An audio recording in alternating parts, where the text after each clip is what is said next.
guess. You're here about the skies. Is there anything you don't know, Lawsman? It doesn't take a court astrologer to augur the obvious. As for what has disturbed the heavens, that, I believe, is a question the Fallen might be better placed to answer than I. And on the 6th day did the gods tear the sun from the firmament, visiting darkness upon their prideful sons and daughters. But I dare say you remember your childhood lessons on the sins of Zemeckis only too well. You think they're connected? That Ultima was one of the gods responsible? Well, he has certainly exhibited powers that we mortals would associate with the divine. There is nothing divine about him. But he wouldn't be the first god of whom that could be said, now would he? Yet for all the fairy tales that tell of the sins, there is almost nothing in the way of actual historical accounts. Had I the Journal of Moss the Chronicler, I may have been able to tell you more, but alas, I fear all remaining copies have been lost to time. You will forgive me, I hope? Certainly not. Because there is nothing to forgive. Even without this journal, you've provided us ample wisdom. And we will always be grateful for it. Perhaps Otto will be more inclined to share his thoughts when he hears what the others had to say.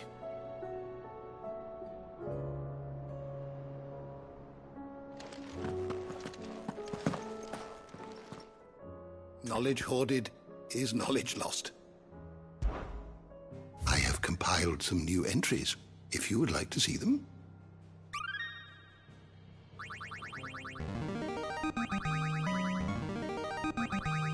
I have quite the find for you today. You wish to study the tomes?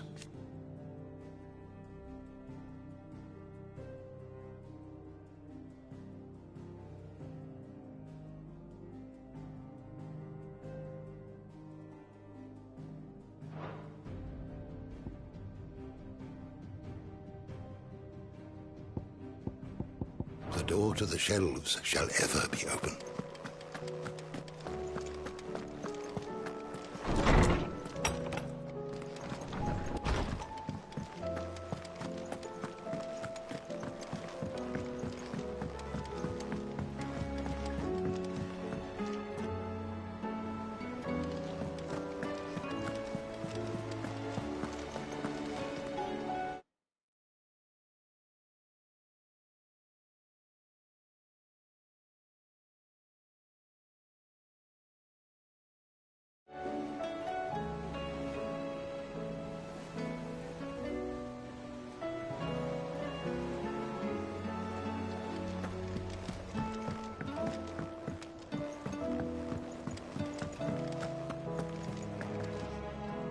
Clive, we have a problem. Only one. That would be a first. It would. Actually, there are three. We had as many owls arrive while you were at the shelves. Martha's got a Akashic out her gates, and talk of monsters roaming the hills outside of Northreach has put the wind up Isabel and her lot. And don't forget Dalimil. Lubor says the village was raided by bandits. When it rains... It fucking pours. The Cursebreakers are spread thin, taking stock of the damage in the Dominion. And even if I could get word to all of them, I doubt they'd get here in time to make any real difference. Which means... there's only two people who can. Jill and I. Let them know we're on our way.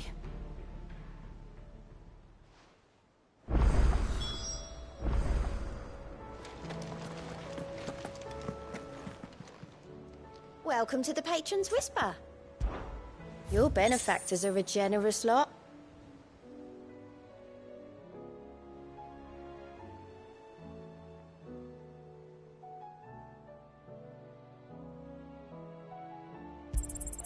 All yours.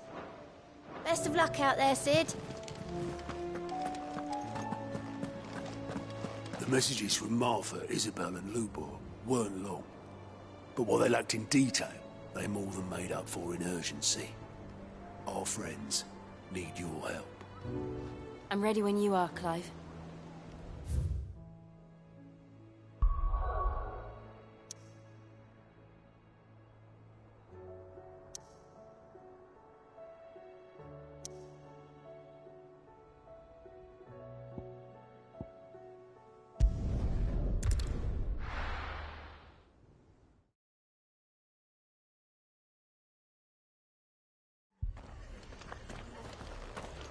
Akashic attacked us out of the blue. And there's no telling when they might be back. You'd best keep that sword handy, Sid. This man's gonna die if we don't get him to a healer.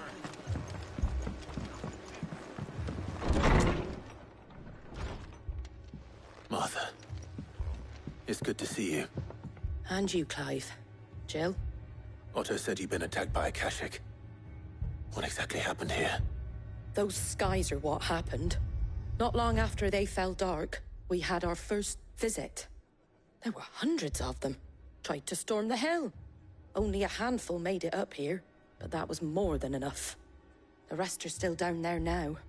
And while we have a few willing fighters holding them back, they're sorely outnumbered. What do you think, Clive? That we join the fight? I thought you'd never offer.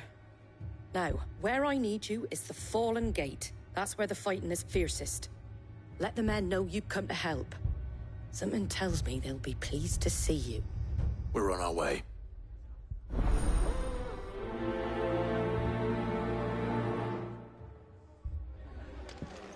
Do you think there are as many as Martha says? More.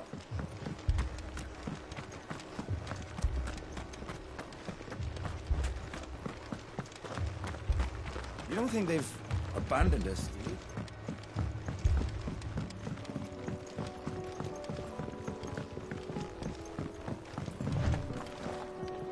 The barricades we've set up around the town won't hold the Akashic back for long. Might buy us a few moments to say our last farewells, though.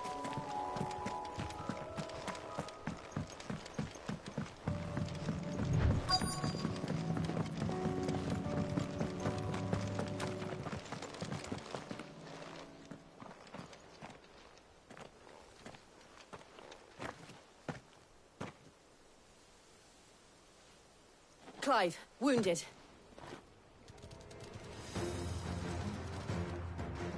We deal with the Akashic first.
These men don't have the look of hired swords.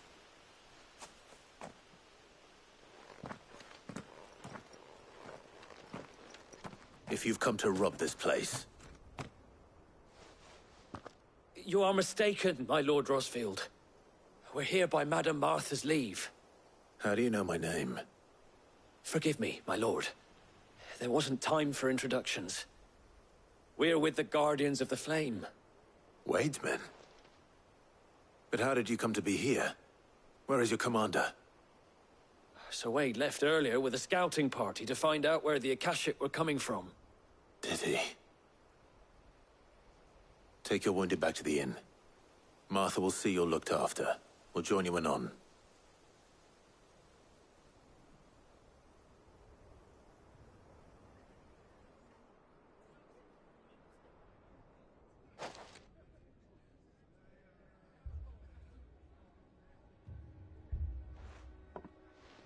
And to think you took them for thieves. A fine reward for holding off the horde, that is. When did Wade and his men arrive? Not long after Rosalith fell. The Guardians asked me to shelter some of them that had lost their homes. They were making ready to leave just as the skies turned, and we agreed it was best we stuck together. Martha! Trouble! The scouting party's almost at the lift, but they got a pack of Akashic snapping at their heels! And they got wounded with them! They're not gonna make it! Damn it all. We'll worry about them, Martha. You look after everyone here. If any can still fight, send them to the lift. I will. You two be safe now.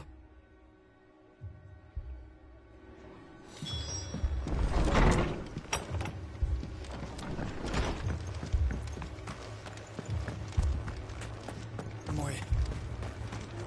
How do? Very well. Mad dogs. A lot of them.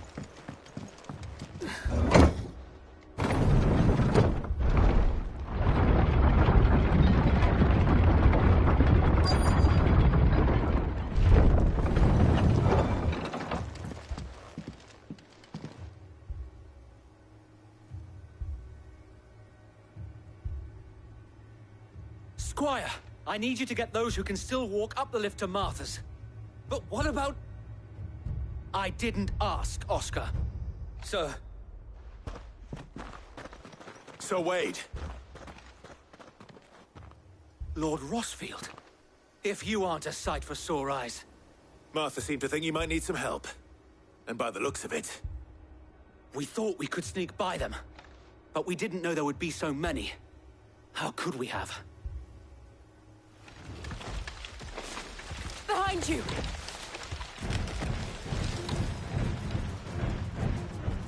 Damn it! We need to get the injured to safety. Do you think we can hold them off?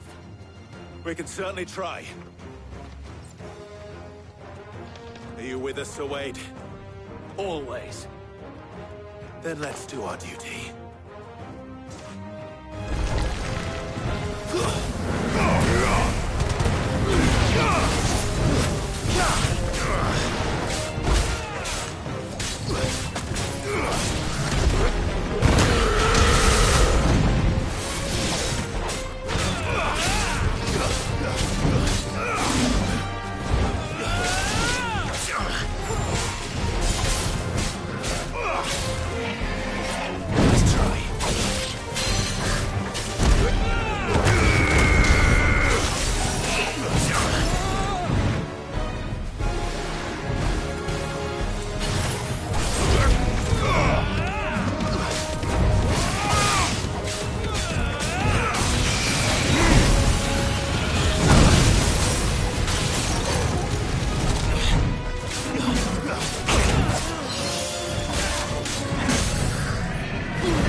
Is anyone hurt?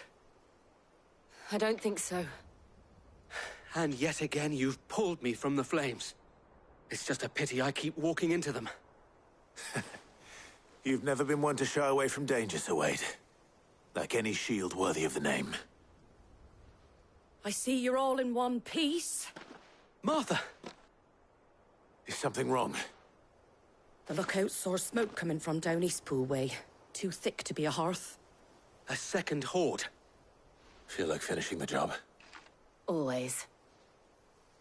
Jill and I will make for Eastpool. You'll need to move the injured without us. Don't you worry about them. The moment my men are safe, I'll follow. Good luck.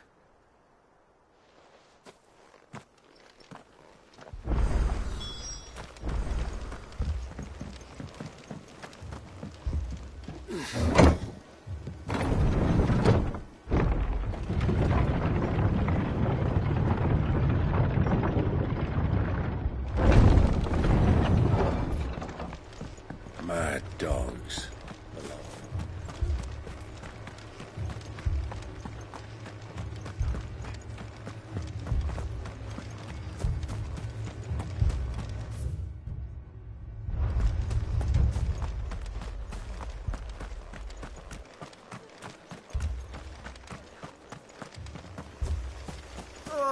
Fiends try to climb the walls here, too. Founder knows where they're gonna show their ugly faces next.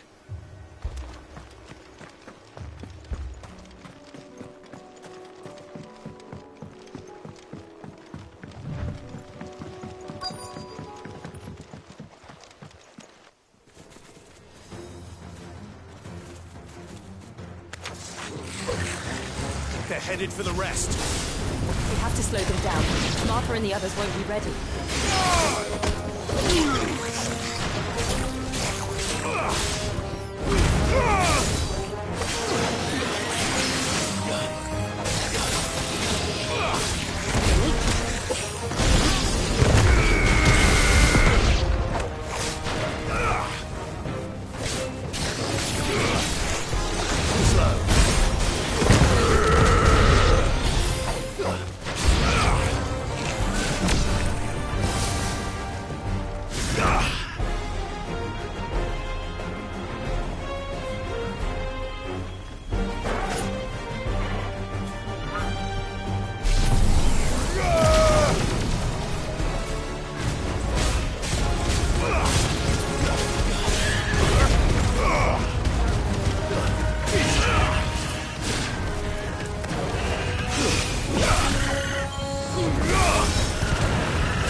Something's coming.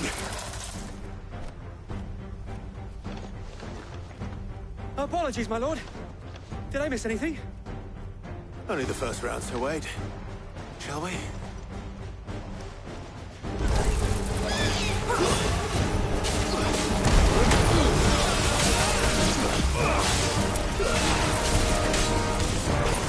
Nice try.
Do you see any more? No. I think that was the last of them. But it won't be long before the next lot arrive. Then we make for Martha's while we can.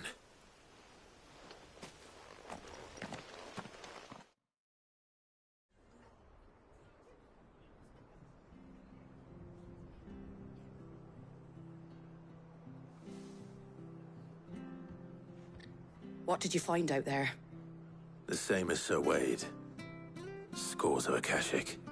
Well, wherever they came from, they're gone now. Our lookouts say the lowlands are clear. Hopefully we'll have enough time to lick our wounds. How many of your men were injured? A damn sight less than if you hadn't turned up. Thank you. It was a hard-fought victory. But as long as the skies remain dark, I fear the Akashic's numbers are only going to rise. It's not a matter of if the Horde will be back, but when. And whether that's sooner or later, we'll need to be ready. The inn here affords a good view of the land, and is easily defendable. I'd like to make this one of our outposts. What do you say, Martha? You'd have more men to guard the rest. Well, when you put it like that, of course they can stay.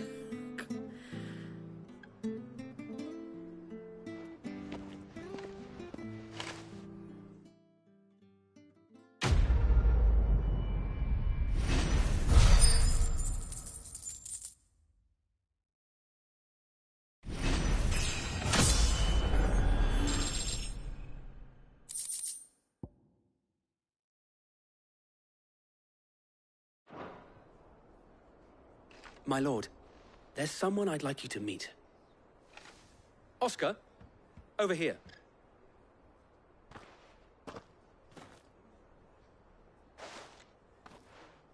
It is an honor to make your acquaintance, Lord Rosfield. I am Oscar. Oscar of House Murdoch. Murdoch? I wasn't aware the Lord Commander had children. Oh, he didn't. But his brother, my father, did. I am Sir Rodney's nephew. Well, go on, then. It's not for me to ask him. Yes, Sir Wade.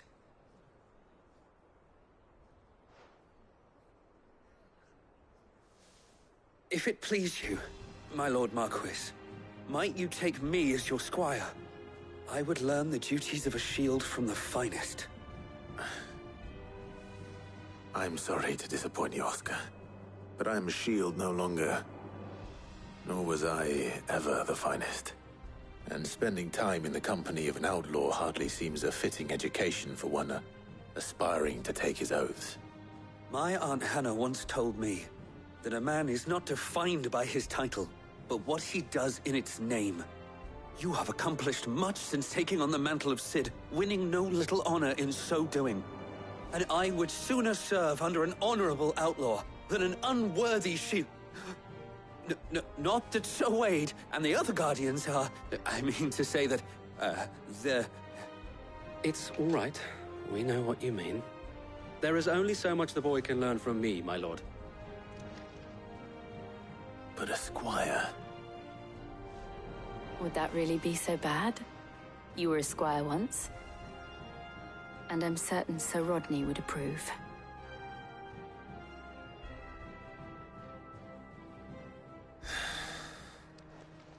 Know that I'll show you as much leniency as your uncle showed me. I would not have it any other way. I will not let you down, Lord Rosfield.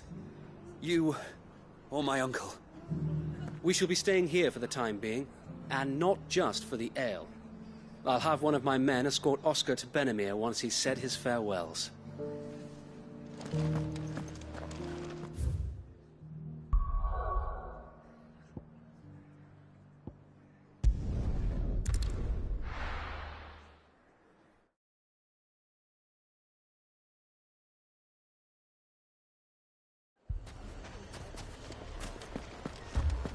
Poor bastard. Couldn't run because of the weight of his load. Still, better a branded than one of us.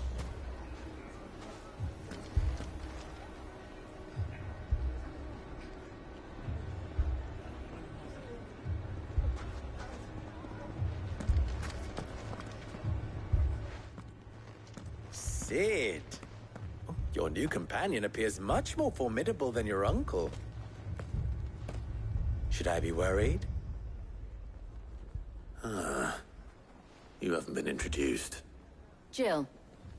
Clive has told me much about you. All lies, I'm sure. Your Stolas said that Dalimil has a bandit problem. Indeed. Although, you're a little late. They left with our food and guild days ago. Any idea where they went?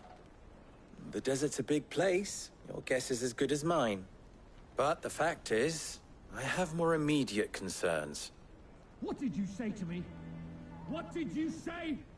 As if by magic. Let's just say we've yet to reach a consensus about how to solve Dalimil's little problem. And at this rate, it won't be the actions of the bandits which prove to be our undoing. It will be our own. Now, I've tried reasoning with the dissenting parties, but even the Desert Hare has limits. Perhaps we could talk to them. What makes you think they'll listen to us? What makes you think they won't? She makes a fair point, Cid. And you won't have wasted much of your precious time if you fail. They're just across the courtyard.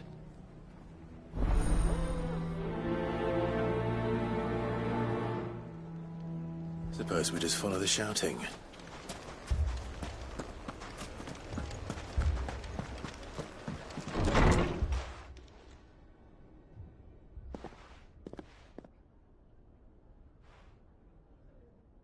You wouldn't talk like that if it had been your men whose throats were slit. Blood for blood, it's the only way. We hire mercenaries and have them mount the bandits' heads on our walls as a lesson to the rest. And what happens when those mercenaries are slaughtered like your men? Are you going to hire more?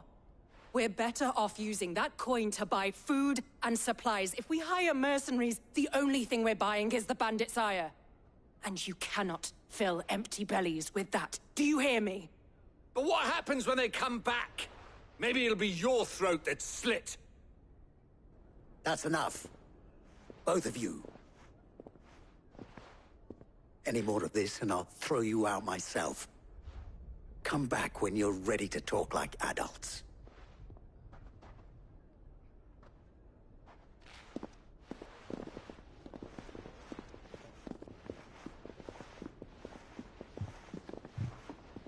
Victor. What's he doing here? Cid. And Lady Jill. What brings you here? I was about to ask you the same thing.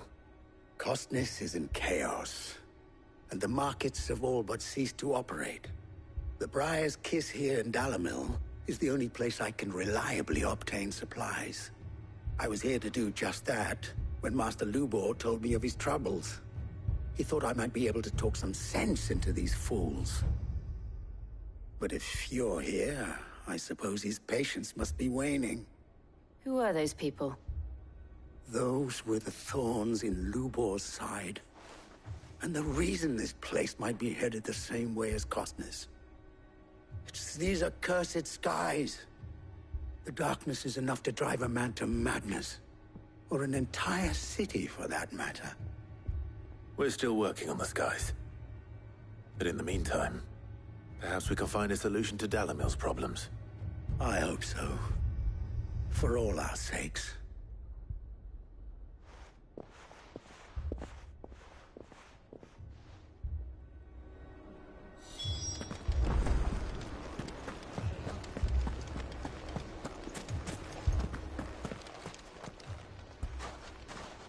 So, You see my predicament? What I saw was a room full of people who were angry and afraid. And with good reason by the sound of it. But if left to smolder, that anger and fear could set the entire town alight. My thoughts exactly. What to do? Both sides wish to protect their homes and livelihoods, if only they could agree on how. But as long as they are divided, we are vulnerable. And if there's one thing bandits like, it's an easy target. What would Sid the Outlaw suggest? Well, if it were my namesake, he'd let them choose for themselves, and be on hand to pick up the pieces when it all went wrong. That sounds like a recipe for disaster. A recipe for disaster is precisely what it is. But perhaps that realization would be enough to make them question the ingredients. While it's plain neither Conrad nor Natalie will countenance the other's proposal, it may still be possible to make them doubt their own. Before presenting them with a third option. And that would be? To pool our resources and save the city ourselves. Why fight each other? When all that fear and anger can be directed at the bandits. It appears we have a plan of action. Victor, pay Conrad a visit. See if you can't convince him of his folly. I'll speak with Natalie. As you wish. Your faces are not well known in this town. That may prove useful. Don't worry, Victor and I will do most of the talking. You need only play along. Play along? What he means to say is yes.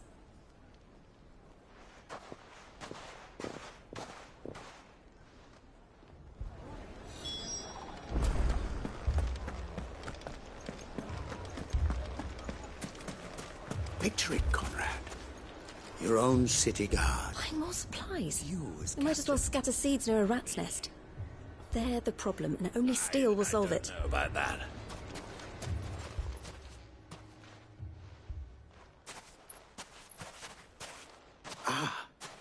Here she is. The Lady of the Spear herself. Conrad, may I introduce you to Jane, commander of the Red Wings, the oldest mercenary guild in the Free Cities. A pleasure, my lady. The pleasure is all mine. As I told you, I summoned the commander here from Canver to inquire about a contract. Victor says you told him no. That there aren't any men left to hire. Is that true? True as the crystals cracked. Nobles came and claimed every last one worth his salt. And not just from us Red Wings. You know of the 7 high houses. There must be 2 swords assigned each one. Granted, we have a few boys left. If it's boys you're looking for. Well, Conrad, are you saying that Dalamil's finest cannot defend this town better than a gaggle of unblooded striplings? That a band of beardless youths could better avenge the deaths of your brave men than you yourselves? Absolutely not. We'll show those bastards who they're dealing with.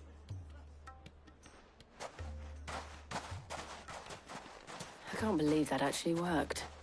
Conrad's not what you called the brightest candle in the crypt. And there's a reason why I had you do the talking and not Sid. Well played, my lady.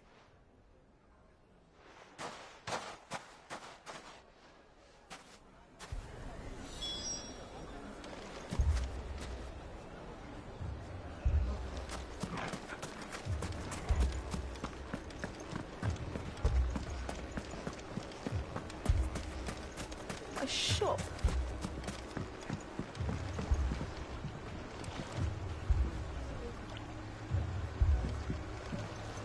If I had my pickaxe, I would... I mean, it may still be possible to buy some. Here he is now. Natalie, allow me to introduce Lord Underhill of Randalar's prestigious League of Merchants. Lord Underhill. At your service. Underhill? I was just telling the good lady of our conversation, my lord, and how you were lamenting the state of the capital's stores. Lubor says that not only are the granaries almost empty, but that war and the Blight mean this season's harvest won't be enough to fill them for winter. Indeed, certainly that is the case. The nobles in the capital are buying up the city's stocks of barley and wine, driving the prices higher than most commoners can afford. It is only a matter of time before the peasants revolt. It is worse than I thought. If what Lord Underhill says is true, I fear we have little hope of supplementing our stores, meager though they regrettably are. And while I applaud your endeavors to dissuade our more bellicose citizens from seeking vengeance, I sense Conrad is not wrong in his assessment of the bandits' likely return. Which means that now, more than ever, we will need to secure what little we still have. Food, weapons, herbs, everything. If our humble town is to endure not only this hardship, but those that are certain to follow, we must stand united. All right. If it will help to protect my home, I'll do it. But you needn't have gone through this charade.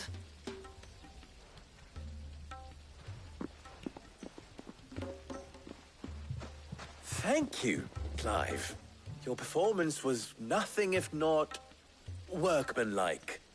She saw right through it. I didn't say it was good, merely that it produced the desired effect.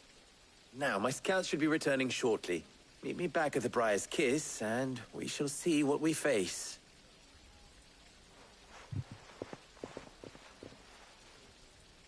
I'm not convinced our roles in this ruse were entirely necessary. It appears I have no choice. I don't know. Conrad seemed quite taken with you. Mummy, I'm scared.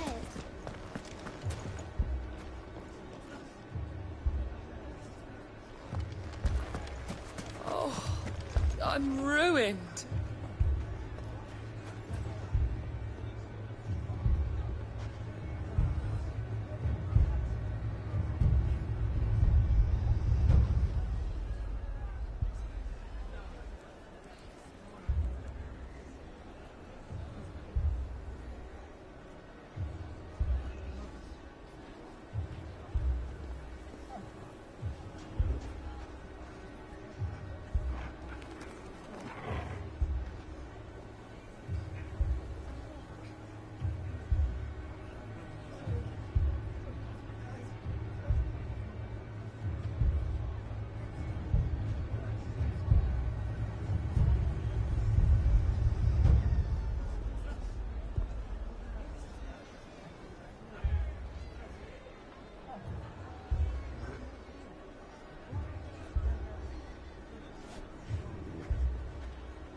Good news, Sid.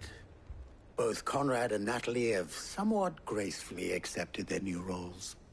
With time, they may even learn to... Time no longer appears to be the luxury it was before lunch. I take it your scouts found the bandits. Technically, it would be the bandits who found my scouts. It appears they march for Dalimil as we speak. All of them. You're not serious. They don't just want food, they want the whole damn town.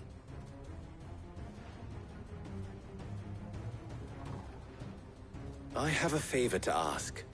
I'm told the bandits march in two groups, one from the south and one from the desert, in a move doubtless intended to stretch our already gossamer-thin defenses. Very well. Jill and I will meet those from the desert. But what of the rest? The rest, my friend, the city shall fight. Together. The stakes, I concede, are high. But if this does not unite Dalimil, nothing will. That is a lot of faith to put into those who had their hands around each other's throats but a moment ago. Then it will be for us to see that their hands are kept occupied. And I do mean us. I thought you might say that. We'll hold them off for as long as we can. And we will do the same.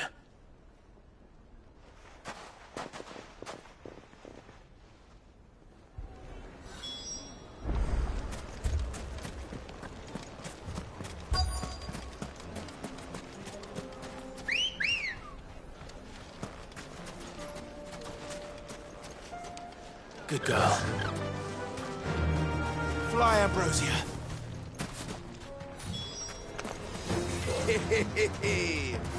The women folk have come to welcome us. I'll take that one. He's all yours. You're finished.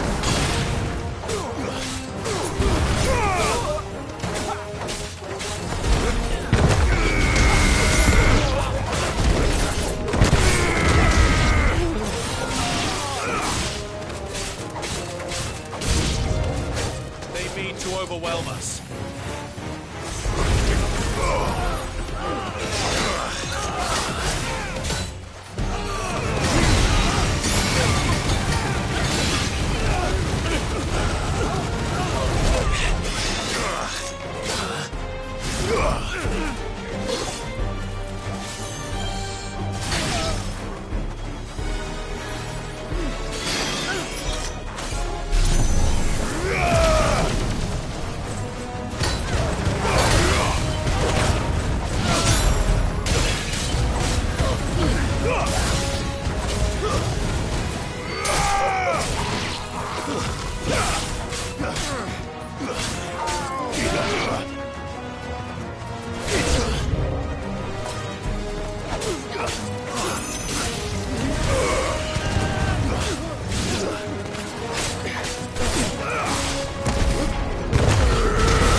To me, boy.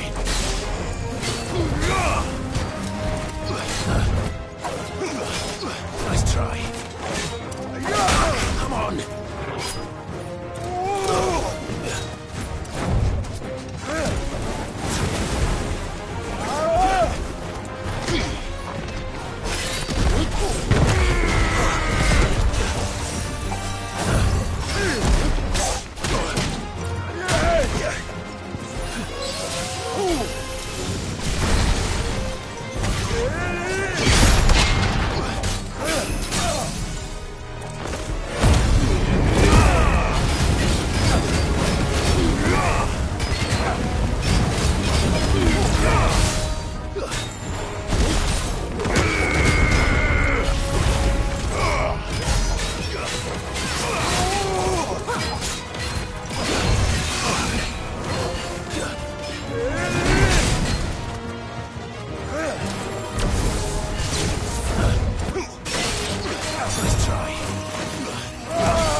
The townspeople.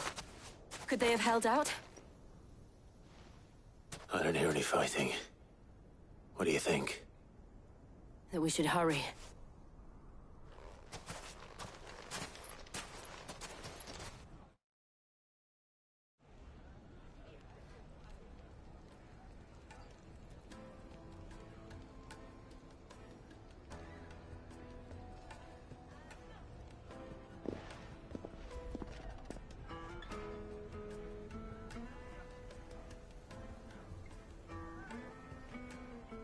Natalie, I owe you an apology. You did well out there. The inn would have been lost had you not held the line. Without you, there would have been no line to hold. You saved us, Conrad. You saved Dalimil. We all saved Dalimil.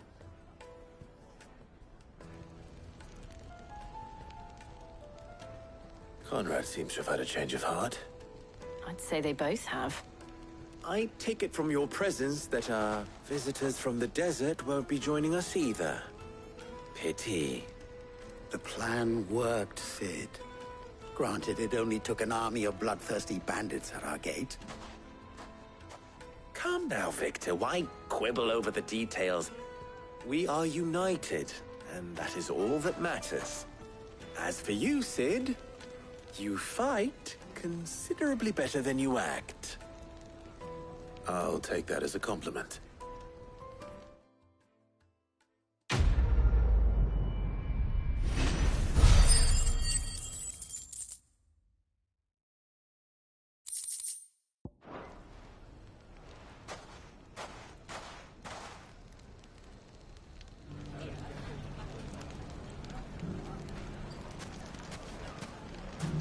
So...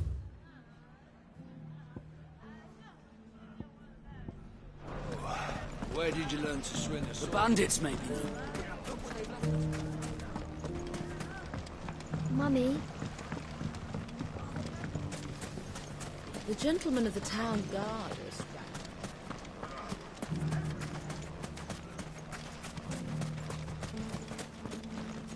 Are you looking for something in particular?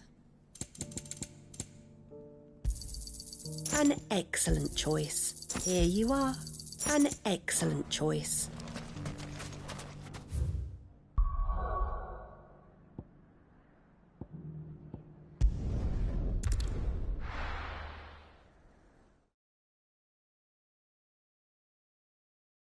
First we find Isabel.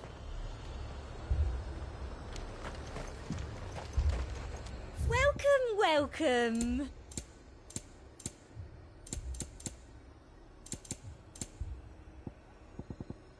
I'll be here if you need me.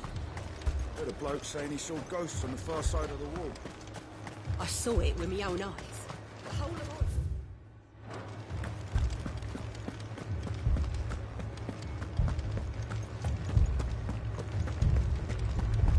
Four left for more on the captain's orders.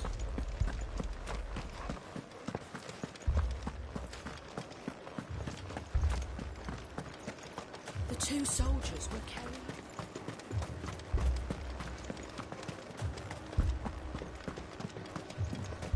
More arrived from the capital. My lord, milady. We received the dame's message. There have been sightings of strange creatures, I understand. With the blue eyes. Yes. Like a Kashyyyk, but different. They've taken so many. I've lost count. A Kashyyyk, but different. Ultimus thralls. And what of your mistress? Is she here? Oh, no. She went to the garrison to ask what they were planning on doing about all this. Then we'll look for her there.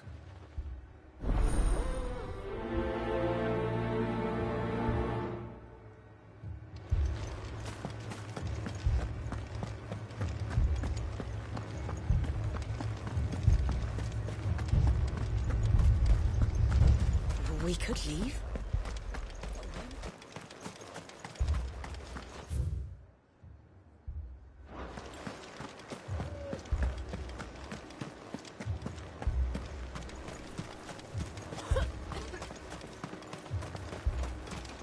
Madame, please! Half the garrison's been slaughtered by those things. We lost the captain this very morning. We've tried requesting reinforcements, but there's been no word from the capital or the Dominion in days! What more would you have us do? I would have you do your duty. Those at the Vale look to me for protection. And protect them I shall. Because they are my charges, and that is my duty. In case you have forgotten, the people of this town are your charges. But more than that, they are your people. Your sisters, your brothers, your lovers. So you have a choice. Lay down your sword and watch as they are slaughtered, or take it up and do what is right. She speaks the truth, you know. This here, it's all we have. It's all that's left. What we have left is our lives. Do you really want us to lose them as well? Not if we don't have to.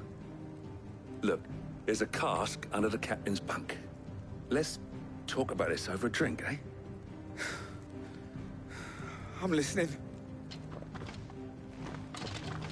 I'll have a word with her.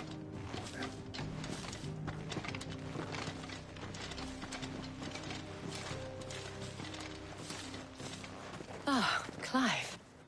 I didn't expect help to arrive so quickly. And sought to take matters into my own hands. It was a noble effort, but I thought you might still need some support. How like you to consider my needs. What we need to consider is where the creatures came from. The way the survivors speak of them, one would think they appeared out of thin air. And perhaps they did. It's hard to know what to believe these days. We'll talk to the survivors. I can't entirely blame the men of the garrison for losing heart. And they have provided a place for the injured. Don't leave me, Pa. My family.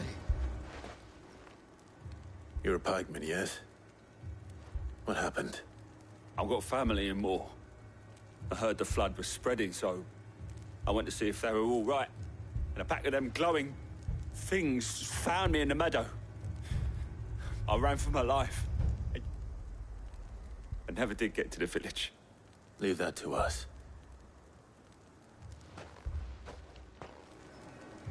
With no one to defend the place. Moor's days are numbered. That thing? Did you see the creatures that attacked you? Creatures? Yeah, they came out of nowhere. They went for Joseph first, then me, and then they were just gone. Do you remember where you were? On the road from Oriflamme. We just passed Moor when... Where's my Joseph? It's all right. Just rest now. At least we have an idea of where the thralls might be now. We should head for more. I thought everything would be all right once we left the capital. But nowhere's safe anymore. Is it?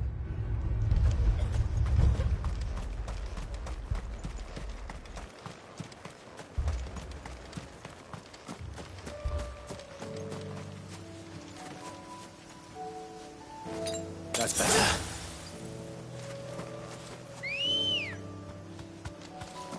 Let's go.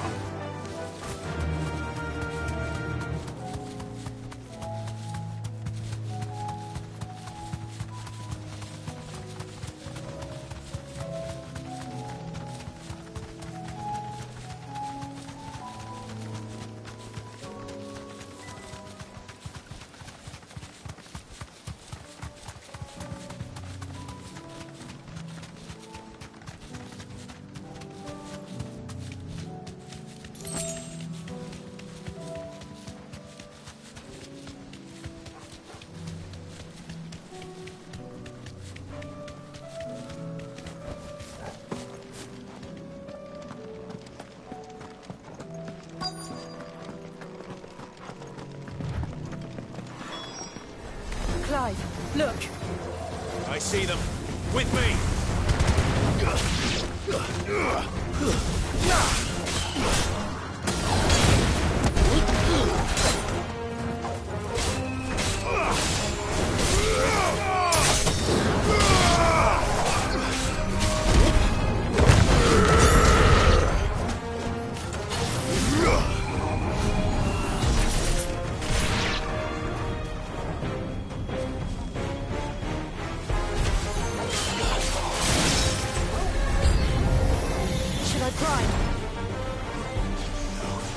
Save your strength.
Let's try.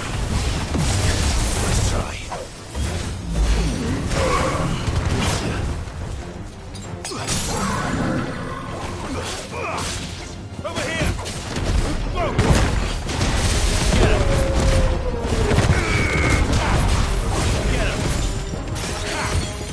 This one! Over here! This one! I'll find now. Come on!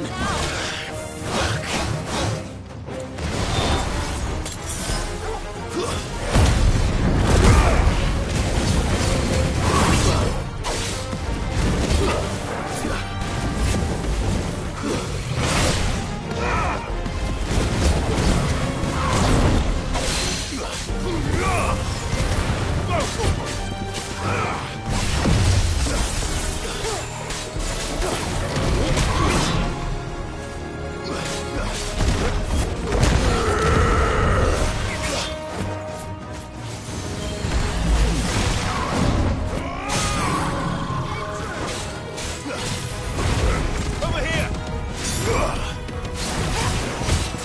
Get him! Go for it!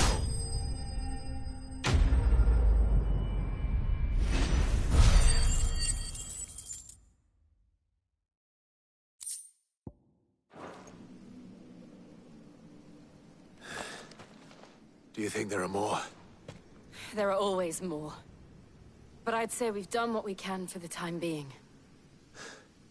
Then we should let Isabel know.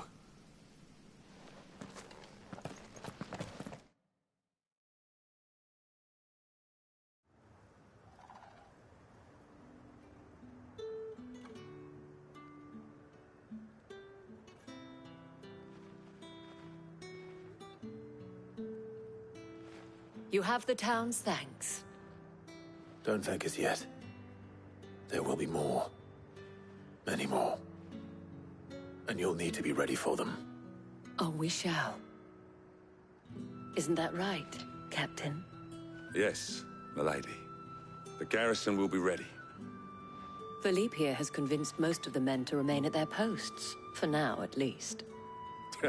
Hearing that the Dane would look kindly on any man who committed himself to the task certainly didn't hurt. It's not the most selfless of motives, I'll admit. But whatever it takes, eh? Now me, I never needed convincing. I became a soldier to protect the people I love. And the people I love include the ones standing before me. Handsome and chivalrous. Now, if you don't mind, I have sentries to post. Milady.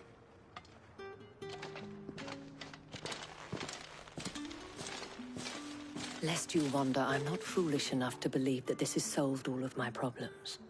But it has solved one, and that's one fewer than I had this morning. Thank you again, Clive.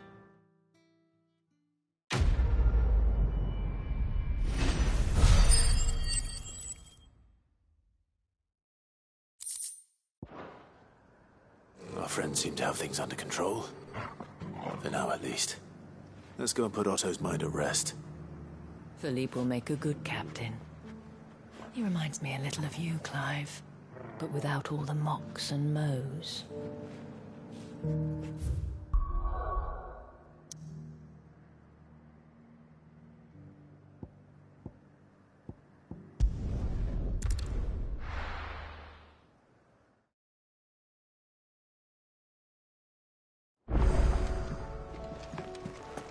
I'd be happy to tell Otto everything that happened.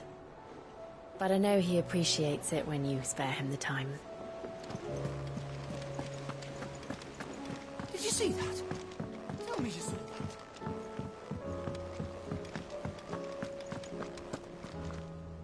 Was wondering when you turn up.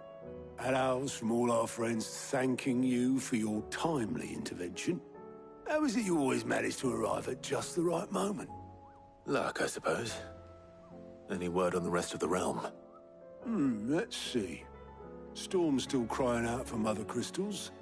The nations are still in chaos. And the skies are still the colour of a kick in the kidneys 2 days on. So... Right. Clive, we knew this was going to happen. Well, not the bleeding skies part, but you take my point. Now's not the time to second-guess yourself. Now's the time to visit the infirmary. Talia says your brother's awake. Thank you, Otto.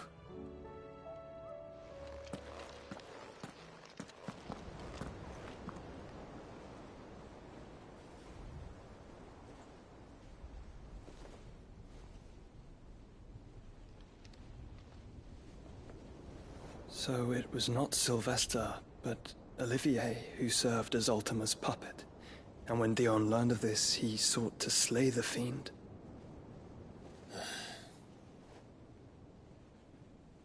Only for his father to take the spear that would have freed him. Enough to drive a man to madness. Small wonder he hasn't stirred. I would be afraid to wake. Had I but reached out to him sooner, warned him of the threat Ultima posed. But now, both an empire and her prince lie broken. Joshua, what do you know of Ultima?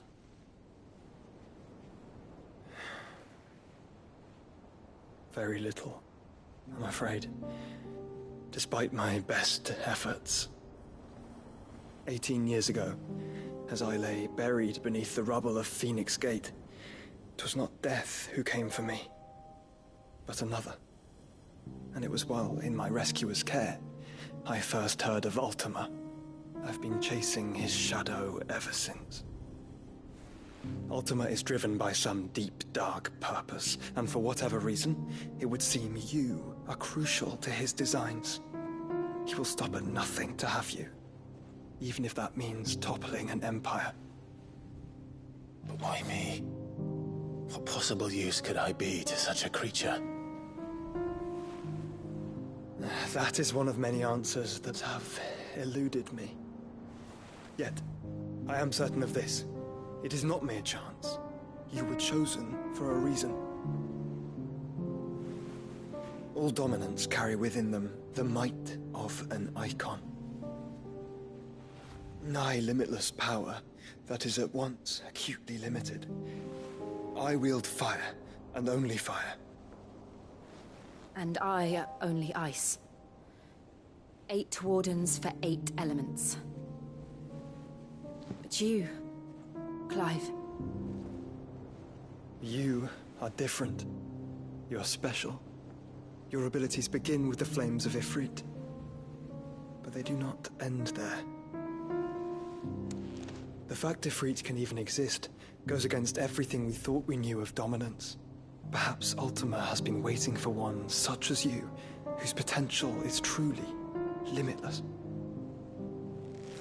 I've encountered that thing several times now.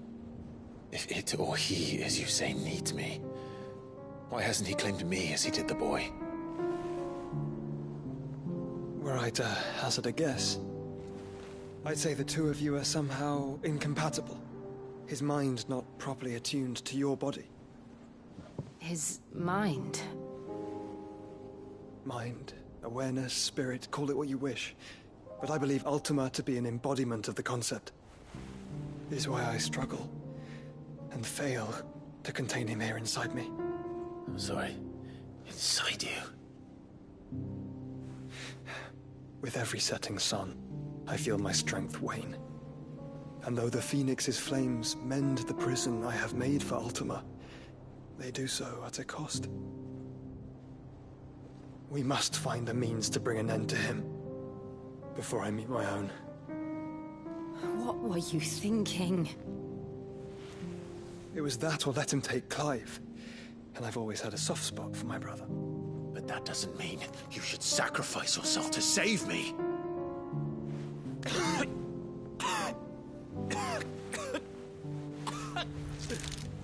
Joshua! Clive! It's Gav! There's an army of Akashic at the gates of Canver.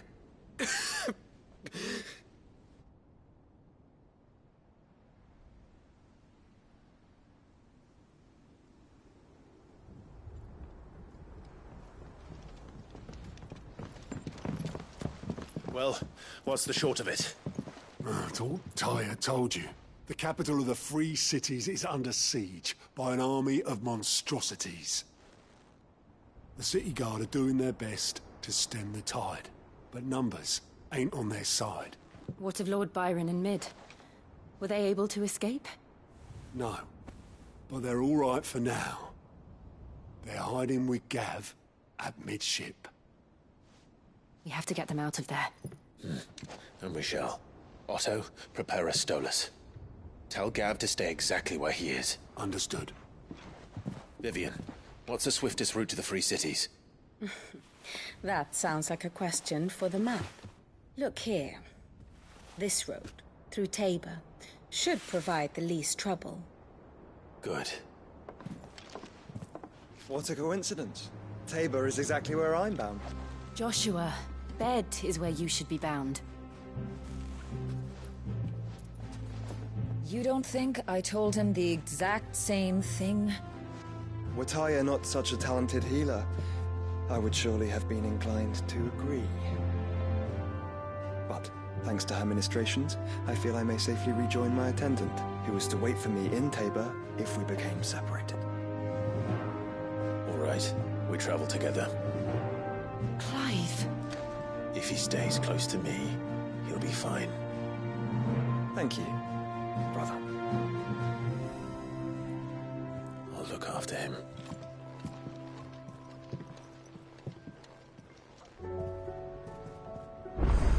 My attendant was with me in the Dominion before I primed. She would have watched the battle unfold and witnessed its outcome.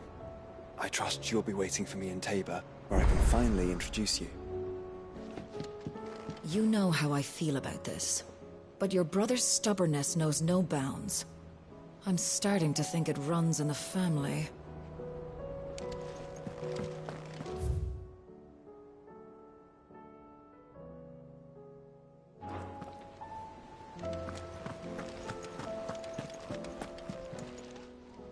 Oh, I wasn't expecting you back so soon.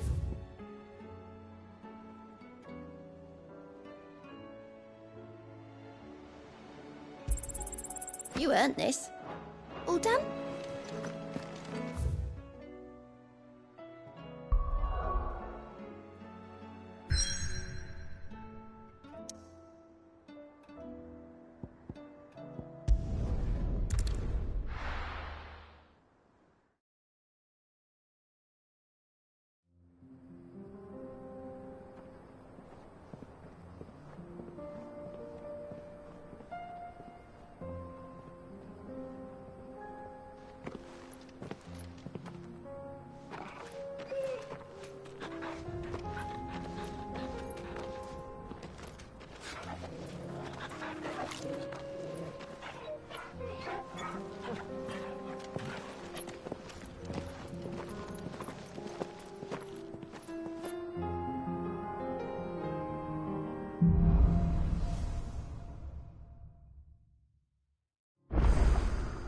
It's like a dream. The four of us out walking like we used to. Enjoying this, are you? Gav and the others could be in danger as we speak. You're right. I'm sorry. Yote is a fine scout. If Kandor was attacked, she will already have begun gathering information. Tabor isn't far. We should pick up the pace.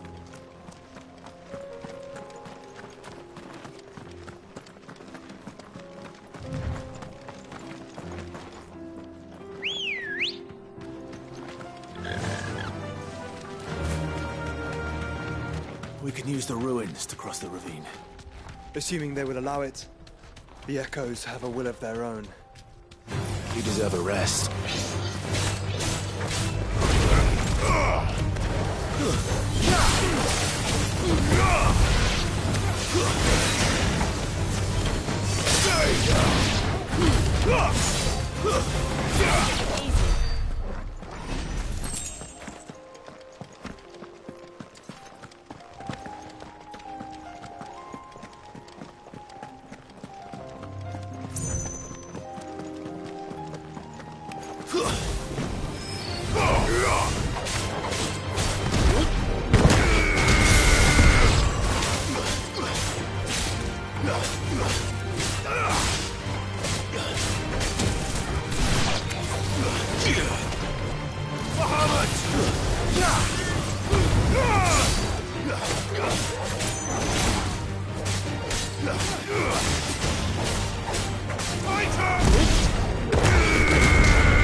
Tell us about Yote, Joshua. She's strong-willed, loyal, and deadly with a blade. Much like Clive, but with better manners.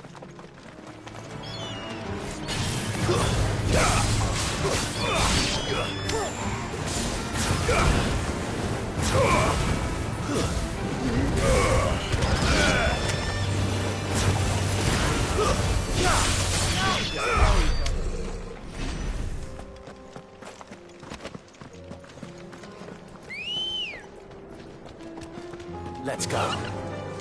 Run like the wind.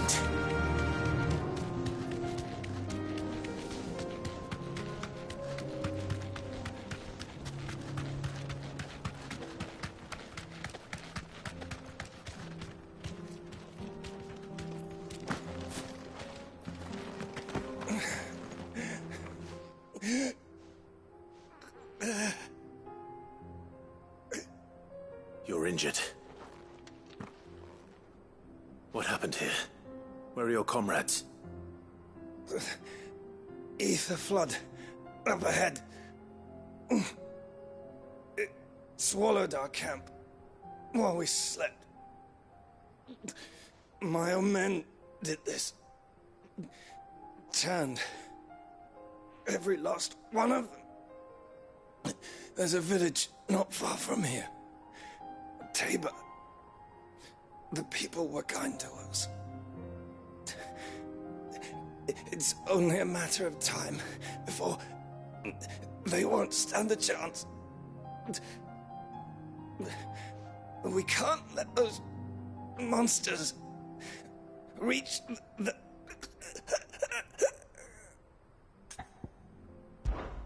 I'll go. You catch your breath. Thank you. Our encampment is up ahead.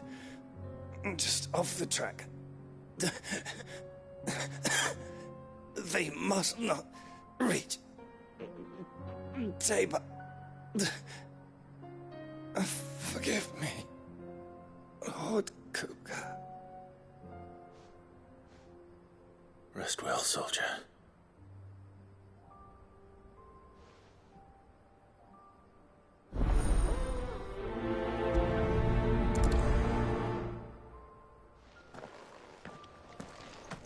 You said the encampment was close. Let's hope the Akashic are still there. Another ether flood. They're everywhere now. We can't go around it. Then we'll just have to be careful. Right. I got here in time.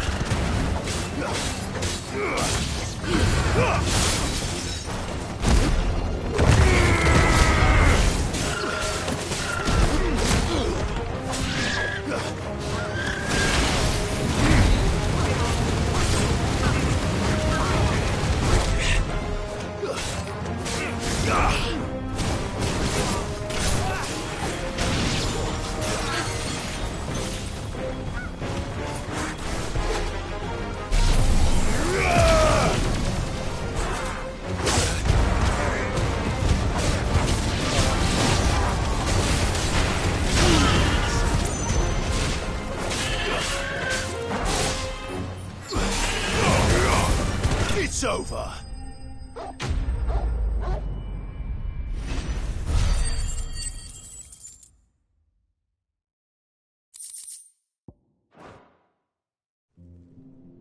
Is someone there? Please, I can't move my leg. That doesn't sound like an Akashic.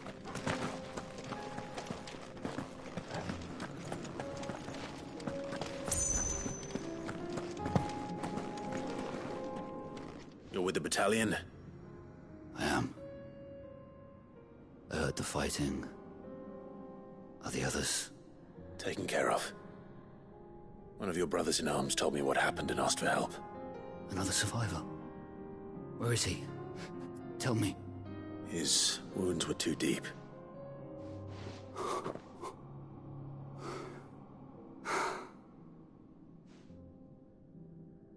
He was right to send you. Those things you slew are no longer my brothers. Tabor is safe thanks to you. Here, you've earned it.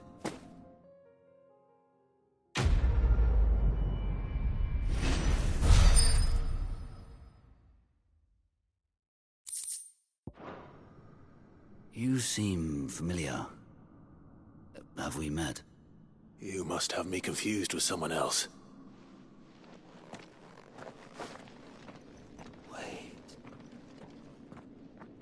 That scar. Son of a whore. You're Sid. I was there, in Cosnis, when you killed my brothers. I was there in Rosalith, when you killed my commander. My war with Hugo Kupka is over. I bear no ill will toward those who followed him. And what of my ill will? Coward! Draw your steel. Lord Kupka shall be avenged!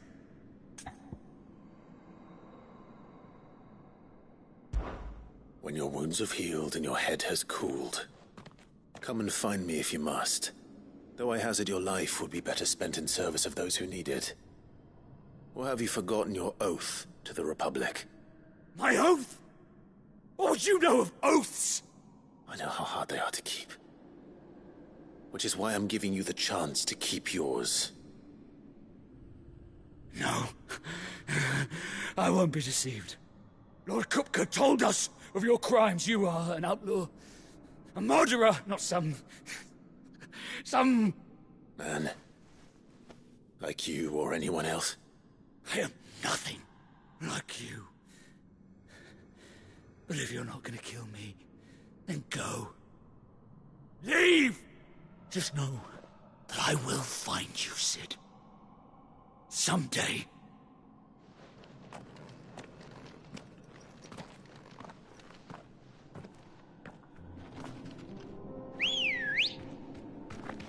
Good girl. Straight home now.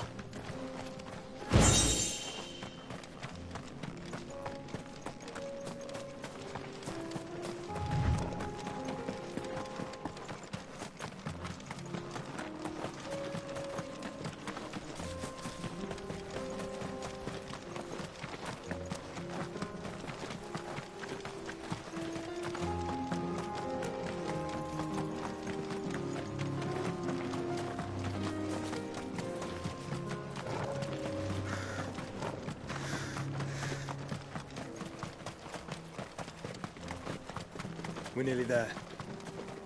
Have you been to Tabor before? There are a few places I haven't. Welcome, travelers. We don't get many visitors here in Tabor. Where now, Joshua? There is a residence just inside the city gates. She awaits us within.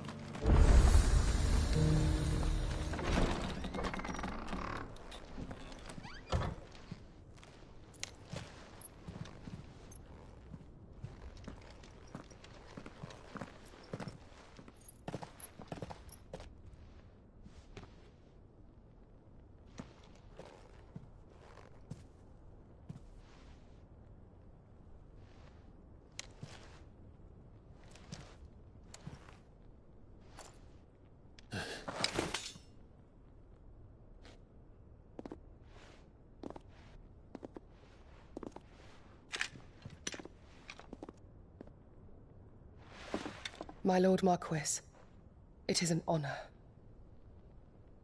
I am Yote, Knight of the Undying, charged with the protection of His Grace Joshua Rosfield, Keeper of the Flame of the Phoenix.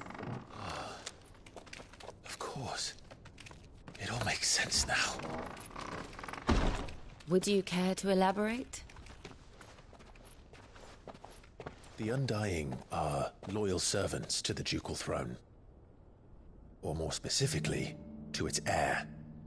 They have served our family for generations, albeit from the shadows. Since their inception, they have been tasked with the preservation and enactment of the rites of ancestral communion. After the events at Phoenix Gate, it was the Undying who delivered me to safety.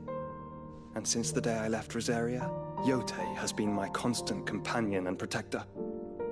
Without her sword, I would not have survived my journey across the realm. Rise, Lady Yotei.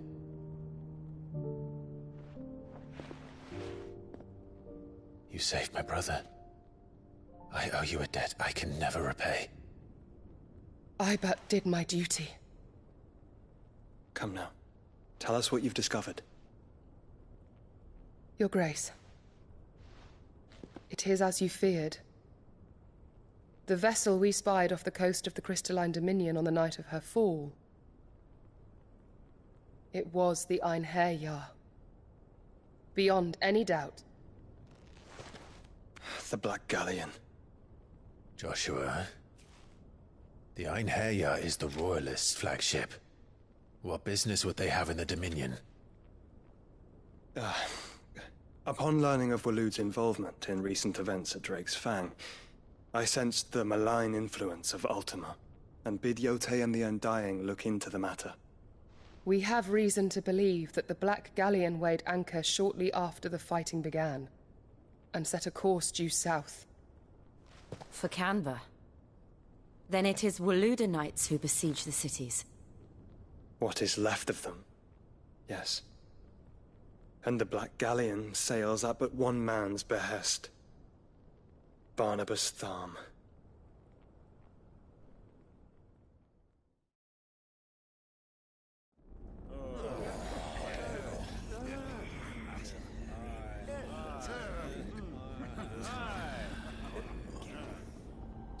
But are we truly safe here in the Agora? The city guard have been paid, if that's what you're implying. All the more reason for them to run. Well, you are free to leave, Lord Minister. Markets abandoned, warehouses aflame, blackened hulls choking every port in the capital. Canva is ruined. The realm teeters on the brink of chaos, and all you can think about is commerce! Forgive us. We were not aware Dhalmekia now subsisted on charity. How dare you!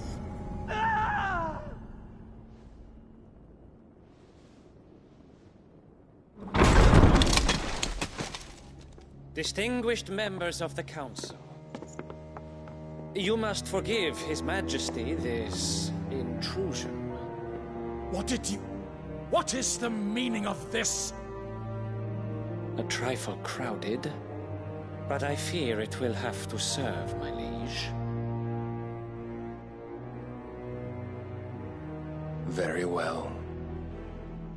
My colleagues, do you not see? The King! He has come to save us from the Akashic!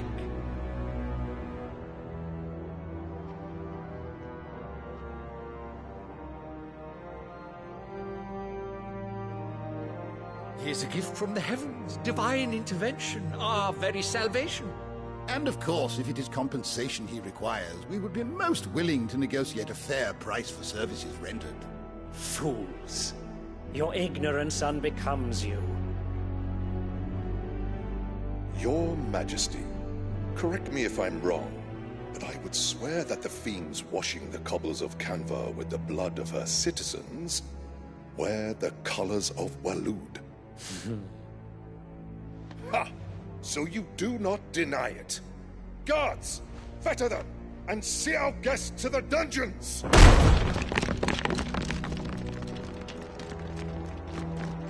Enough.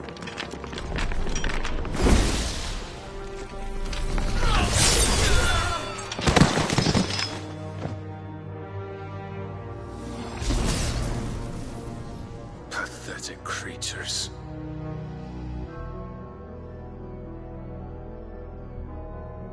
That you should imagine yourselves worthy of salvation. The girl is still here, somewhere in the city. her consciousness fair dripping with her late father's hubris. A consciousness to which Mythos is inextricably bound and inexorably drawn. See that he is made welcome. Yes, Your Majesty. Come, Mythos. Surely the prince's light cannot have sated you.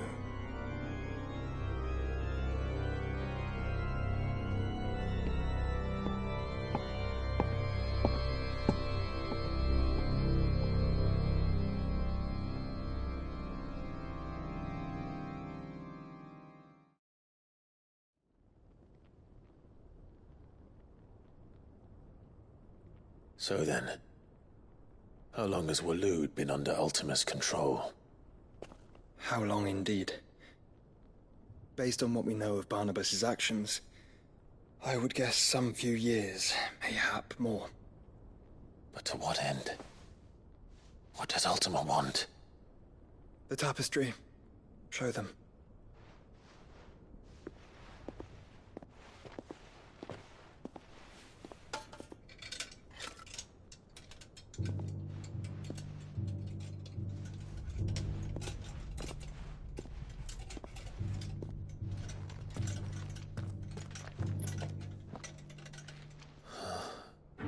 By the flames.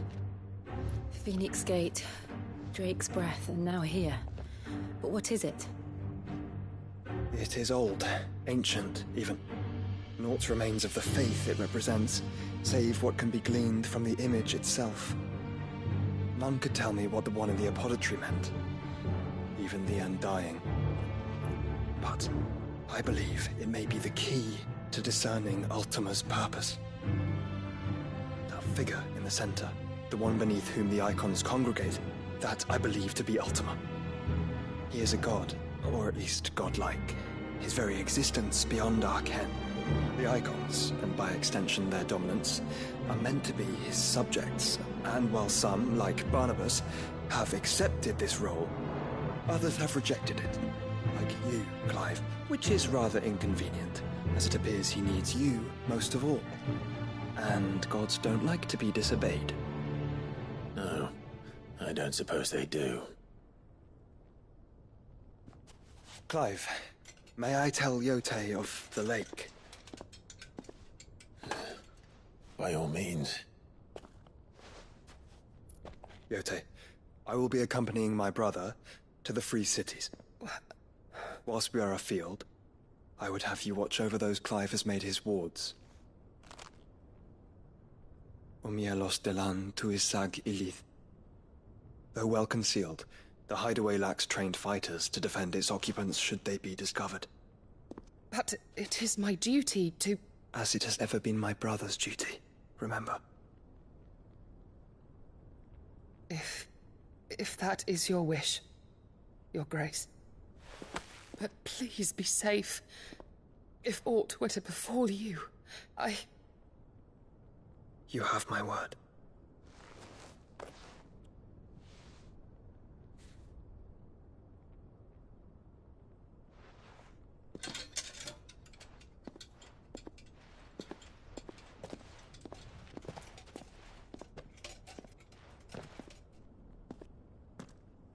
Farewell, my lord, my lady. We are in your debt, Yote.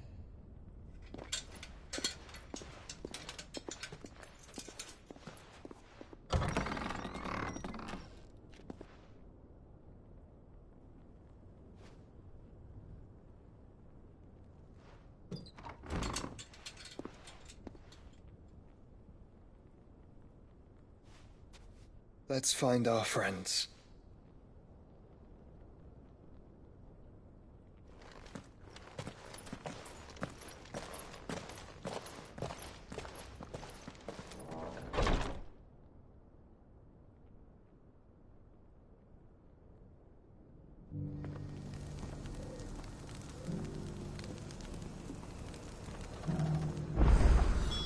It's plain she cares for you very deeply.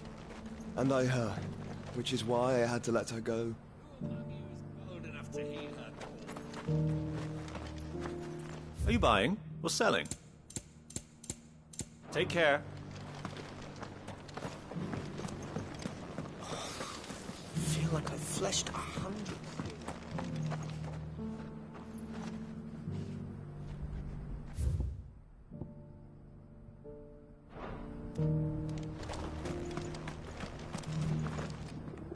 Is that blade for hire, perchance?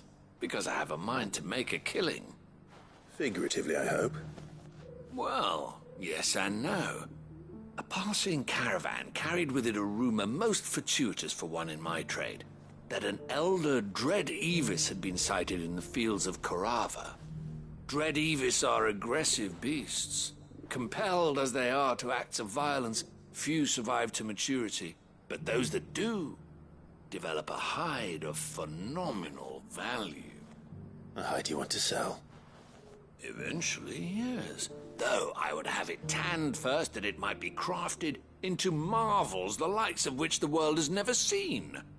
Dread Evis skin is a rare thing indeed. But the worked hide of a well-aged beast, now that would fetch such coin that Gilbert himself might weep with envy. Bring me that beast's skin, and I will share with you the bounty of our combined labors. All right. I'll hunt your Evis. Of course you will. When one lives in such troubled times, it is a fool who lets opportunity slip his grasp. Leave Tabor through the east gate, but take the path that branches west. Once you reach the checkpoint at Tovany, you are a mere stone's throw from the fields of Korava. I eagerly await your safe, and above all, triumphant return.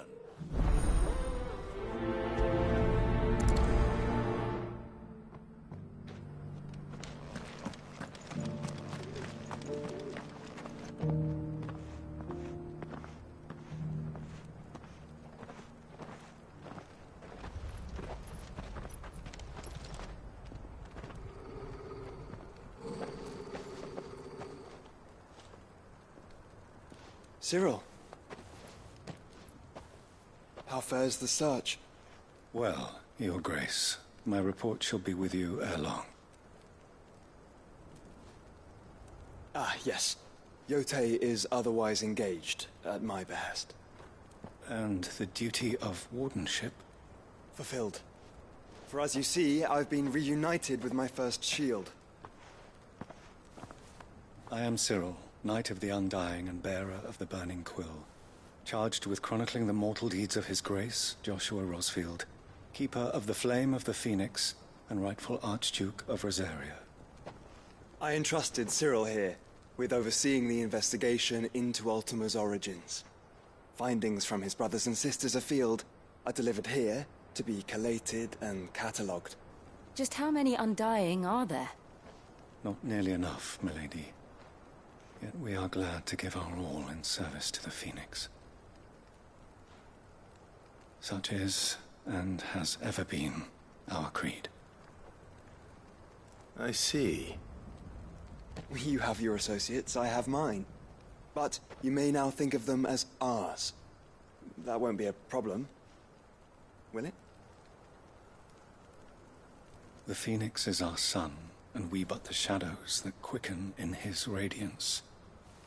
It is from the darkness that we serve, both him and now you.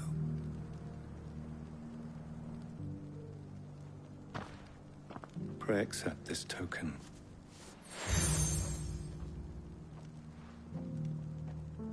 For as long as you bear it, members of our order will reveal themselves unto you. If there is nothing further. No. You are dismissed. Your Grace.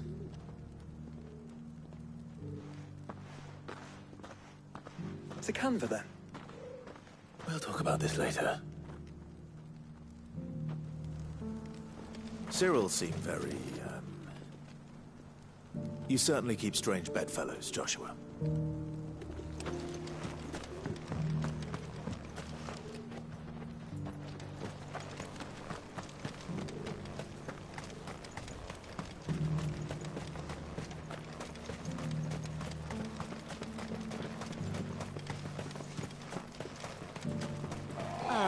Lord Rosfield, I'm afraid I cannot stay to talk.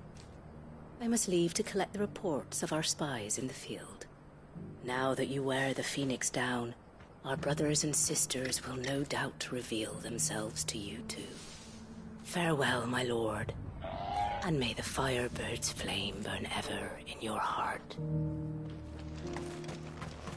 The free cities. This is no time to ride. There are horrible beasts down that way. Ashen terrors who'll kill you as soon as look at you. Would that I had the strength to kill them first. Come on. Run like the wind.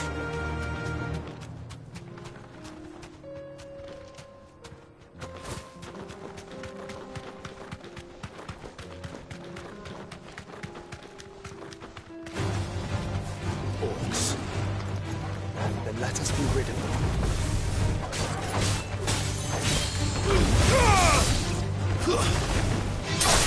You're finished.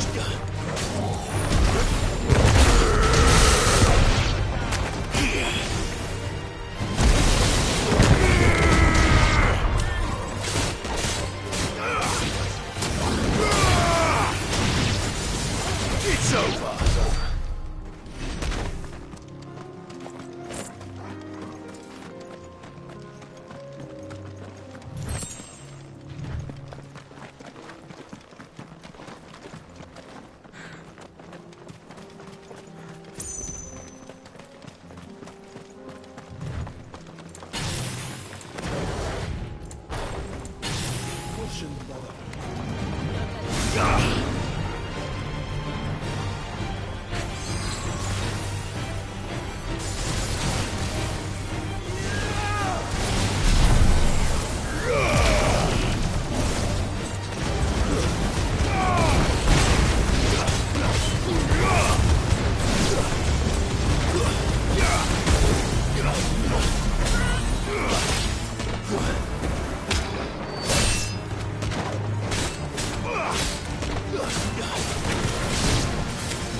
Clive. Smoke. Is the city fallen?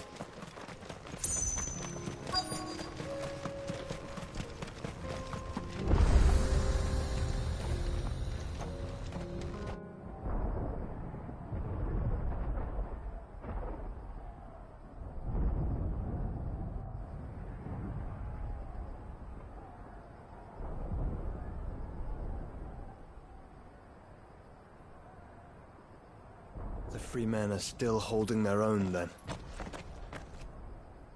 Do we have any idea where Gav and the others might be? There's a warehouse near the docks where we agreed to meet if there was any trouble. We should hurry.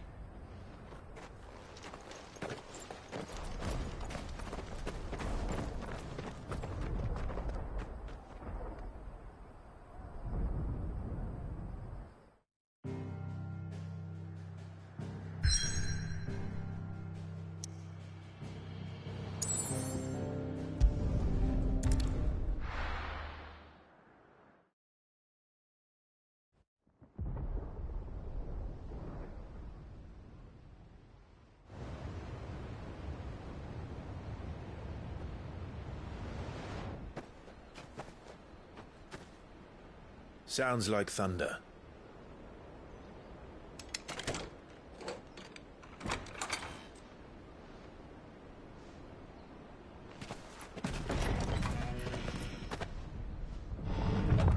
You're late. I was starting to think you'd stumbled off a cliff. I seem to recall that was you, Gav. Good to see you. Any trouble on the road? Nothing we couldn't handle. I knew you'd come. Is that who I think it is? Yes. Allow me to introduce my brother, Joshua. Clive's told me all about you. Or even listening most of the time. Name's Midadol, but everyone calls me Mid. My lady. Hey?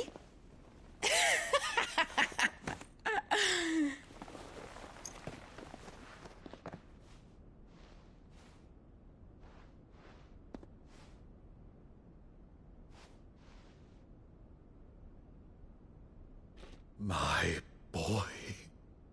Uncle Byron. It's really you. I never thought I'd see the day.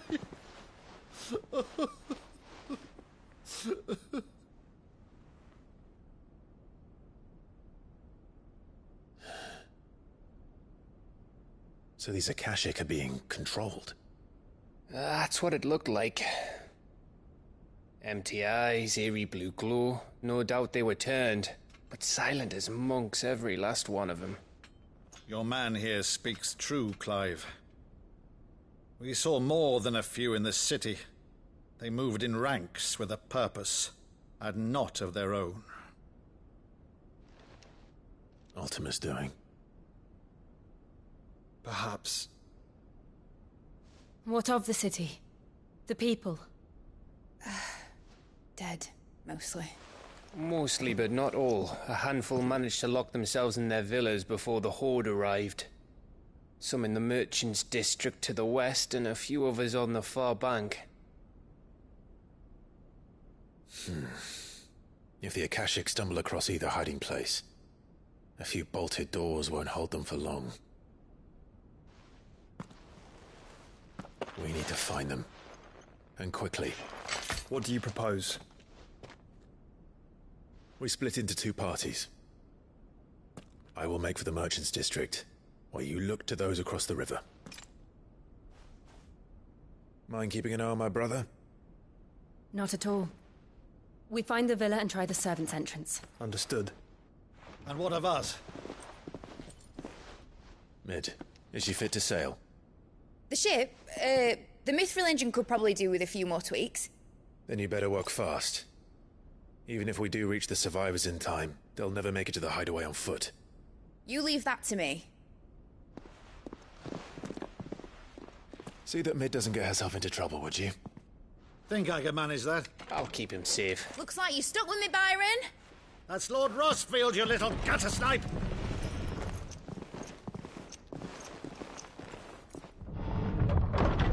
Shall we then?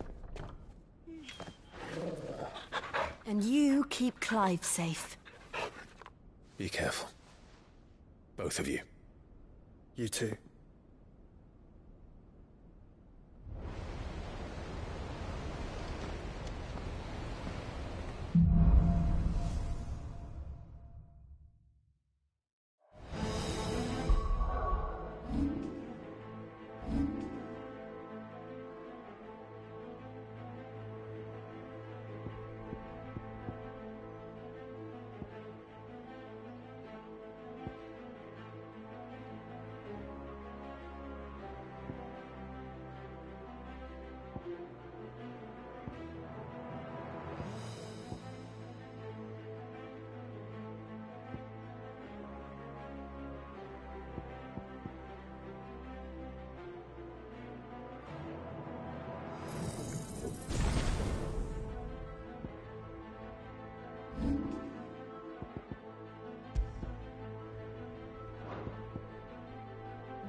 All right, Torgal.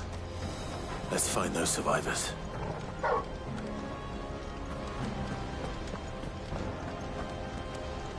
They don't stand a chance against those things.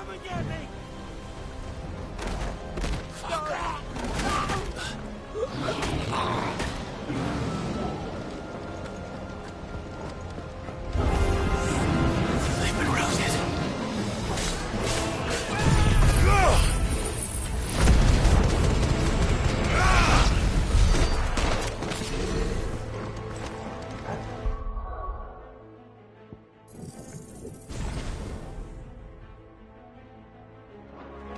They're wearing Waluta armor.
monsters here.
may still be survivors inside.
monster!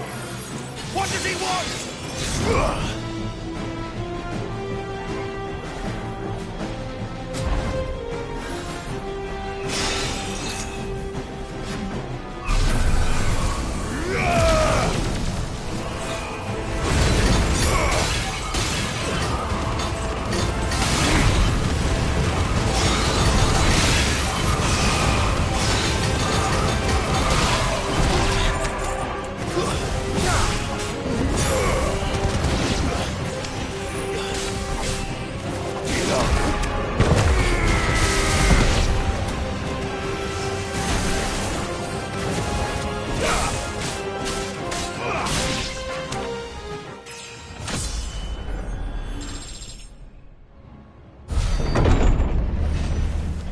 You've caused quite the commotion.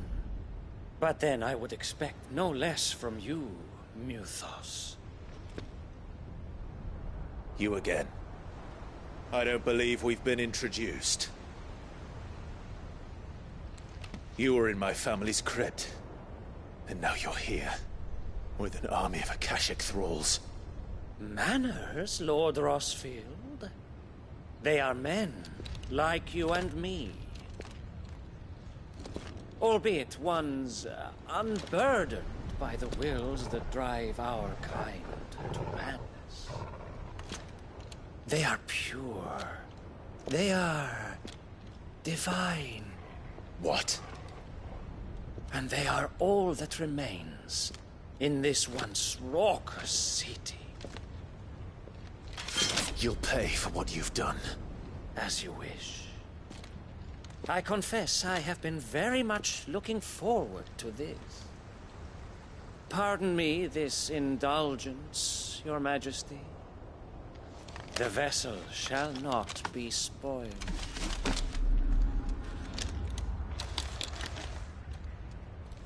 I am Sleipnir of House Harvard, and you will yield. Or not. As long as you don't hold back.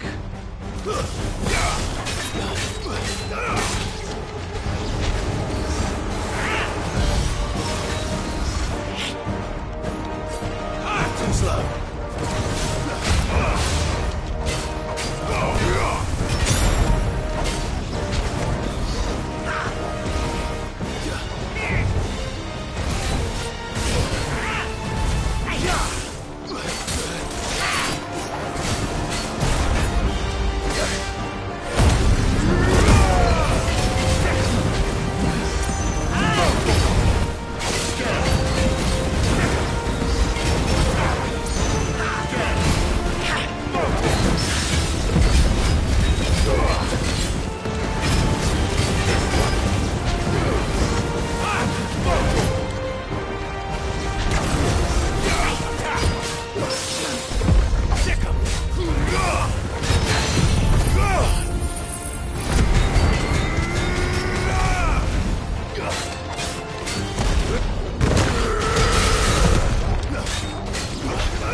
You will forgive me if my performance seems uninspired.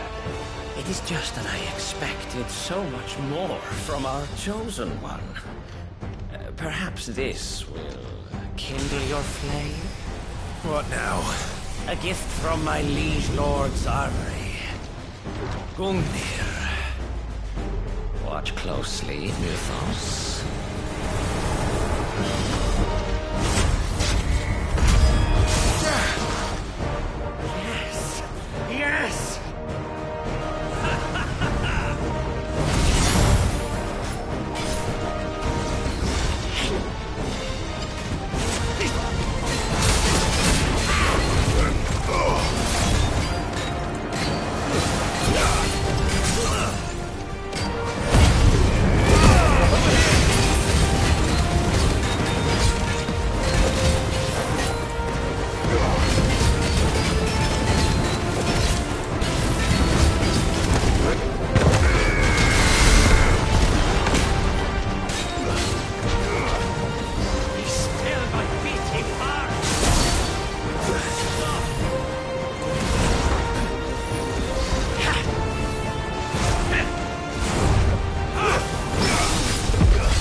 vessel is strong. My liege.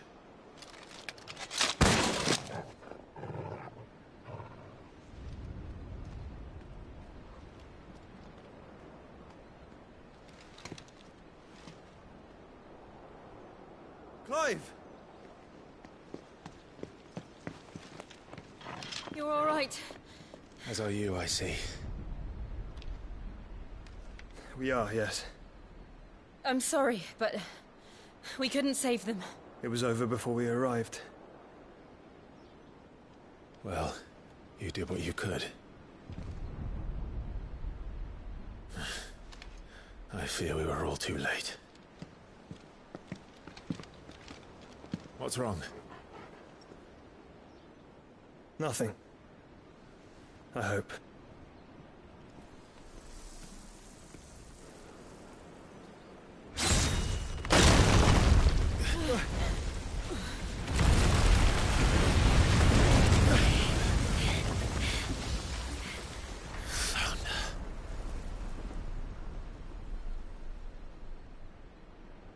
Leaving so soon, Mythos? It's the king. Indeed. You may kneel before Barnabas Tharm, Warden of Ash and King of Waloed. Get back.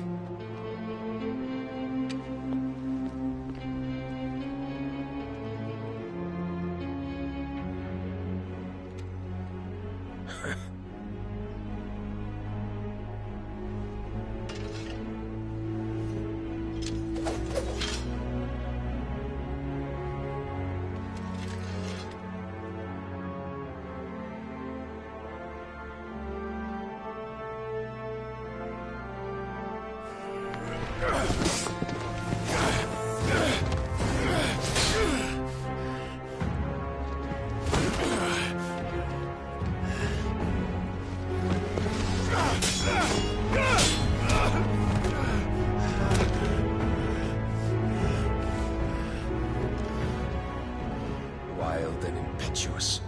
I expected more of the boy who bested my Lord Commander.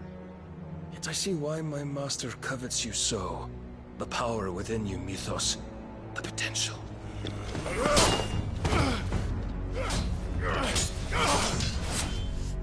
Stop calling me Mythos.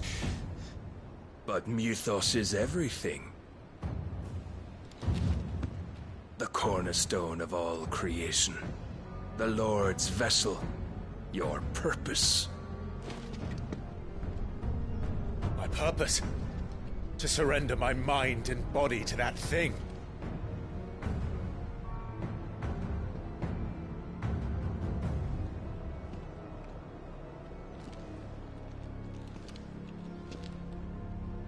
No, Your Majesty. My purpose is my own. I made a promise to my friends, to my people. And nothing is going to stand in my way. You would allow this delusion of free will to bar your path to greatness? Truly, your volition is a cancer. One that must be excised.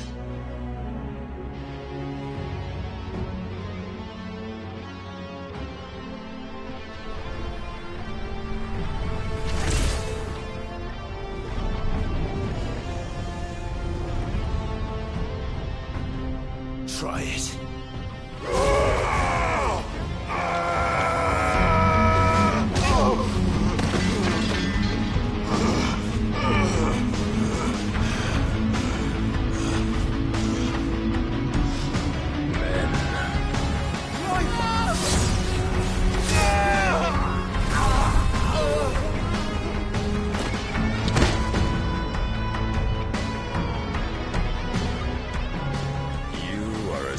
As all the rest.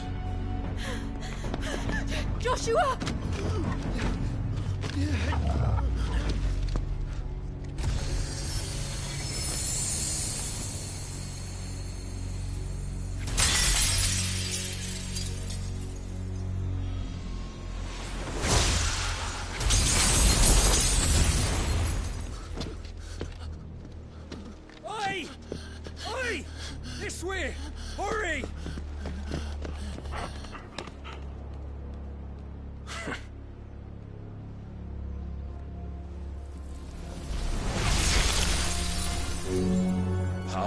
beyond reckoning, and they use it as a crutch.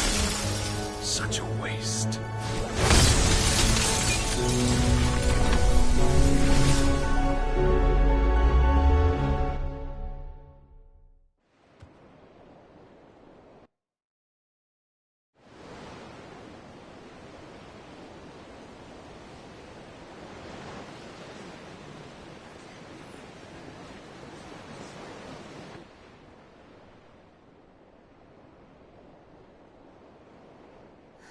Will he be all right?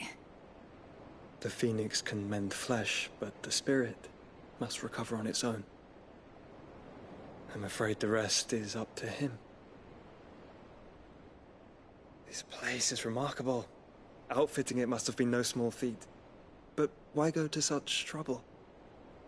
That beauty's belly's filled with wonders the world ain't ready for. If the guilds caught wind of what we were up to, they'd all want a piece. All right. And how is he? Do not blame yourself. He was barely breathing when you brought him here. We would have lost him if it were not for you. No. Barnabas may have severed nigh every sinew in my brother's body. But he made certain the wounds were not fatal. Nigh every sinew?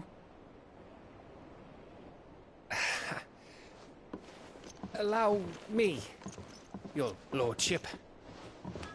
Don't know what I was thinking, putting you to the trouble like that. 'Tis no trouble carrying comestibles to my ailing nephew. I know, but you've already done so much for us. Pouring your gil into the hideaway and now the ship. I don't want to take the piss. You risked your life. And for what? Some girl you hardly know. Why'd you do it? You not mad or something?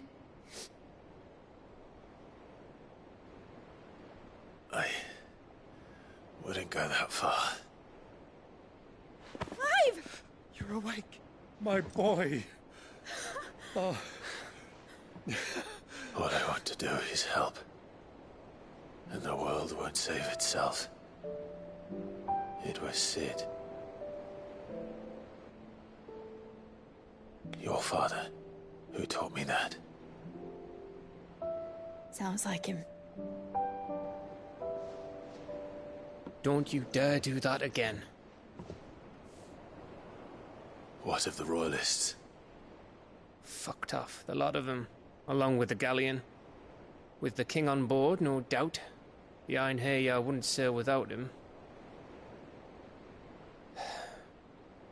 Clive. Jill didn't come back. What do you mean? She kept the king busy while the others dragged you out. It's all right, Mid. Jill is fine. The ether of her icon endures. And as long as it does, we can be certain she is alive.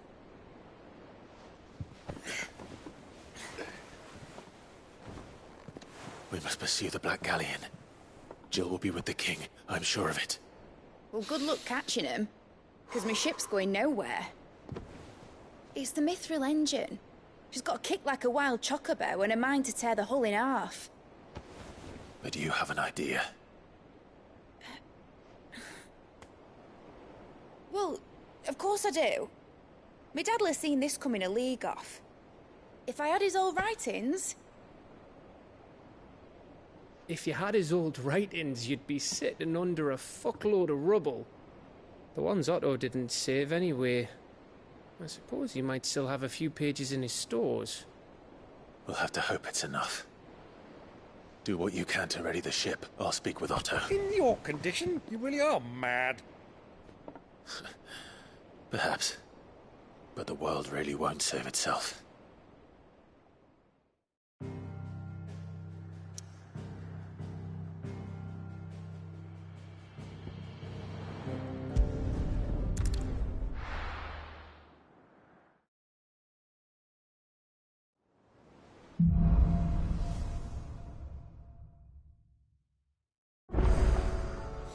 spies. Gav said that Otto might know something.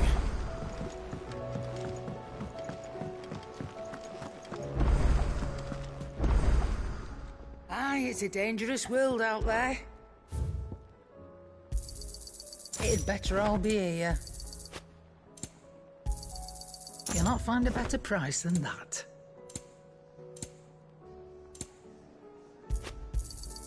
It'd better all be here. You'll not find a better price than that.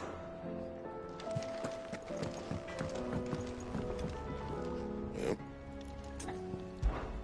So, what'll it be?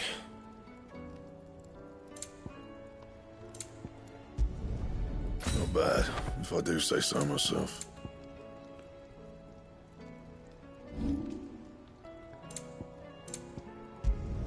Not my best work, but it'll do. Yeah, that should do you. And?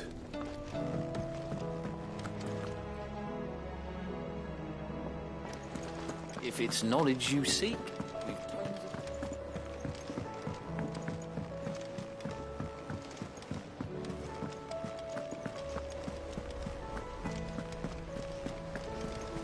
Cole said it was an army of Akashi.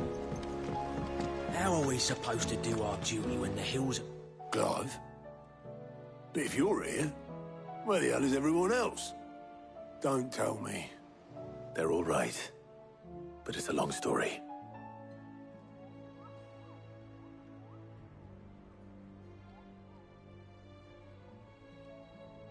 You lot don't do things by halves, do you? Well, at least everyone's still breathing. Now, as for these writings, I'm sorry to say, Clive, but if you had those, you'd be... Sitting under a pile of rubble, I know. But we were able to save a few bits and pieces from the ruins, most of which ended up being used to build this place. The more personal items we gave to the next of kin. In the case of Sid's things, that would have been mid. Then I'll check the workshop.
If Amber and the Lazarus are gone, Then everyone in Port Isolde's in danger.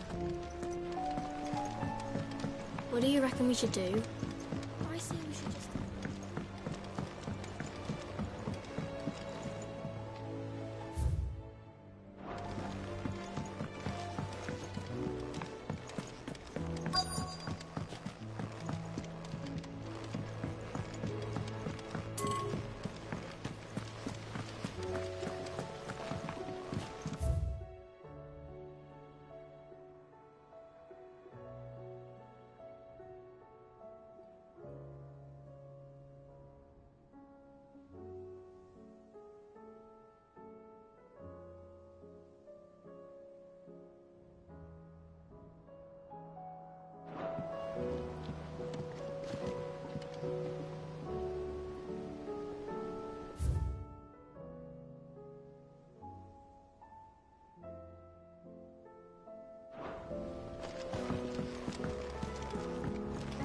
do you think Lid's ship will ever sail?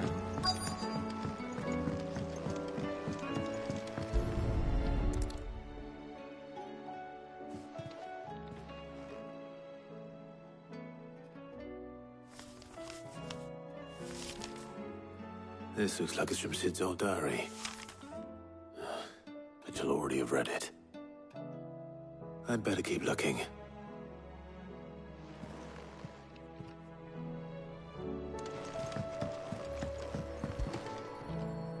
Well, that's it then. What do we have here? Oh. Sid's pipes. Something tells me Mid won't be needing these.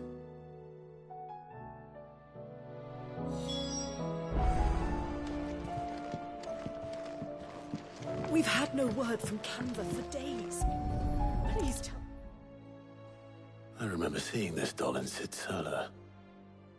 I wonder if it was Mid's.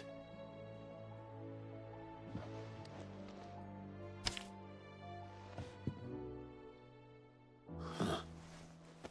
What's this tucked inside it?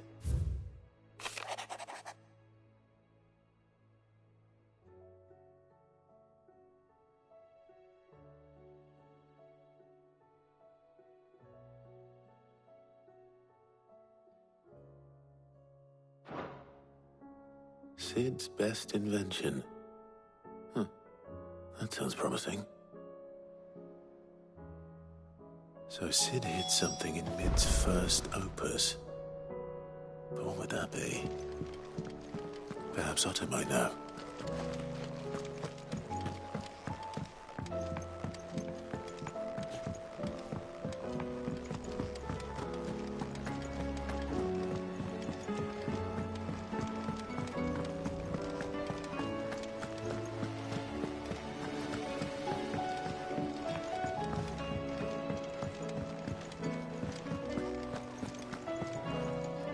Well, did you find anything?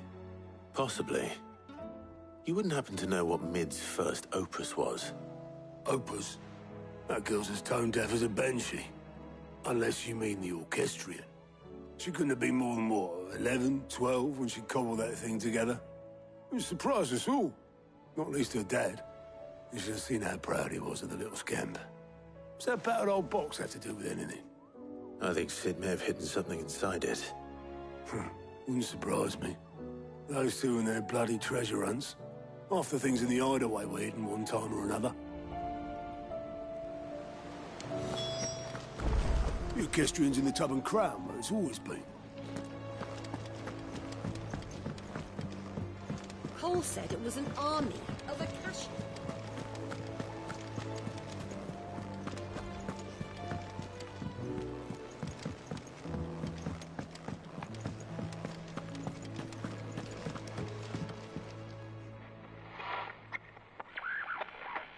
I didn't break it. Well, I didn't break it. What didn't you break? Nothing. We didn't break nothing. We definitely didn't break the orchestrion. What's wrong with it? It's broken. Except when it isn't.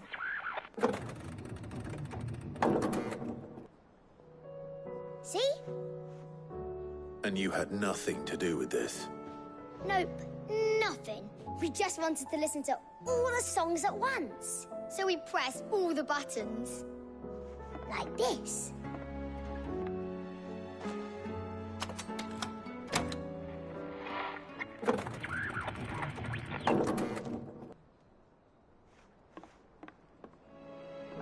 See? All too well.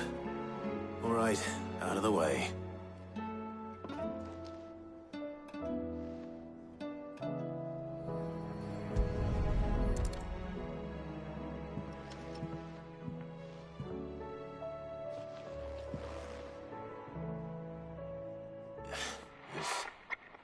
Something caught on one of the gears. Did you break it? Can you fix it? No, I mean, yeah, yes. There. How about now? You fixed it! Sid fixed it! He more than fixed it! Yeah, new music! Huh. Never heard this one before. They started playing when I removed this. Whatever it is.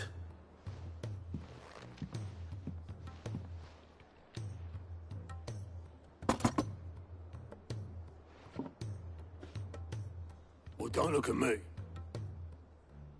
I can tell you it's important, though. Sid showed it to me once and said as much. Said it was the stuff dreams were made of. Let's just hope it's the stuff ships are made of as well. Indeed. Let's see if we can make some dreams come true.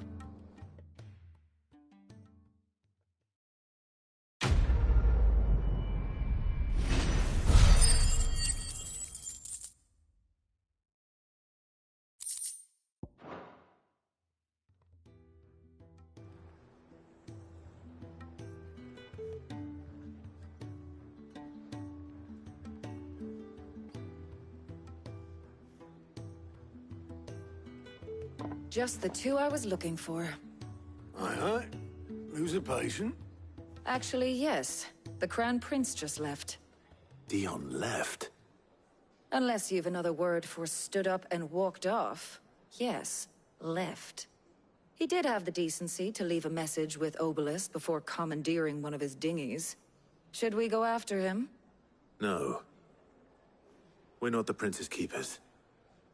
He's free to do as he sees fit. I'd rather he did so in bed. His wounds are nowhere near healed. Much like yours, I suspect. Otto told me what happened in Canver. What is it with this realm's princes and their aversion to rest? Ask me when I get back. Though I may be sometime. Then at least try to stay safe. And if that fails, try to stay alive, eh?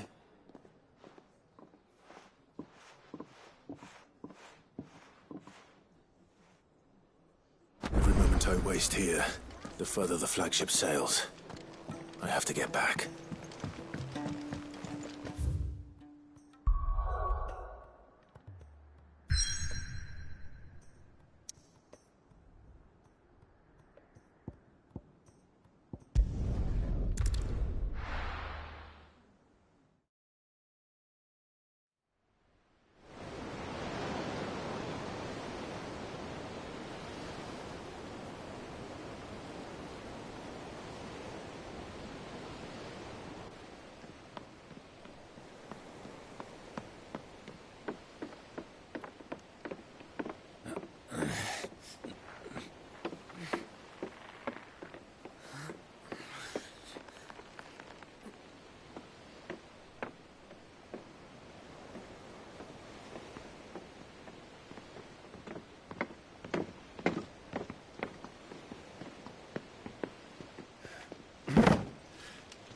I were right, Clive.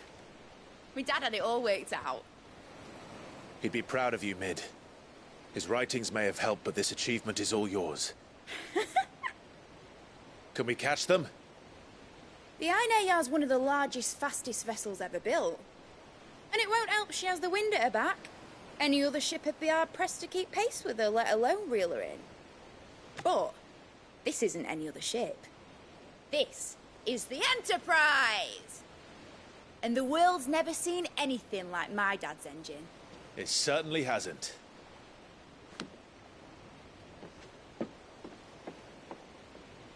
Clive, what do you know of Barnabas Tharm? Only what the bards sing. That he sailed to Ash from southern lands. That it was his mastery of the blade which won him the throne. And that his sword, Odin's sword, can sever the very threads of creation. But don't lose any sleep over a last tilt. We'll do what we must to survive. What we must. The light! I thought this cove was meant to be hidden.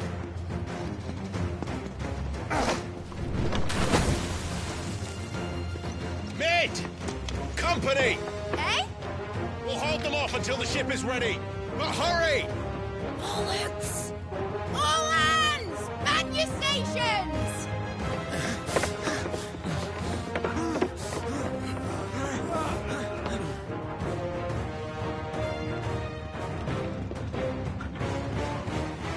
everyone with me?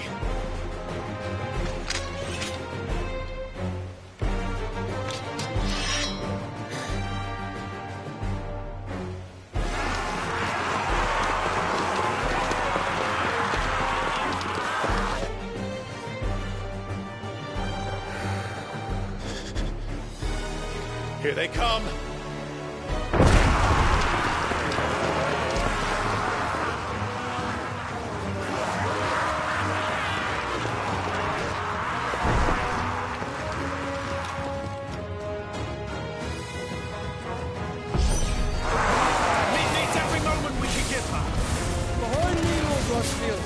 I'll take care of these fuckers.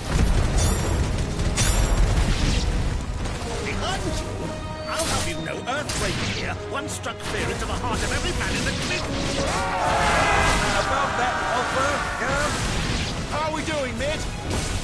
I thought you said that ship was fast!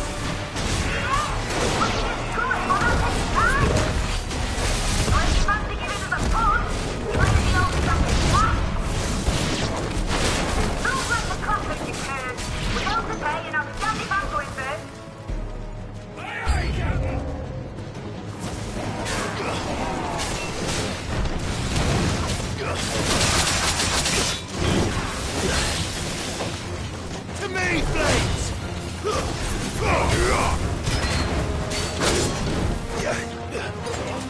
I needed that.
Enough!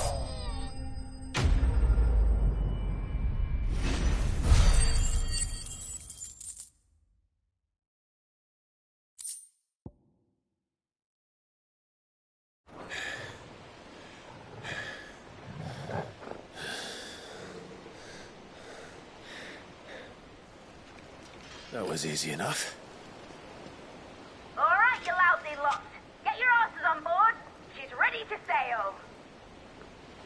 You heard the captain?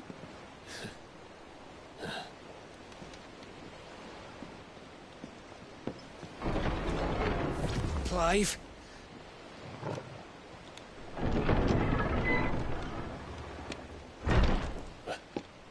But I thought he was... Confounded. Then it is as I feared. Sleipnir is no man, but a creation of Odin.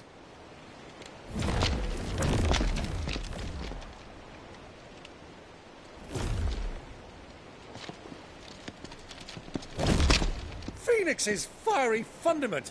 Have you no normal enemies?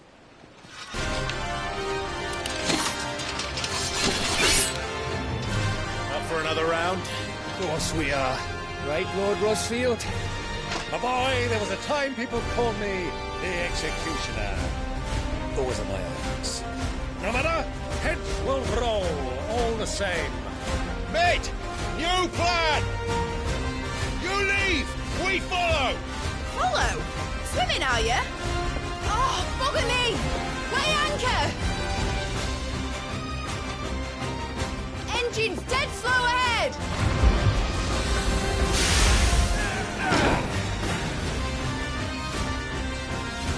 Have care, my friends. 'Tis not blood that runs through Omega's veins. These foes will not fall easily. They will fall. Like oaks before a woodman's axe. Good thing I brought one! How long are we meant to keep this up? As long as it takes. Unless you have a better idea. Well, I've already killed at least 5 of the bastards. Okay, Let's do the lot!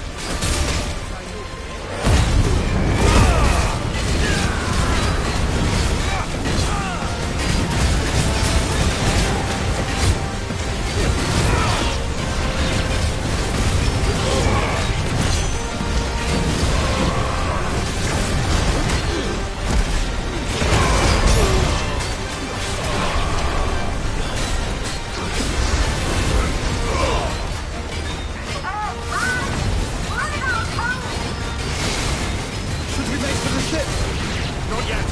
Wait for my signal.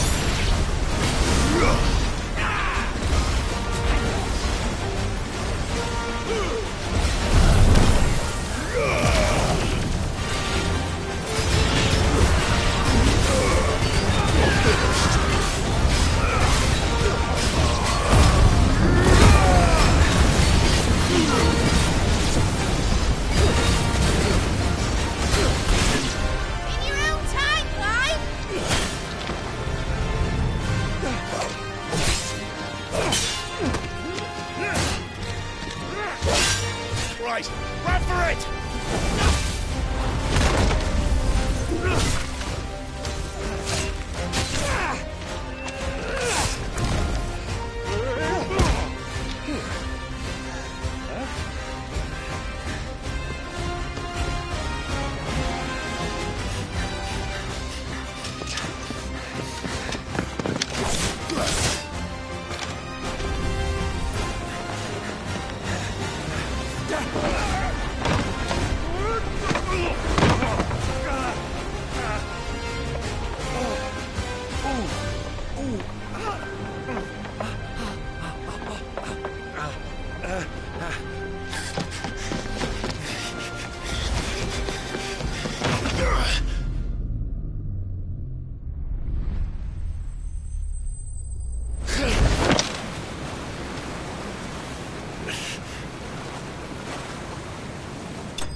What do you want?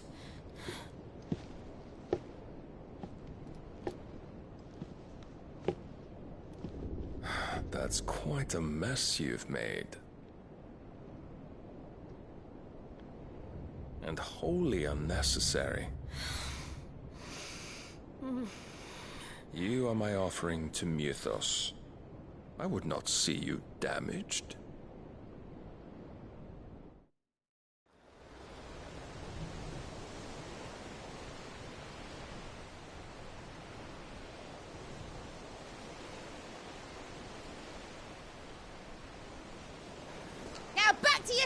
galleons! Every bell spent treading water puts another league between us and the galleon.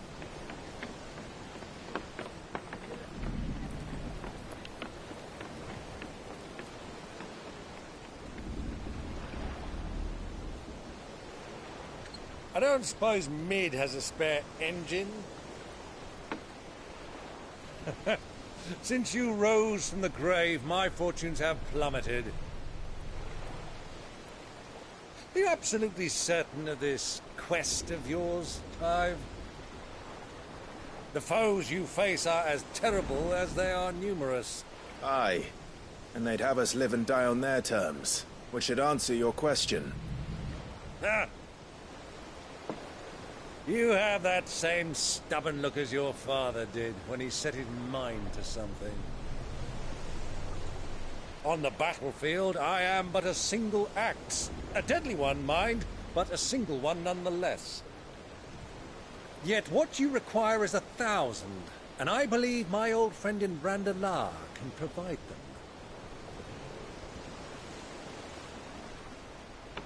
Take care, Clive. I have many more tales of your father's exploits to share. And I cannot very well do that if you're dead. Again. Good luck, Uncle. And may fair winds attend you. As for you, Joshua, take care. I shall do my best, Uncle. Farewell, my nephews. When next you see me, it shall be with an army at my back.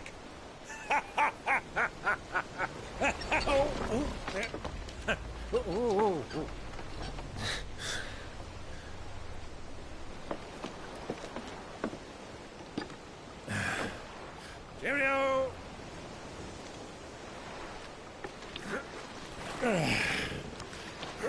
Oh, yeah. Do keep up, my boy.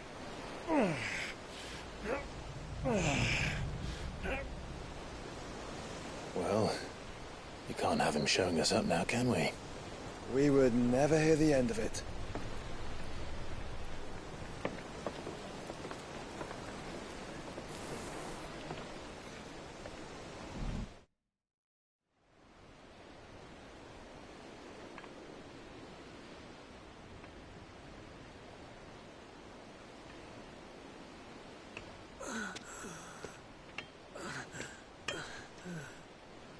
Great God of mercy.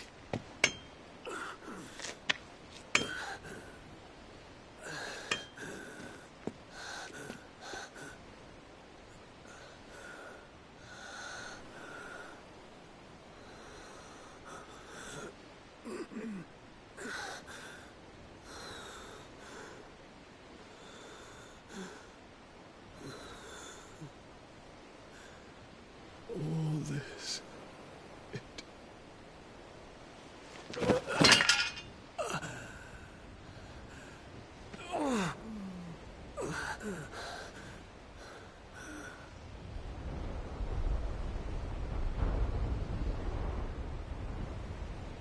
What have I done?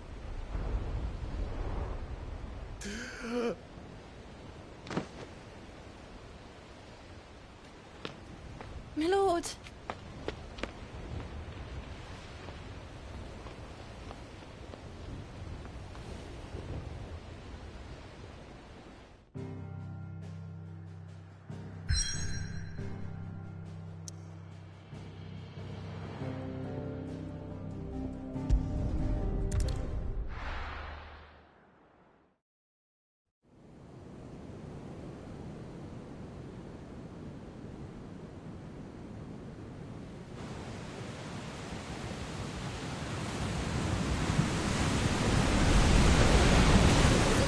Between here and Waloed, but any ship heading north has to round Zemeckis and put through the Narrow.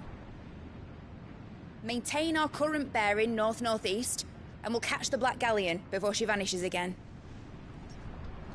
What's to prevent her from circling around Ash from the south? With these winds in those waters, it'd taken forever and a fortnight to reach Stonehenge. Mid knows what she's talking about, Clive. Better than any of us lot, anyway. I say we do as she tells... Sails on the horizon. She's ours.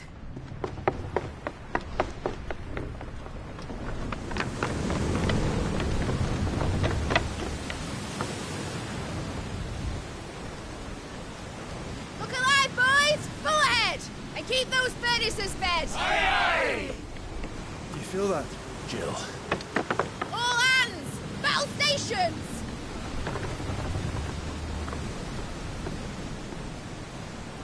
Let's see what this girl can do.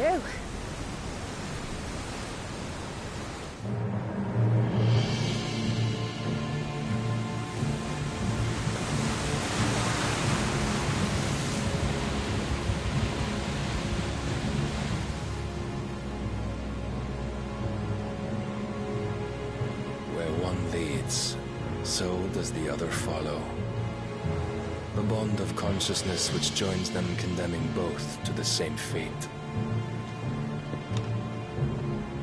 Yet my every attempt to strike it from their hearts serves only to tighten its hold.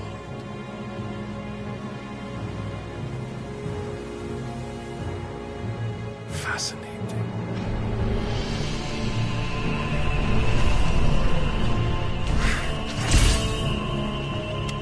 But then, there is naught my blade cannot sever.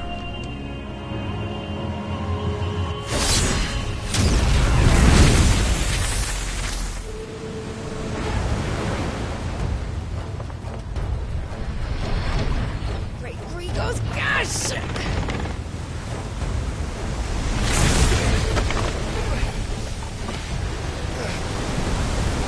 One of us. Hard port! Heads down, you brutes! And brace for impact!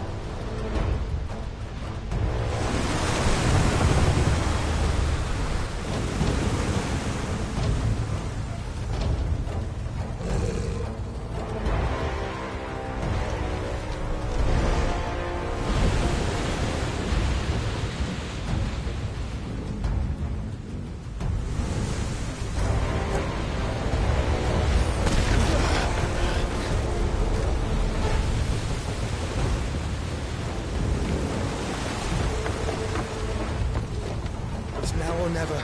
I'll find her.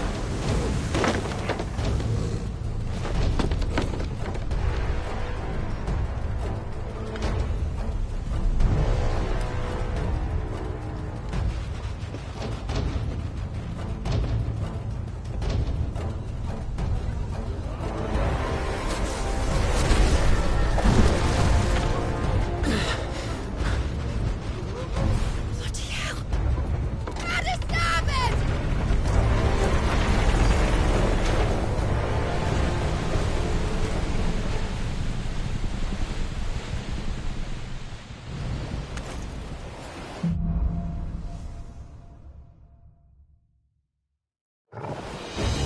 Where did you hide her, Barnabas?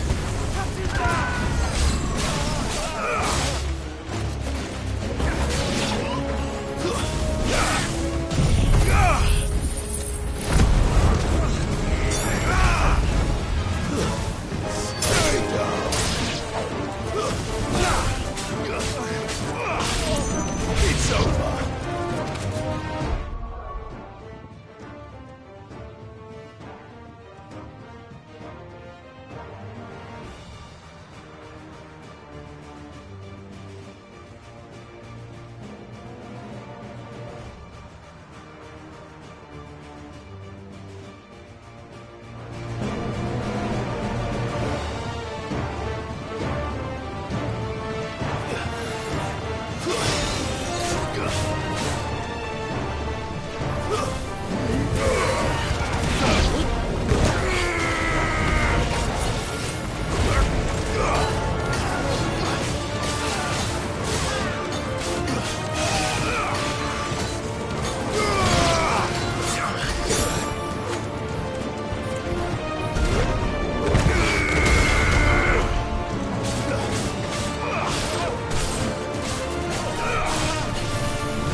chain.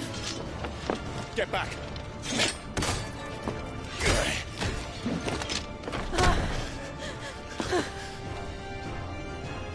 Clive, how did you... I'll explain later. Hands!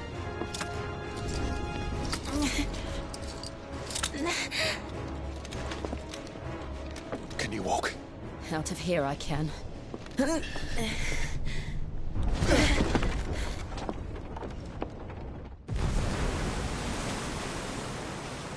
Stand still!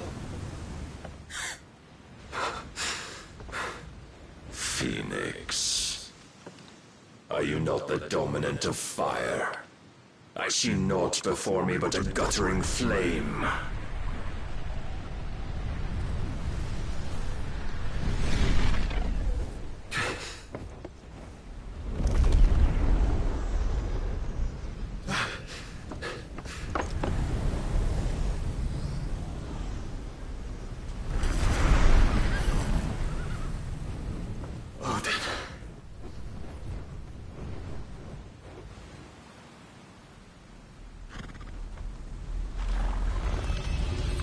In earnest, then.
Can you go on?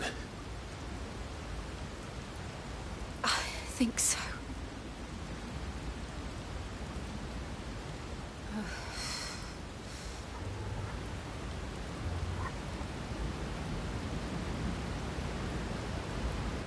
But to where?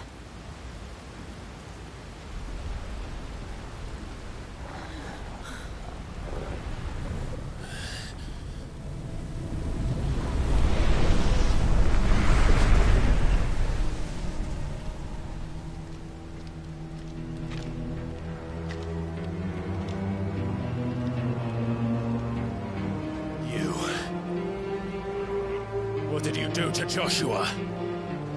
The Phoenix? Oh, I expect he will survive. This consciousness in which you coil your feeble souls is grown thick with desperation. And thus has my master turned to my blade.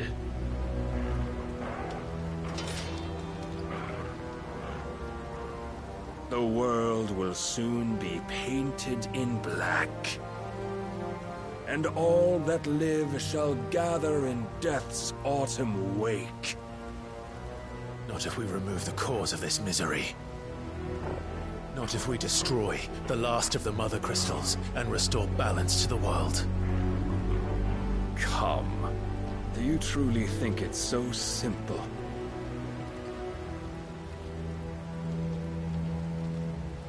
The Blight is inevitable. Not even the Almighty might stop its endless march. Your efforts will avail us naught. Naught, that is, but suffering. You must embrace the truth, Mythos. Accept your place with the Lord. Keep it. As long as there's a chance, there's a choice. Ever led astray by your blind resolve.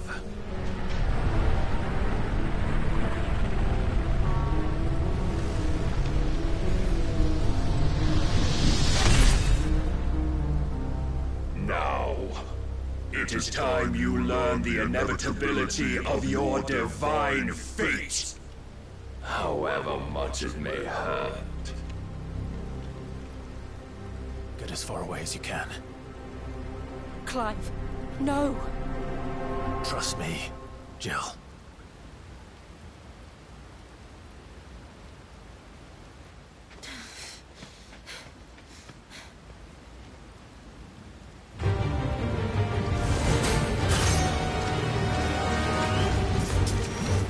We don't have to do this. Oh, but we do. If only to remind you of your duty. Silence!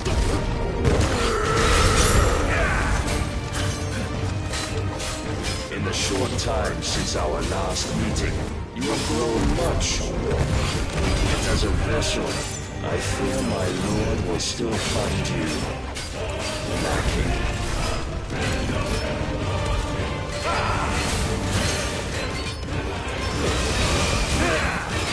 Let's try.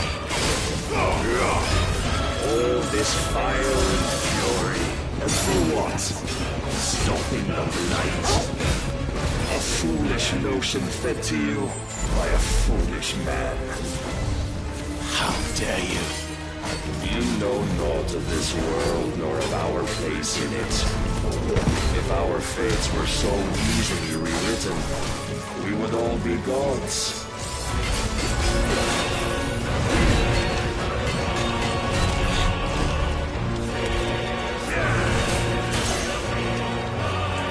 I have seen enough.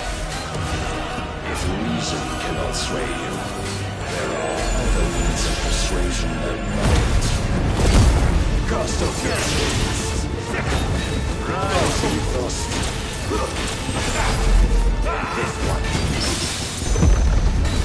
Get him.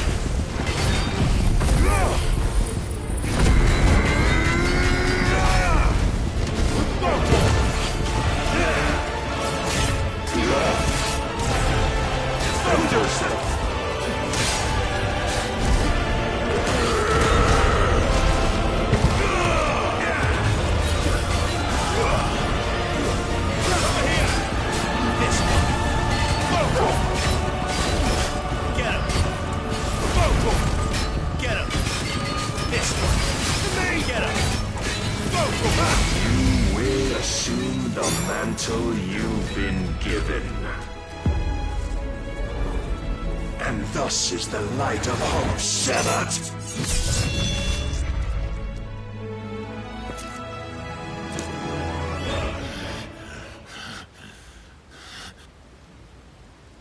You would yield so soon. Never. Clive!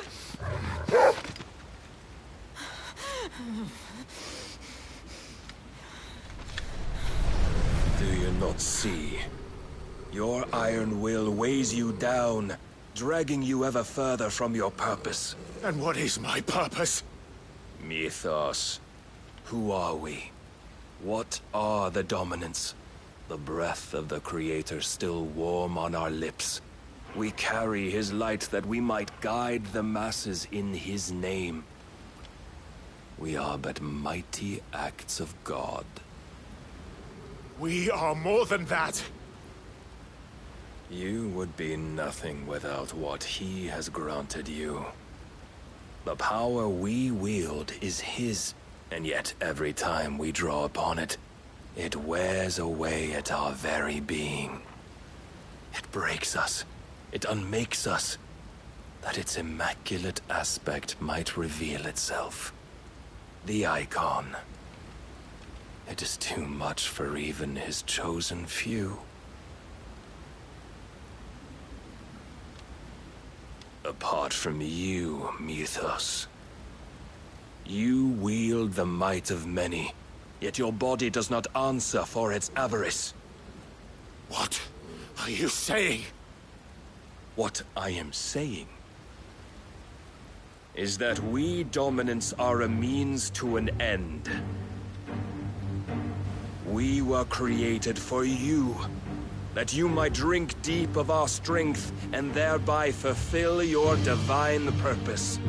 Which is? To feed. As you would know, could you only look beyond the walls of your prison of self-regard. As long as you choose to ignore this, you shall never penetrate my defenses. Still, you may take solace in the fact that you are not alone in your plight. The chains of volition shackle all of mankind, but there is yet cause to rejoice. For the Lord, in his mercy, has taken pity on his flawed creations, and shall see them restored to their proper forms. And what exactly would that be? Why, loyal servants to God. No. Manners, Lord Rossfield? They are men, like you and me. Albeit ones unburdened by the wills that drive our kind to madness. They are pure. They are divine. You mean to turn everyone Akashic? Not turn, Mythos. Turn back. For too long has mankind been led astray by their clamorous wills. It is time they return to a world of quiet equality, where they might once more know salvation. Salvation? And abandon everything we hold dear? We don't need your salvation. We'll save ourselves, and we'll do it on our own terms. Not yours. And not your gods! With every defiant expression of your will, the tighter the chains of consciousness become.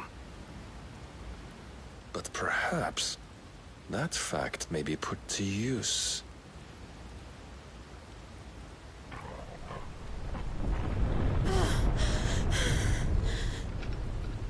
Clive!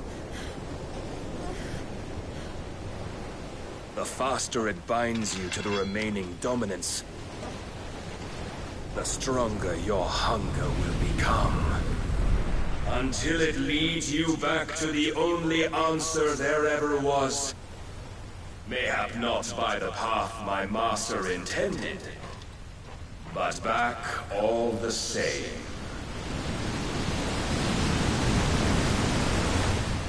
Ash is not far. I could freeze a path. You're in no fit state. Probably not, but I can try.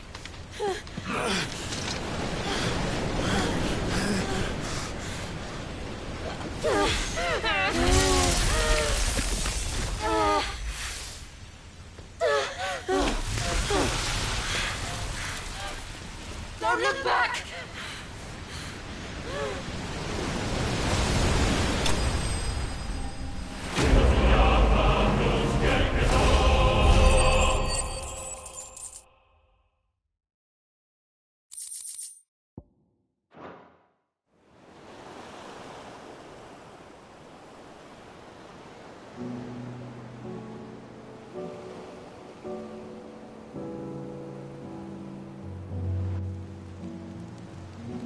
I hope the others are safe. The Enterprise was clear of the gap when we fell. They made it, Jill. And they will have seen the ice where it led. We need only wait till dawn.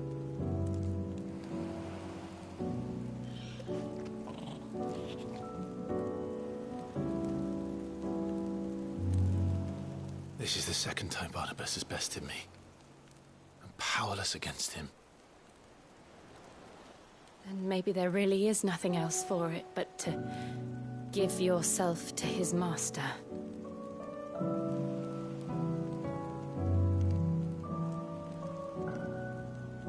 Only you won't do that. The Clive I know would never do that. So you believe? But do you really know me? If what Barnabas said was true, then I'm more monster than man.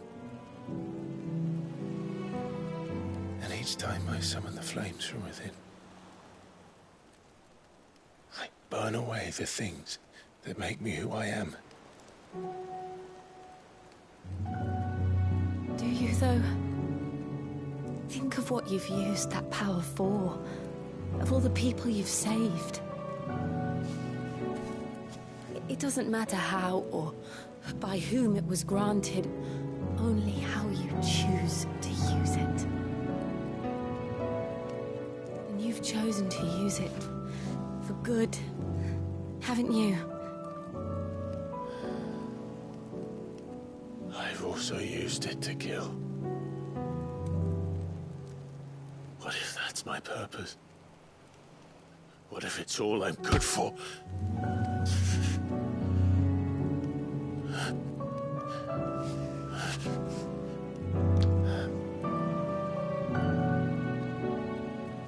You're still that same boy I grew up with.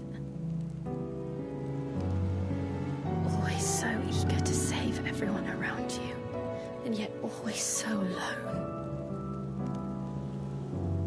Because you failed to realize the one thing that needed saving most of all. You, Clive. You. You never once took the time to save yourself.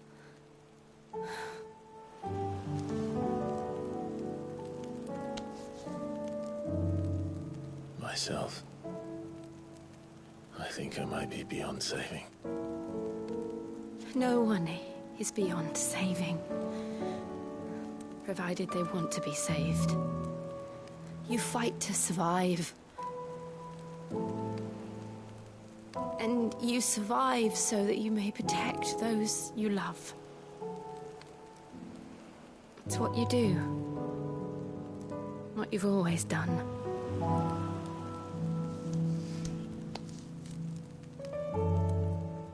And I know you're not about to change.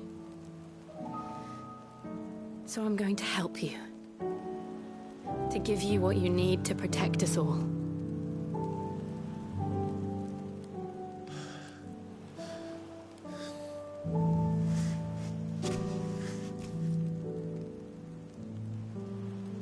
Jill. Are you sure?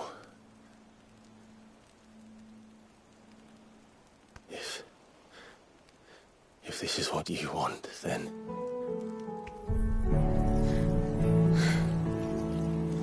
Don't worry, Clive. It is.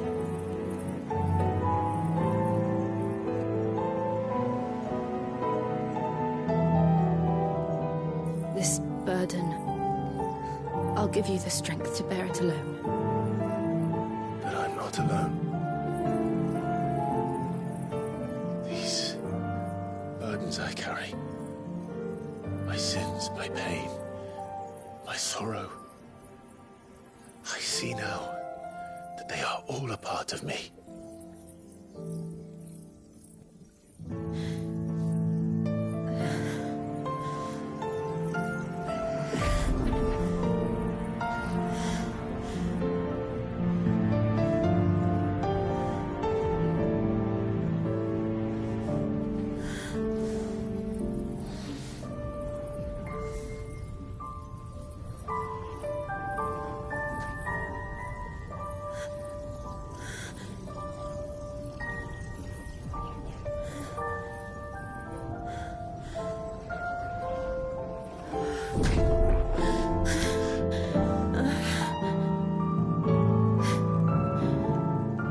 If I those I love,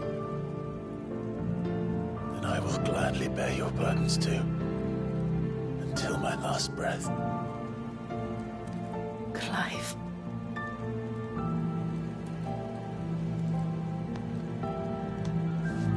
I promise you, Jill,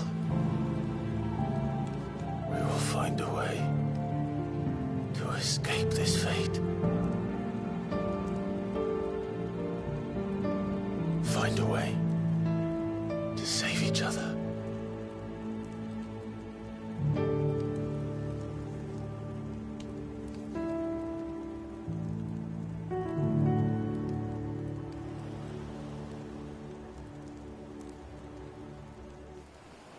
That we might one day look upon the moon again, together.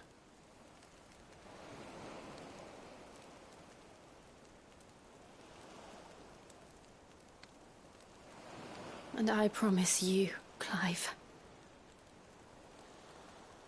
that I will be there, no matter what you must become. I know.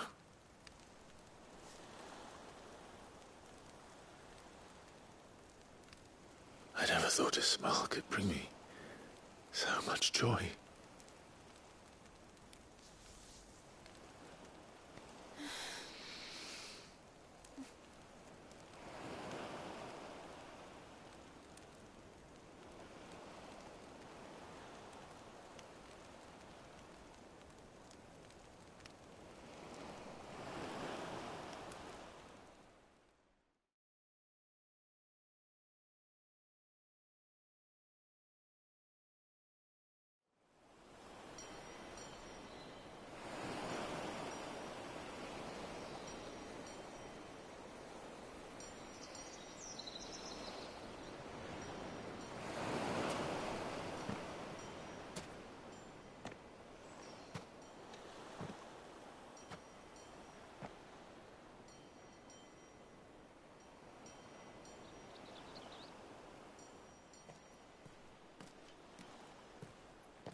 What of Barnabas?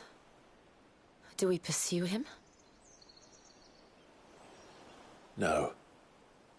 Our paths will cross again soon enough. Whether we like it or not. Besides, there is something we must do first.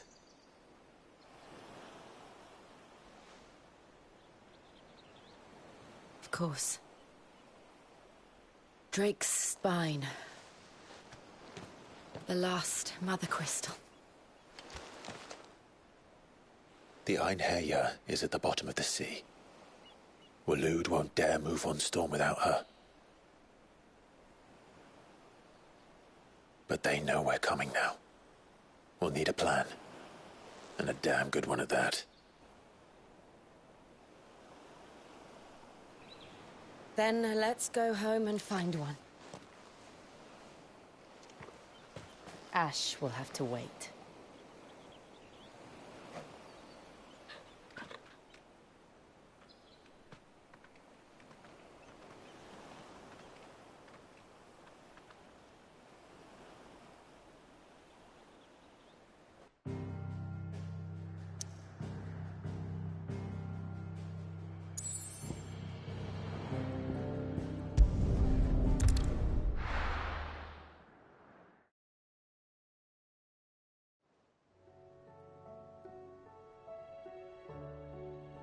Mid says Odin split the sea in two.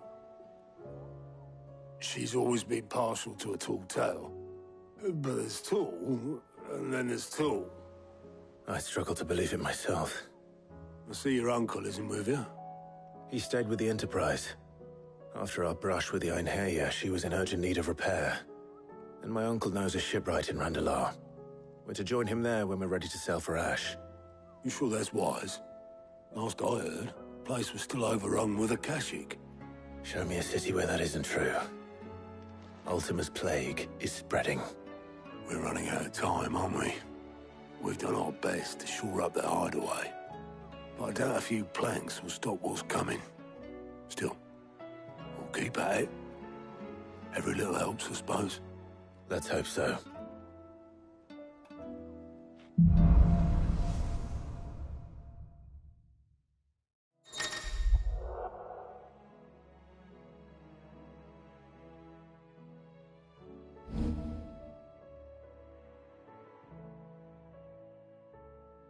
I should visit Joshua, assuming Talia will allow it.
Covered in nicks and lumps.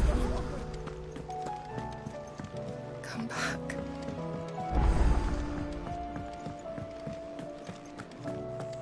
Oh, don't tell me we've run out of pep. Clive. Going purse weighing you down?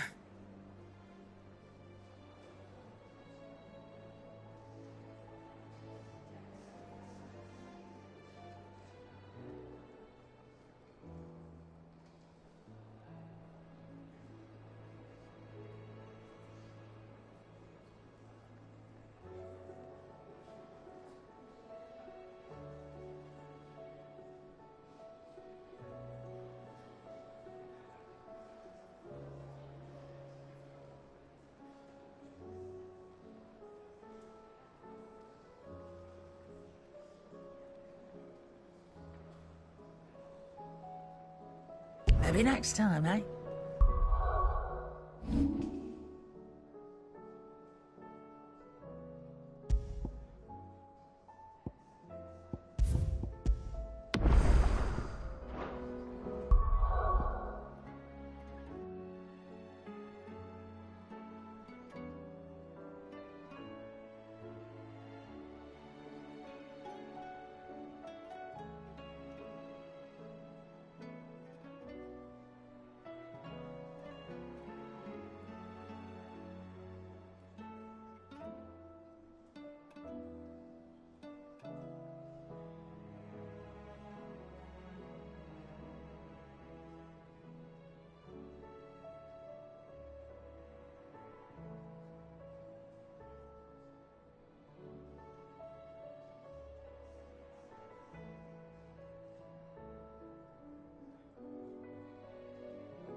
How do you split the sea?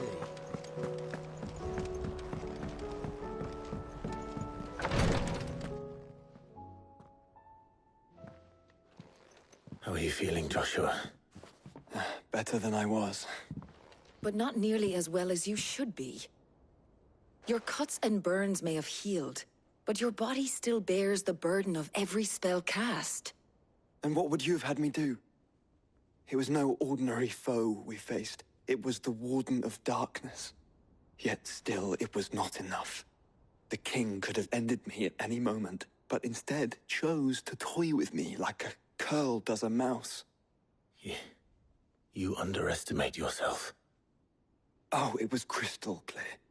Only one man established his dominance that day, and that man was Barnabas. I'm sorry, brother. That was ill-spoken. It's just, I have never felt so powerless. And when so many are looking to us for strength, perhaps the prince feels the same.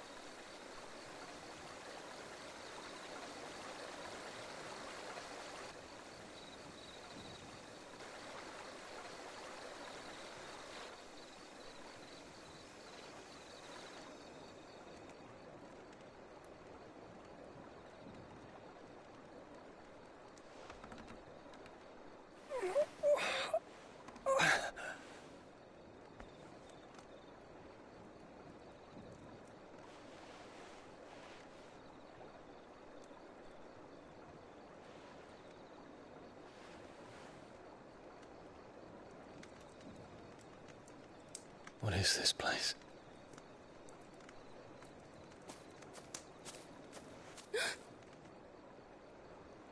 Don't move.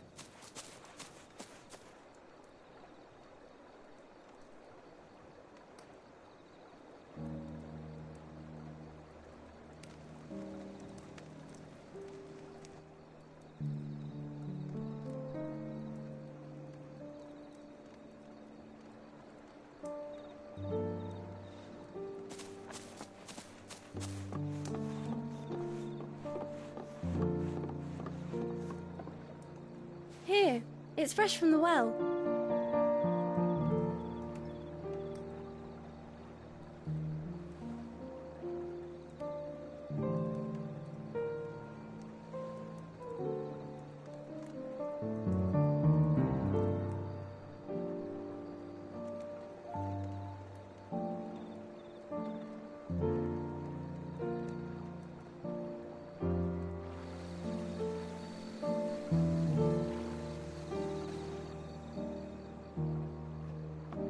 Grandmother told me spirits sometimes get lost, and that the lanterns guide them to their proper place. I set one on the river for her when she passed away.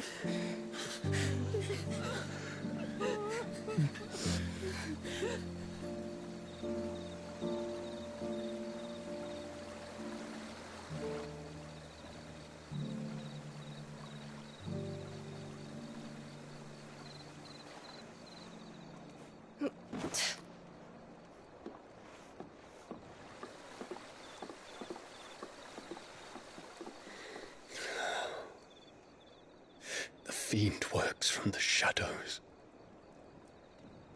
Was it you who guided my hand, then, Ultima? No, not you. This is my doing, my fault, my sin to bear. And for it, I must atone.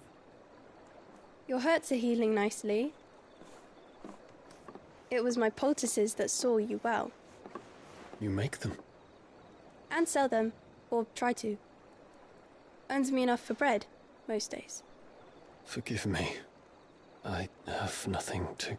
I know, but I couldn't just leave you lying there.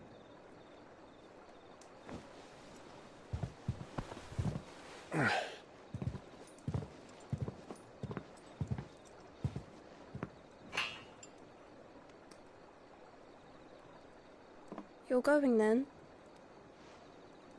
Of course. I'm healed. Thanks to you and your poultices. Will you promise to come back and visit?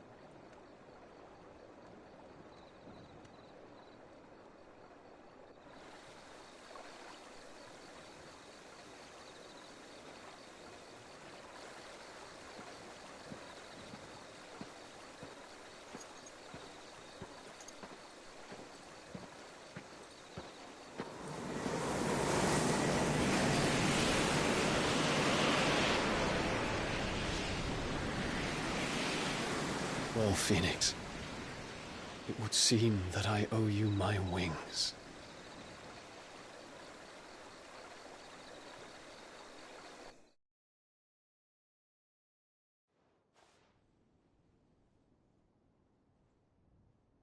Perhaps he can find an answer.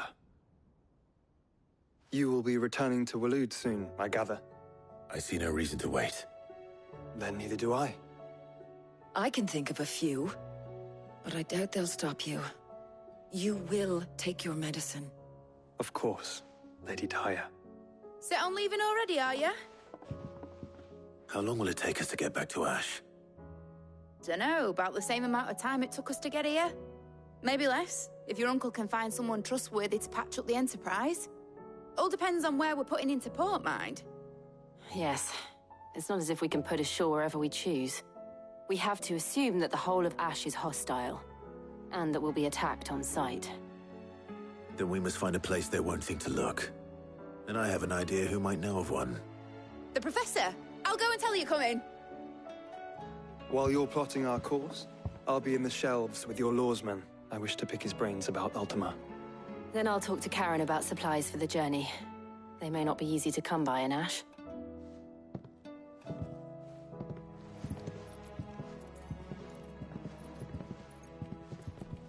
Your brother's body won't take much more of this recklessness. You know that, don't you? I do. You've seen more of the world these past 5 years than most do in a lifetime. It's a shame you never had a moment to enjoy it.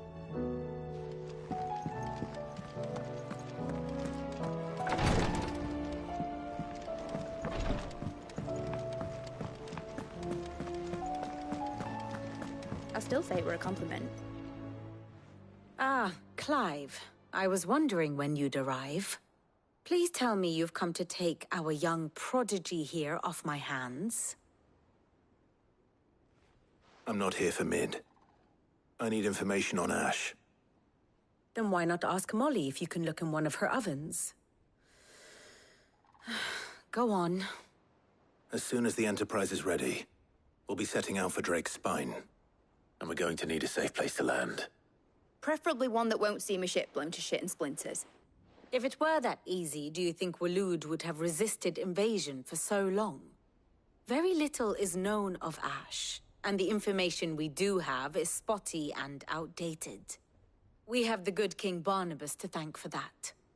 Waloed's borders have been closed to outsiders since the day he seized the throne. If there is anywhere safe to land, you won't find it on my map. Then tell us what we will find. I'm sure you know better than we do. But no splinters! All right. If it will get you out of my hair. But interrupt me, and it's over. Understood?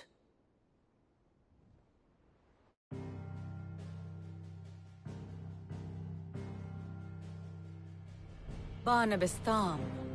The one they call the Last King. Understand him, and you will understand the kingdom of Waloed.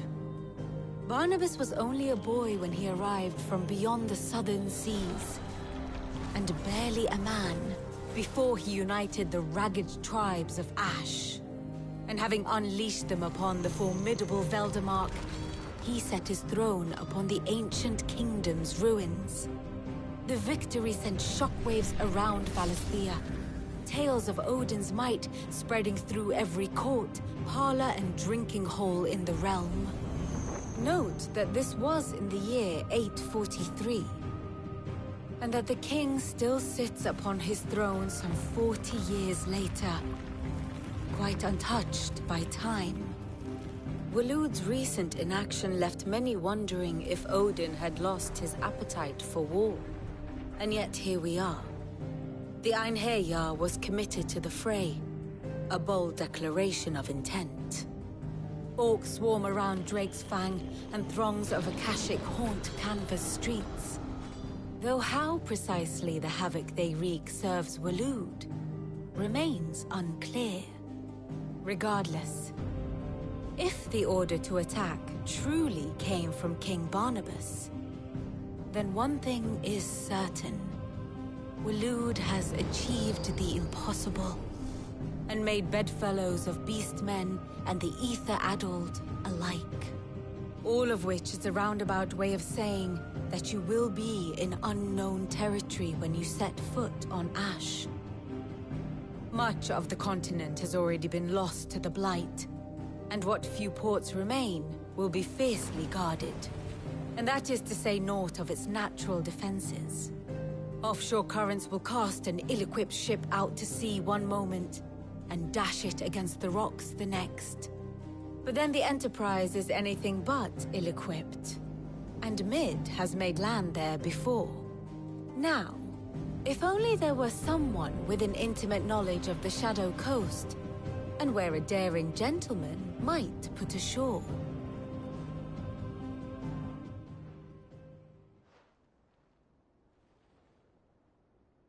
You see, Clive, you had the answer all along. Do you think you can get us back to that beach, Mid? Picked you up from it, didn't I? Not that it were easy. The currents were a right bastard. But then, if it wasn't hard, it wouldn't be worth doing, would it? Well said. Thank you, Lady Vivian. If a few morsels of common knowledge and a sprinkling of tavern talk are worthy of your thanks, I wonder what genuine intelligence might earn me. Probably more visits. Mid, I need everyone in the ale hall now. I'll fetch Joshua from the shelves. Aye, aye, Captain.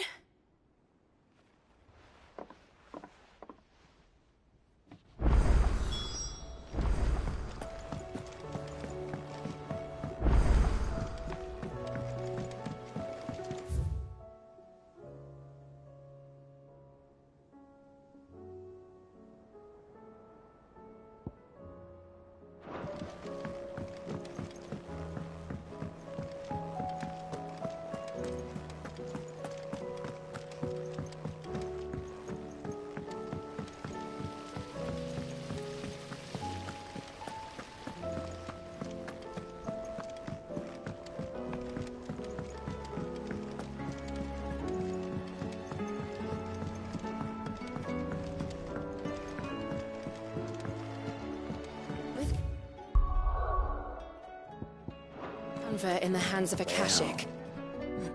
Here, Sid. Reckon you might be just the man to help me out of a bit of bother, if you've a mind to. Let's hear it. Well, it's about this alembic the chief's got me making. Lovely bit of kit it is. Bung in a solution you want splitting, and it will separate it out, just like that. Problem is, it won't always get rid of all the impurities. And with some of the stuff we need it for, that ain't good enough. Which is why I've been looking for something to filter the liquid we'll be cooking off. And that's where I was hoping you could help me out. I imagine Ty could get some use out of this alembic too. Distilling medicines and the like. All right. Why not? Proper job! So what exactly do you need for this filter? Nothing but bomb ash'll do, says the chief. Gave me a sample she'd obtained from the university stores. Couldn't believe my eyes. You pour the blackest blight water through it, and it comes out clear as a mountain stream. So, I did a bit of reading about where I might be able to get hold of some. And do you know what I found out? It's only the blimmin' bones of a bomb king. They leave them behind when they die, see? I take it that's where I come in. If you wouldn't mind. I saw a billet on the hunt board for one just the other day. Would have gone myself, but, well, fighting dirty great balls of flame ain't exactly my forte. You, on the other hand... All right. I'll see what I can do. Thank you kindly. And a good hunting, eh?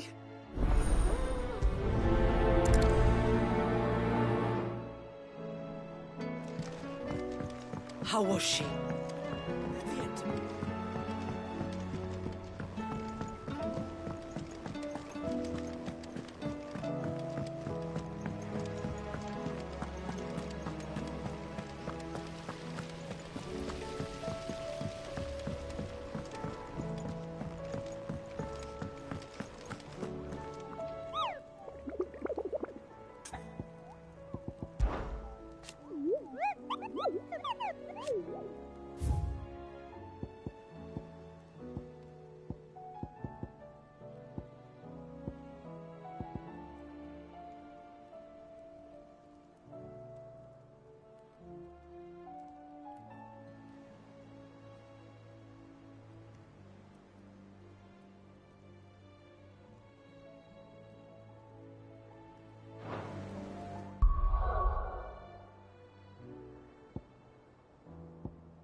Ready to go?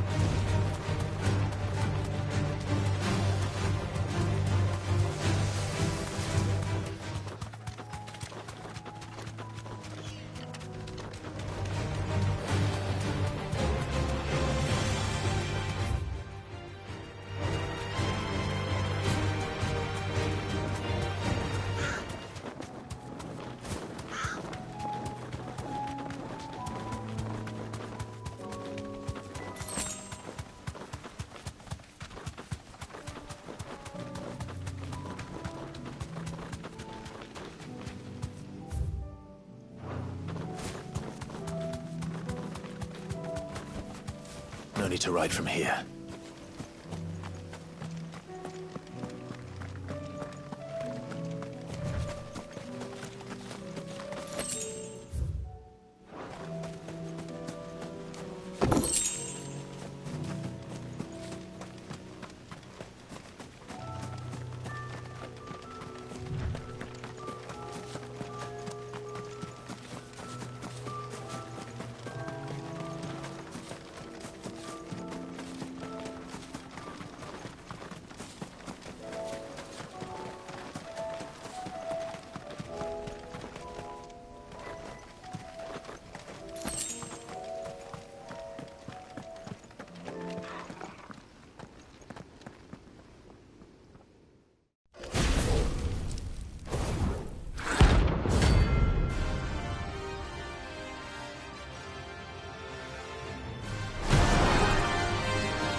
Here. Greetings, Your Majesty.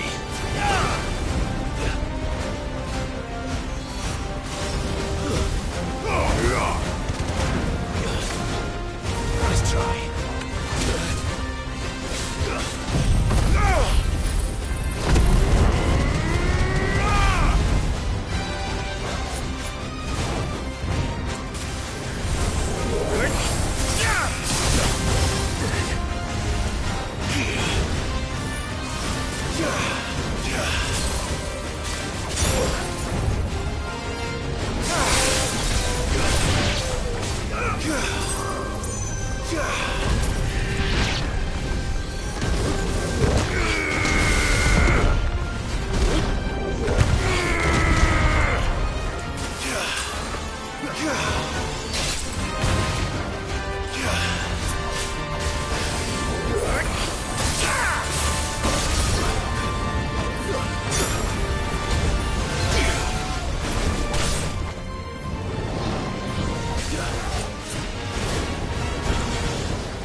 Your reign is over.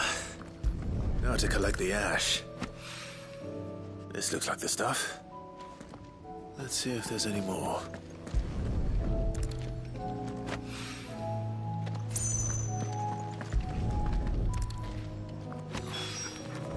That should do it. If Owain needs more than this, he can fetch it himself.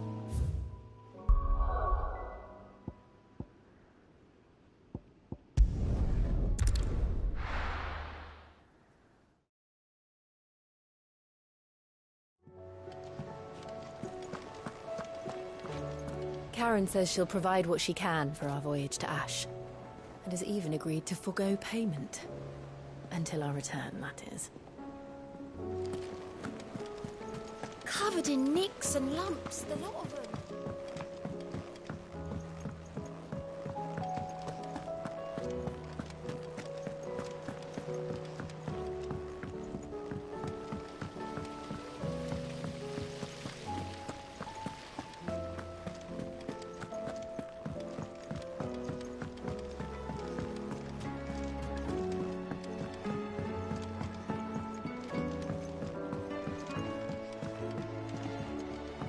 left Canva in the hands of Akashic. I'll need to find... All right there, Sid? How's that hunt for the bomb ash going? I have it here.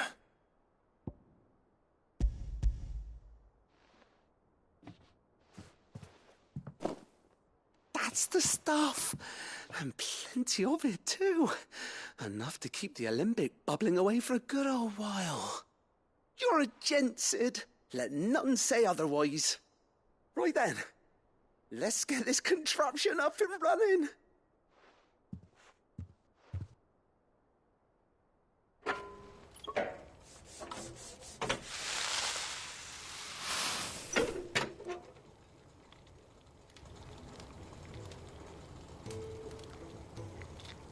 There we have it. The Telemon Alembic. And it works just like the chief said it would. Very impressive. Says the man who cut down a burning boulder. Speaking of which, I still haven't returned the favor. There's no need. The good it will do for the hideaway is reward enough. Don't be silly. Why don't you let me take a look at that bag of yours? The one you keep your potions in. Reckon I could work some magic on that, huh? What kind of magic? Well, we happen to have isolated a substance in our test run of the Alembic that I reckon will make even the toughest leather supple as anything. Thought we might use it to breathe new life into old boots and the like. Save the hideaway a few gil. Ah, I reckon if we slap a bit on your bag, it'll loosen it up enough for you to squeeze in a bottle or two more. Well, it can't hurt to try, I suppose. That's the spirit. Leave it with me. I'll only be a mo.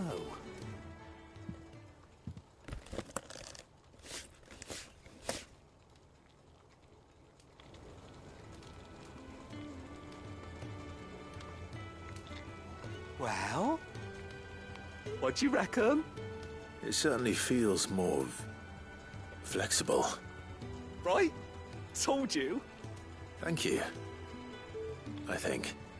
No. Thank you for supporting Mid and the rest of us in our endeavors. Without you, we'd never have been able to discover wonders like that stuff I rubbed on your bag. And I'm telling you, there's plenty more where that came from.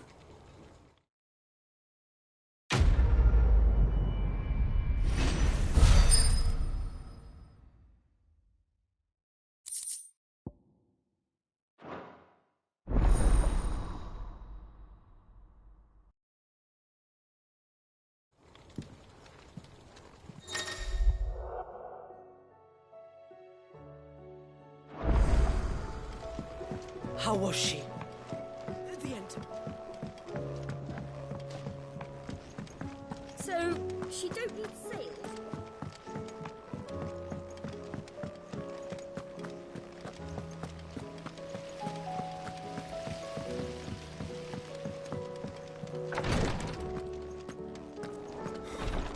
She can't kick this up. Glory to Griga. There you are. And not a moment too soon. What's happened? Taya's busy working herself into an early grave. Since the arrival of her latest patient, she's refused to stop, even for a moment.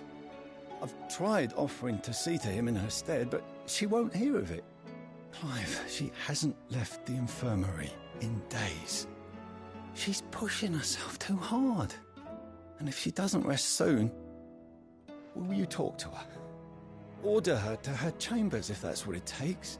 Because if she keeps this up, I fear the hideaway will be without its best physica before too long. I know better than to order Taya to do anything. But I'll speak to her. Thank you. I pray you have better luck than I did.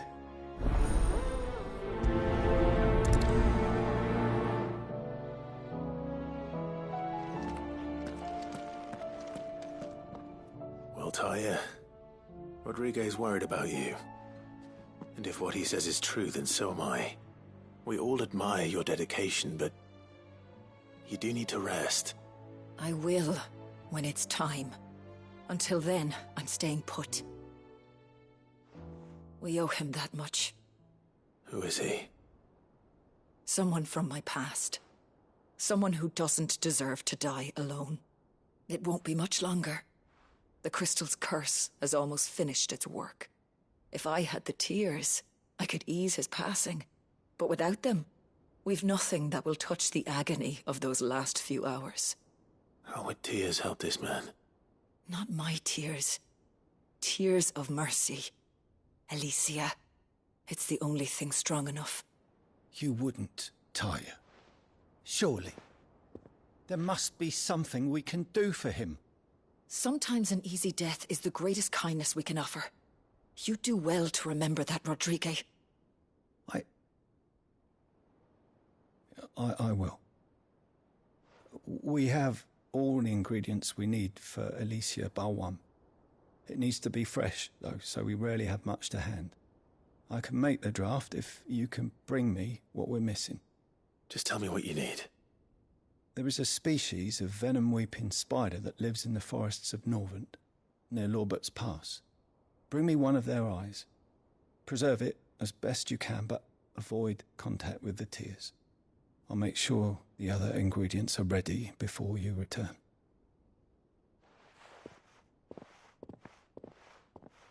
Thank you, Clive. I won't forget this.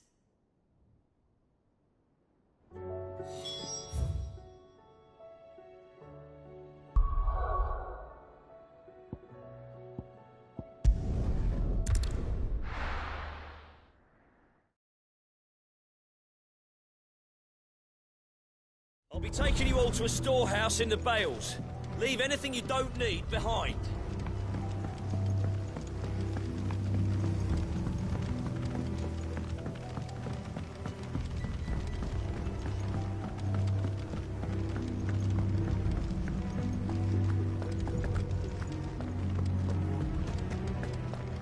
Come, my children.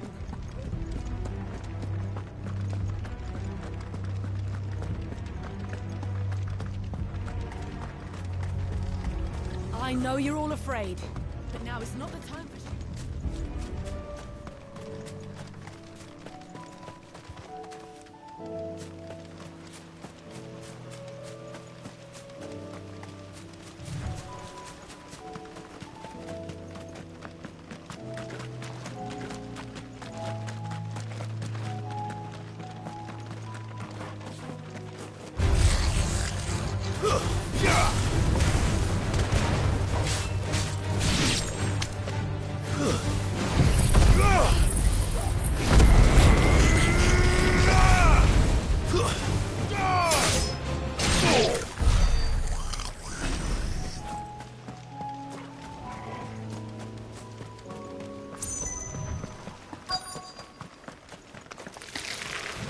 Rodrigue could have mentioned his spiders would be the size of curls.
Get him!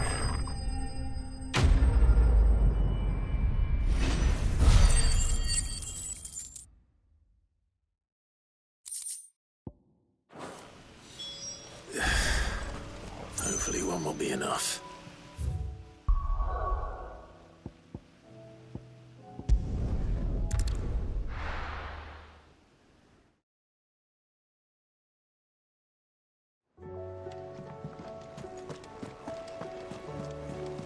Covered in nicks and lumps, the lot.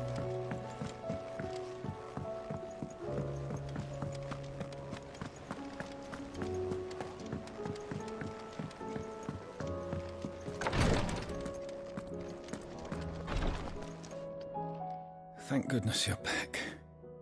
Taya looks like she's about to collapse. Is this what you needed?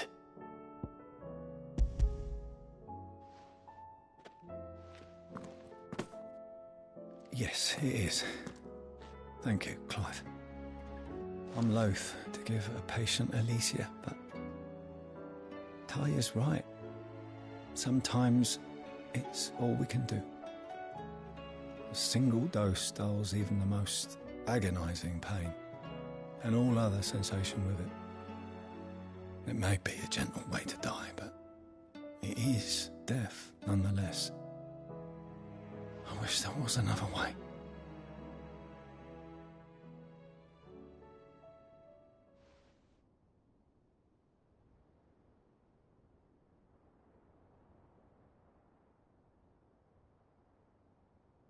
How are you feeling? Light, mid-here. Drifting on waves. Good. Just relax. Let the waves carry you to a better place. Thank you, Taya. I'm so proud of you.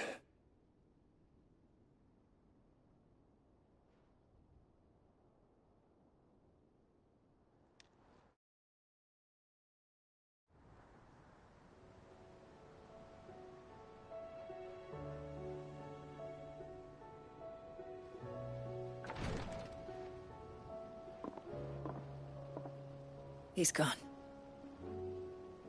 Thank you, Rodrigo. And you, Clive? I'll see that he's properly laid to rest.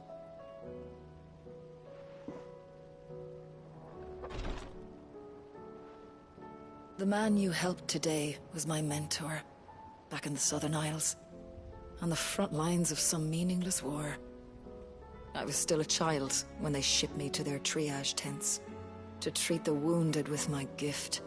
But in such blighted lands, I was next to useless. Until he taught me the true Physicker's art, that is... An art we would be lost without. Tears of mercy were his gift to the bearers of the world. A respite from the agony of the curse's end. And a kindness Sid would have approved of.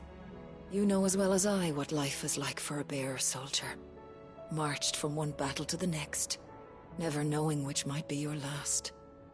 A commander may care nothing for the bearer spent in his service, but my mentor's gift gave the dying one fleeting moment of tranquility before the end. I've no tears left, Clive. I've seen too many of my friends taken. Something needs to change. And we need to be the ones to change it. And we will. I promise. I hope so.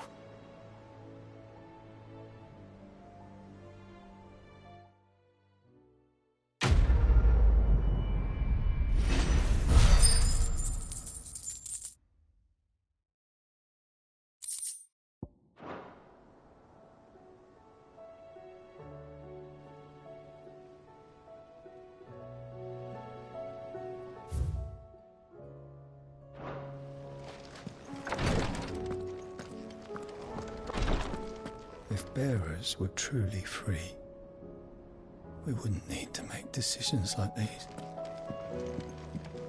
Please, Your Grace, stay.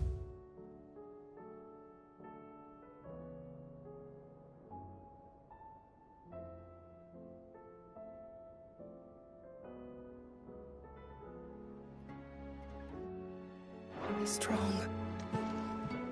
Ah, my Lord Marquis. Yote, is anything the matter? You seem troubled.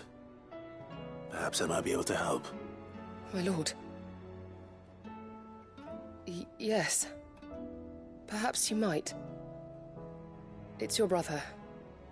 His condition continues to worsen, though he does his best to hide it. The lesion on his chest pains him more with each passing day. I had feared as much. There are certain elixirs which can ease the suffering of those afflicted by the curse, but... But?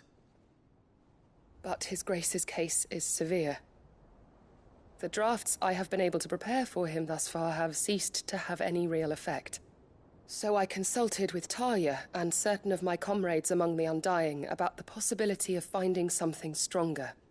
And thankfully, a recipe was found. The only problem being that the critical ingredient is exceptionally hard to come by, and our supplies are almost exhausted. Unless we can secure more soon, your brother's anguish will likely become unbearable. My lord, I know that I have no right to make demands of you. But would you help? For Joshua's sake. For Joshua? Anything. Thank you, my lord. So, what is this critical ingredient? A rare herb by the name of stonerwort. It grows only where the ether is densest. The vigor it stores in its stems helps to counteract the curse. We discovered a patch near the aqueduct in Rosaria. But alas, yet more ether has erupted from the earth there recently, leaving the whole area flooded. The search continues for a new source. One that we might reach without being turned. So it's only that you can't reach it? The stonerwort itself is unharmed by the flood? Well, yes, but... Then I shall go in your stead. Oh, but, my lord... You've yet to find another source, correct? So for now, the aqueduct is our best hope. Besides, I'm a dominant. The ether can't hurt me. Well, if you're sure, my lord. Stonerwort is easily identified by its blood-red blooms. Search around the aqueduct, and you're sure to find some soon enough. I shall remain here and prepare the other ingredients.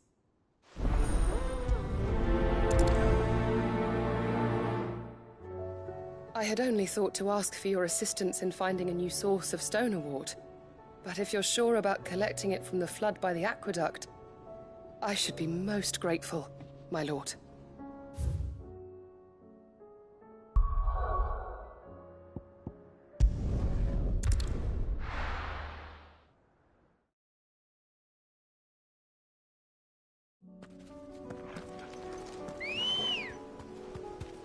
Come on.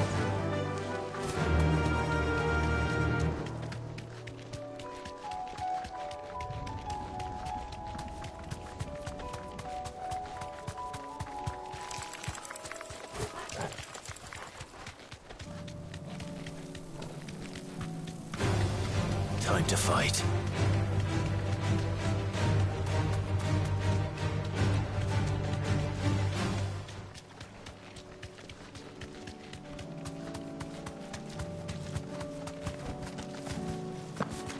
Here's the aqueduct. Now to find our stonerwort. Yote mentioned blood-red petals. Just my luck. Well, I won't be picking anything till they're gone. There's only one thing for it.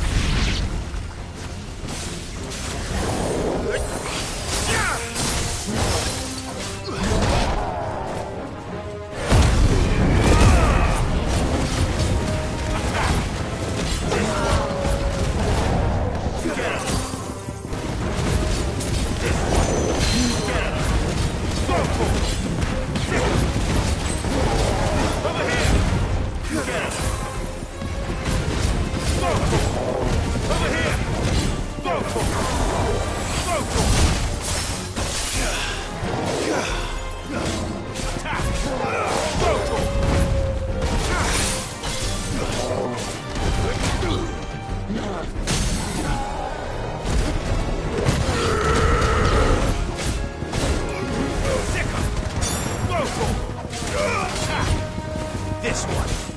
Attack! This one. Over here! Get him!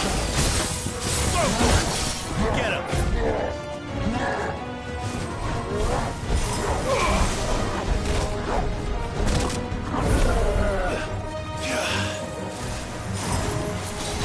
So here!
is. Better collect as much as I can before reinforcements arrive.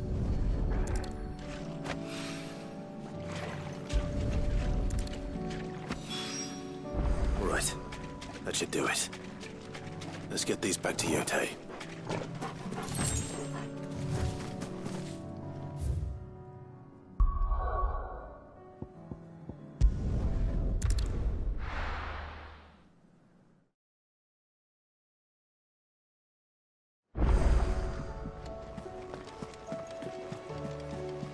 Covered in nicks and lumps that are...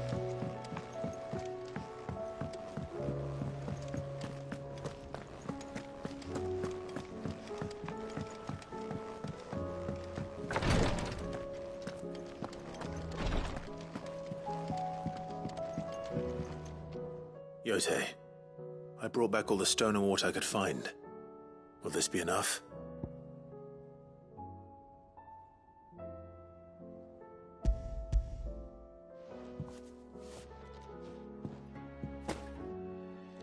Yes, my lord. Thank you. I'm sure it will serve us until we can find another source. I'm very glad to hear it. You and His Grace are very much alike, you know. You think only of how you might help others, and never of the danger to yourselves. No more than you have minding my brother. You've risked a lot for him, and I thank you for it. I am honored that you should say so. But I beg you, my lord, do not give too much of yourself for the sake of others. We could not afford to lose you. I'll keep that in mind.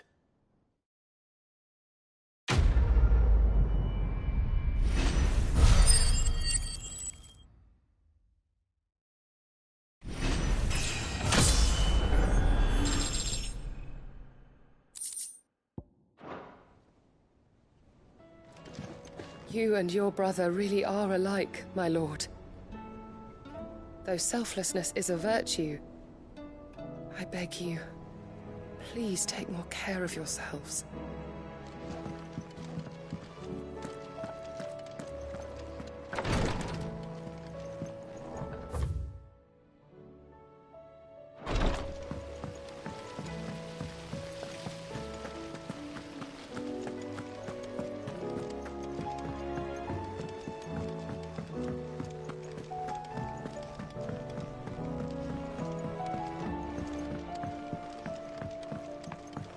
How was she? The Enterprise, I mean. Ah, Sid. Just the man I was hoping to see. Did you have a mo? Don't tell me. You need more bomb ash. Oh no, we still got plenty of that left. I'm working on bringing another one of the Chief's designs to life. This time, it's a new smelter. It's got a reverberatory hood over the top for additional thermo amplification and a system of reciprocal recirculatory regenerators that let's just say it gets very blimmin' hot. A heck of a lot hotter than anything Blackthorn's got in his forge, that's for certain.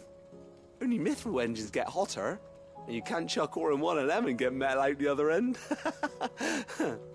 Trouble is, we won't be able to make out of any old rubbish neither. We need the good stuff. And I hear you once helped Helena get her hands on exactly that. Any chance you could help me too? If it's for the good of the hideaway, I'd be happy to. Oh, it is. I promise you. So, what exactly is this good stuff you need me to find? We've got a couple of examples here. Spherical echoes, we call them. More fallen materials. So this smelter is similar to the mithril engine in more ways than one. That's right. They're a bit like the thermal helms.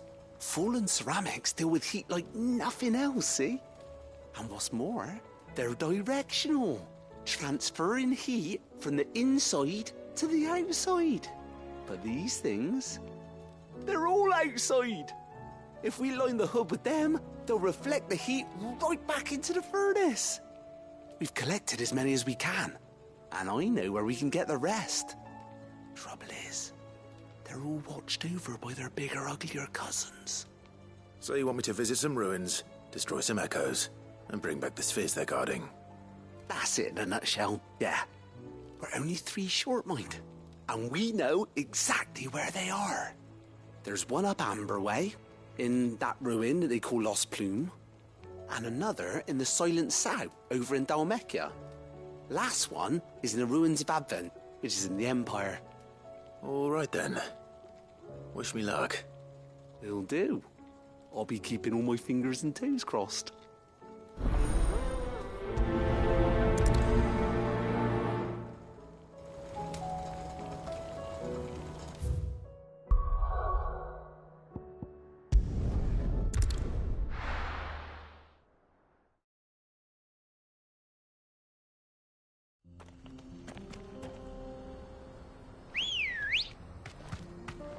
Good girl.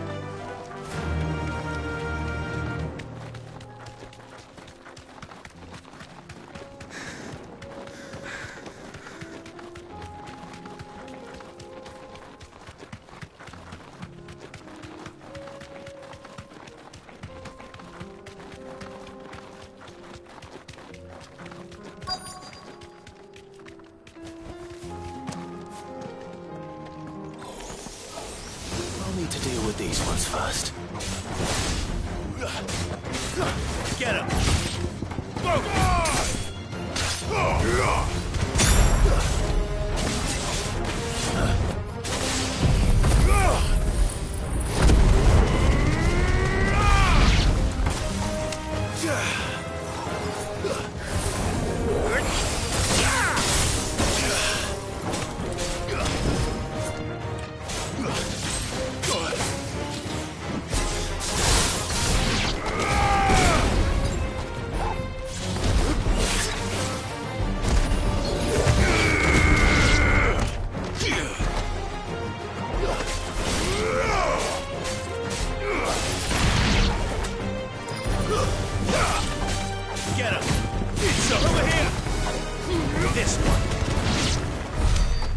To find this spherical echo.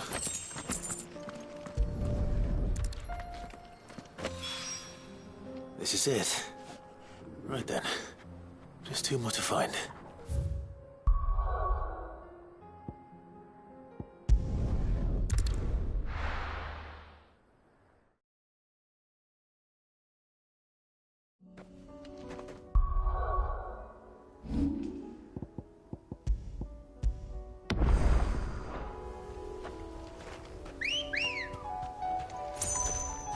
Ready, go? Yeah!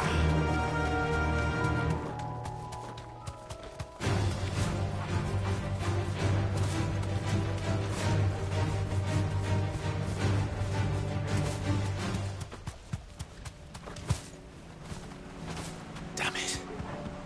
The whole village is turned. That'll do, girl.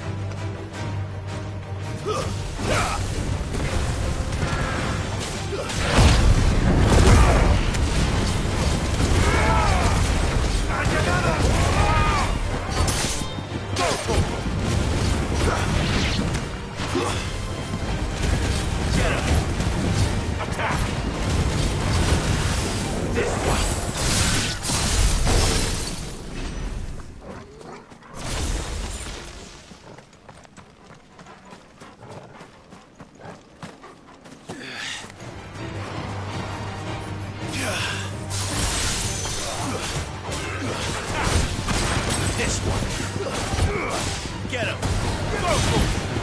Attack! Get him!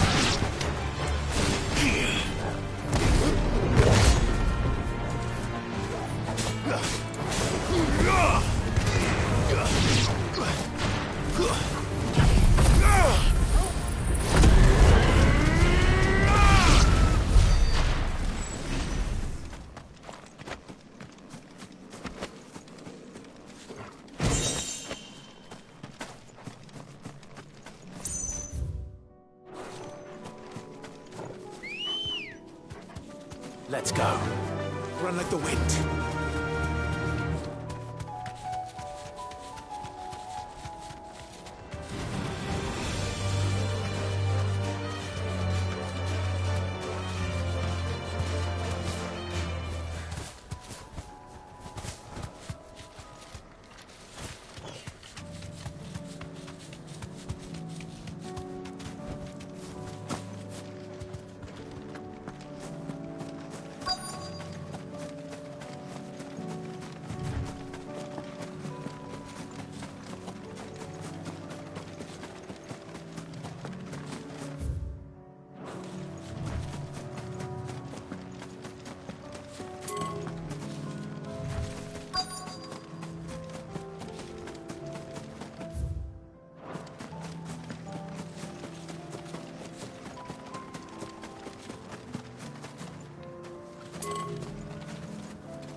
Get him!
This one!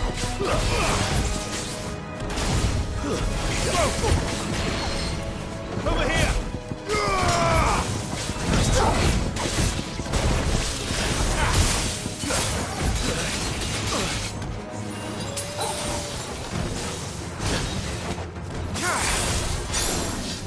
Too slow. Nice try.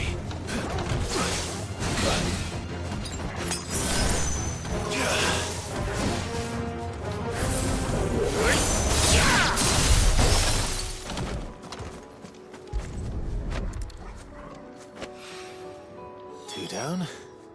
One to go.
Time to fight.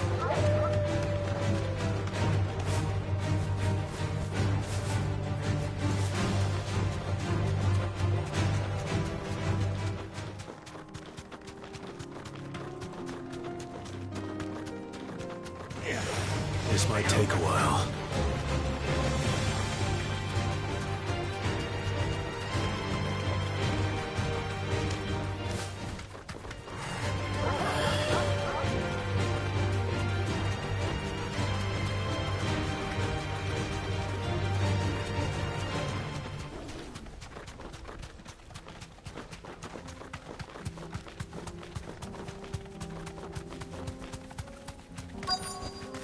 You deserve a rest.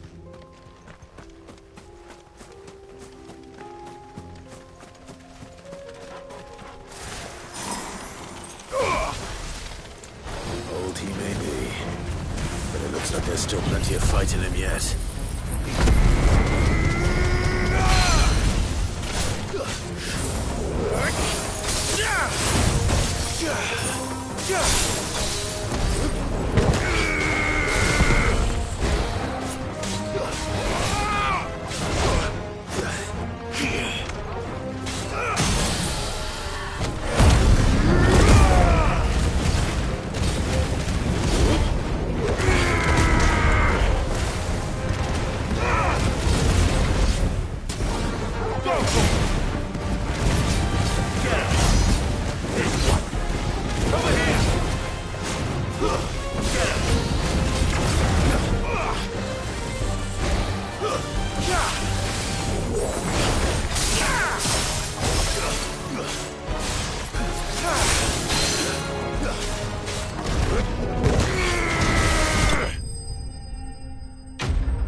sooner it's off my hands, the better.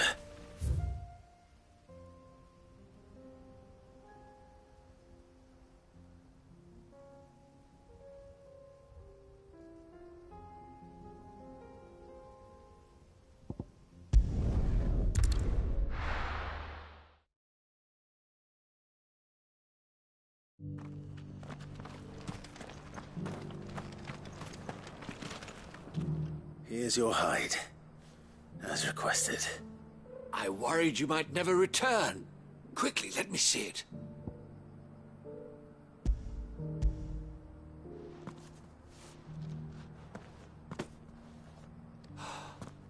Oh, as supple as a maiden's cheek, yet as adamant as her virtue. This is everything I had hoped for, and more. Clearly, my trust in you was not misplaced. You must be a hunter of considerable talent to have bested the beast with nary a scratch. Join me as my honored partner. With my means and your might, we shall be as wealthy as the merchant kings of Zemeckis. I don't plan on making a habit of this. I'm busy enough as it is. Very well. Though I believe fate had a hand in our meeting, it would be unbecoming of me to beg.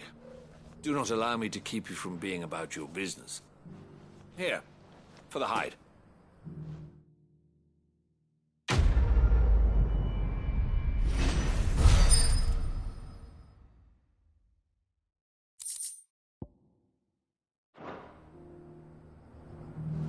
This is hide unlike any I've had the pleasure of handling. My clients will pay a fortune for the merest scrap.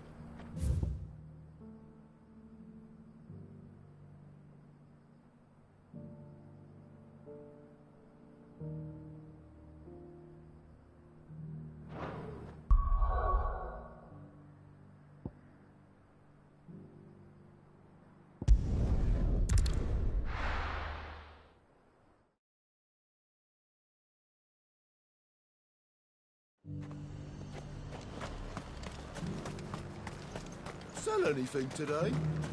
As much.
That's all of them. Owain can uncross his toes now.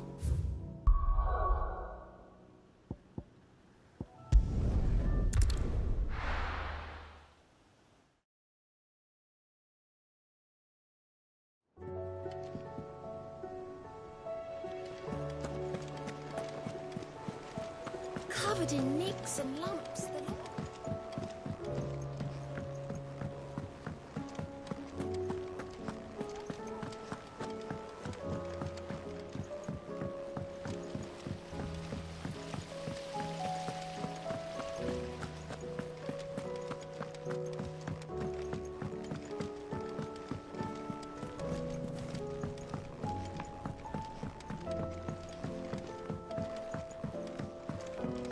How was she?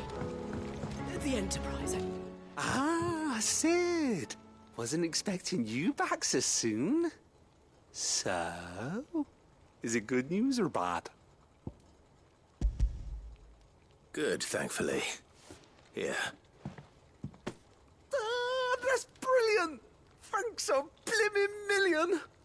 I'll fit him to the smelter right away!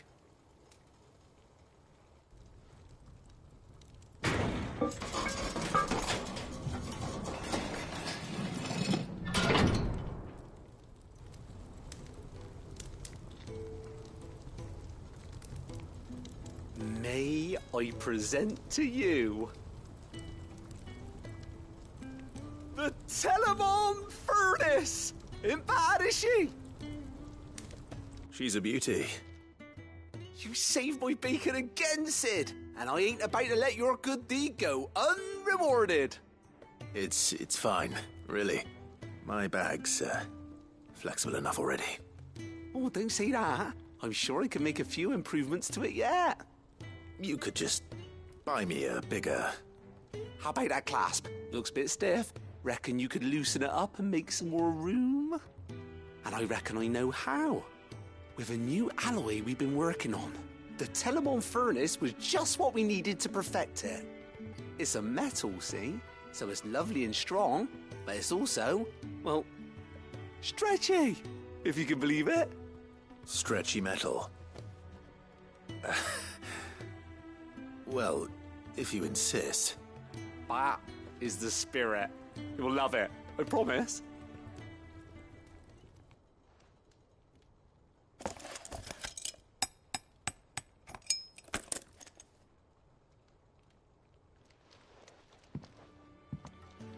So, what do you reckon? It's actually quite ingenious. Thank you, Owain. Shh, don't mention it. You earned it. And I wanted to get some practice in using that metal anyway. Reckon we'll have all kinds of uses for it around the hideaway.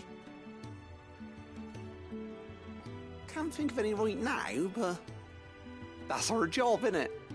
Dreaming up new ways to make life easier around here. Maybe even out there, too.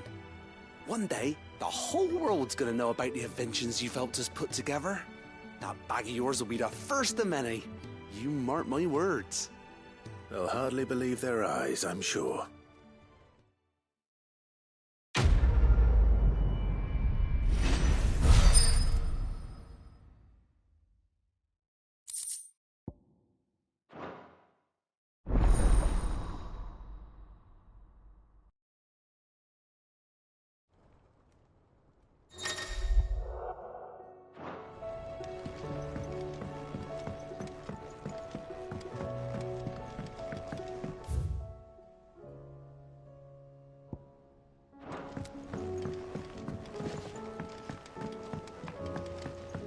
What do you reckon we should do? I say we should just tell Shirley. We'll get us all...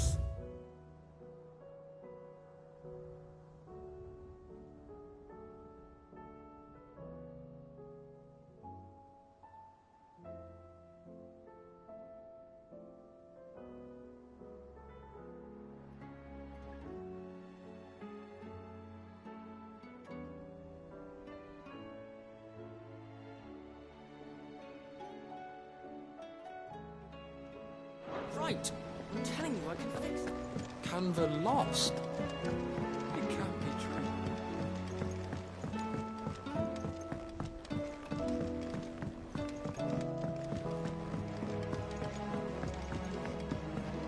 Have you tried Molly's lemon tarts? Lady Karen's called in a favor.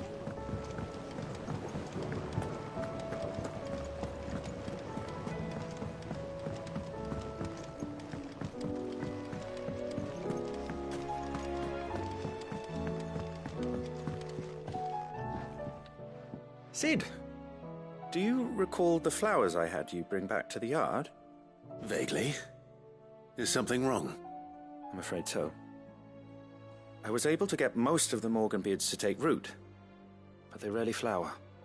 I fear the soil here does not agree with them. However, I believe I have a solution. I can't wait to hear it. I'm going to marry the Morganbeards with Morbles. I know. But hear me out. Morbles are possessed of a highly choleric temperament. The fire which drives them appears to be maintained by an abundance of nutrient-rich ether drawn from their environs. I believe that by grafting a Morble vine to a Morganbeard, the appendage's wealth of vigor-inducing nutrients might well stimulate the flower to bloom. The endeavor, I assure you, is scientifically sound. I simply need a vine to prove the theory.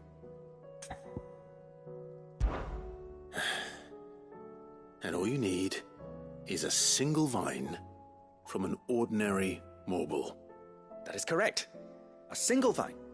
As for the Morble, I fear ordinary may not suffice.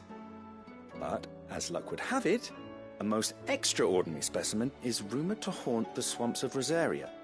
Why, a notice concerning this very creature was only recently posted on the hunt board. How timely. Well, I shan't keep you any longer. I know you have much to do, as do I. Now, where did I put my watering can?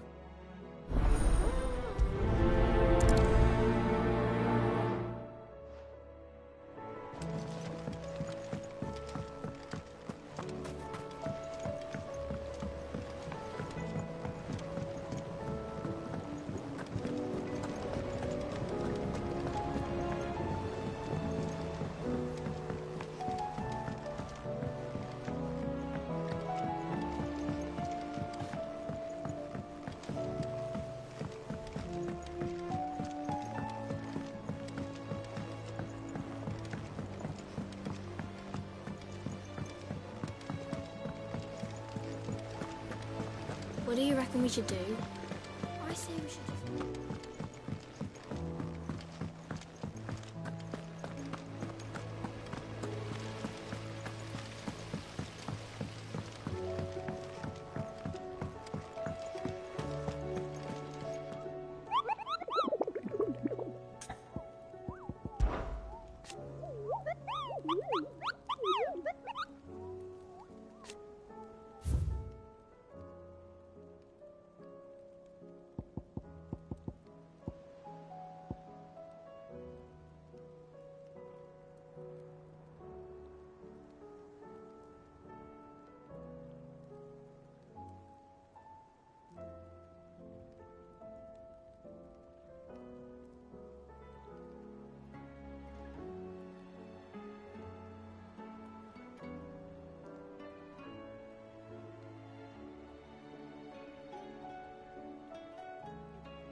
Come on.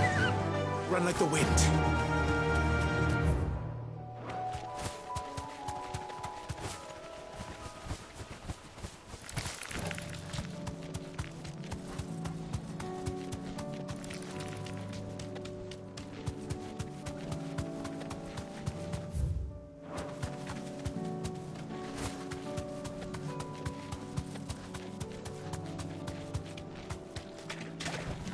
You deserve a rest.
This one.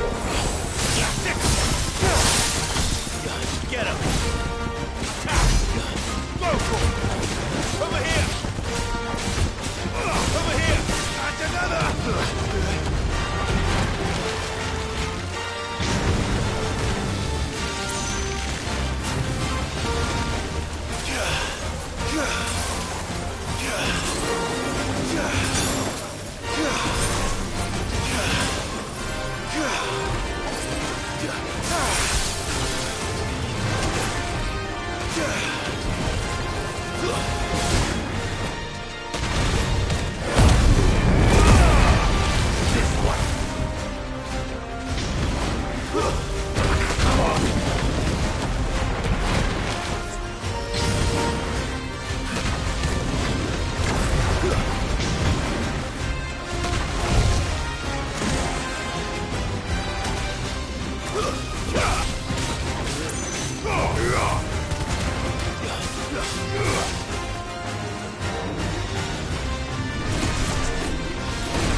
That was definitely anything but ordinary. Now, let's get this vine back to the yard.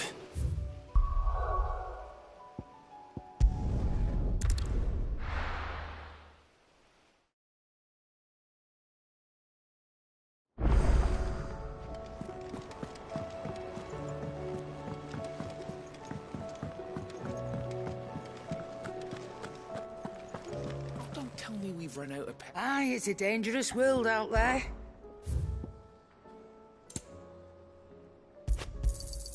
It'd better all be here. You're rubbing me blind, you know. Still alive, are you? Finished, are you? Oh, the stew's awfully thin these days. Trouble with your gear? Or so will it be? That it? Fine.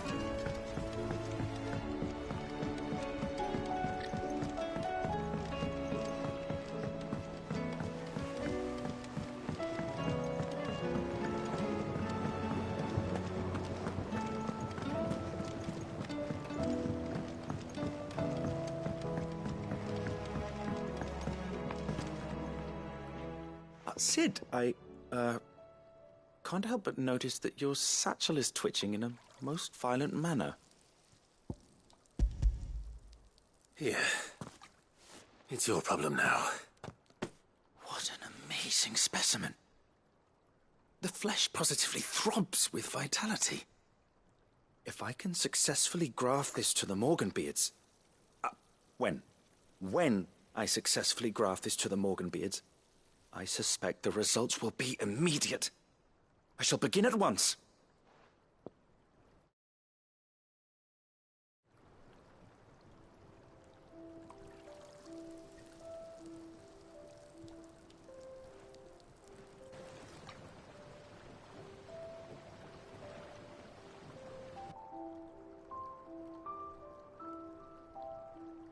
It is just as I hoped. Witness how the Morganbeards have taken to the blighted soil. How they bloom with heretofore unseen vigor. Why, I dare say such a vine graft would yield similar results when applied to other specimens as well. I'm glad I could be of assistance. You've not only helped us, Cid, you've saved us. Do you recall the extract with which I provided you before? I took a moment to distill some more, but this time with the petals from the invigorated Morganbeards. And would you believe? Its potency has nearly doubled. You must accept this phial as thanks for your assistance. The rest, I shall give to Taya.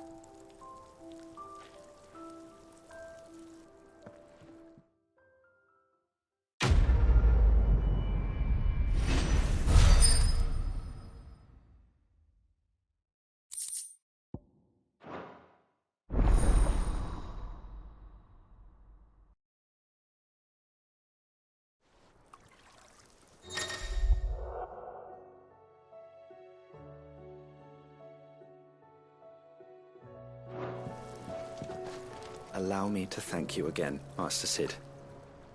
I do believe you have quite a knack for this sort of work. Should you ever grow tired of saving the realm, we would happily welcome your assistance here in the backyard on a permanent basis. I jest, of course. A few more of these, and the Deadlands will seem less dead.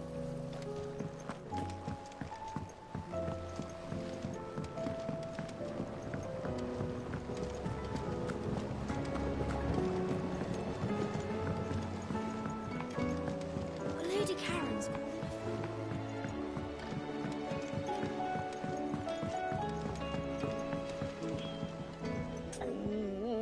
What am I gonna... Is everything all right, Goots? You seem more discomposed than usual.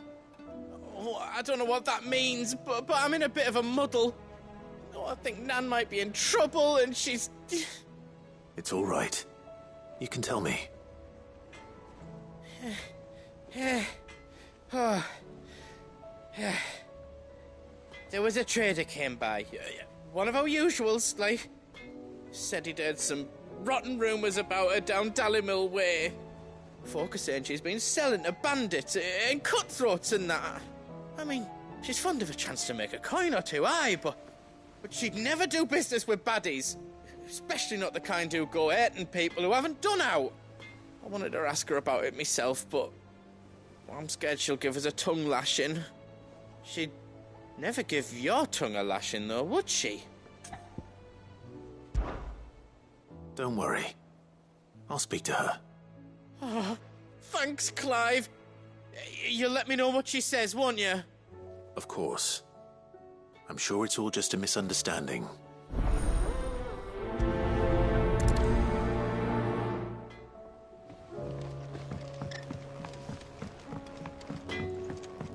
Oh, don't tell me we've run out of Papio nuts and all.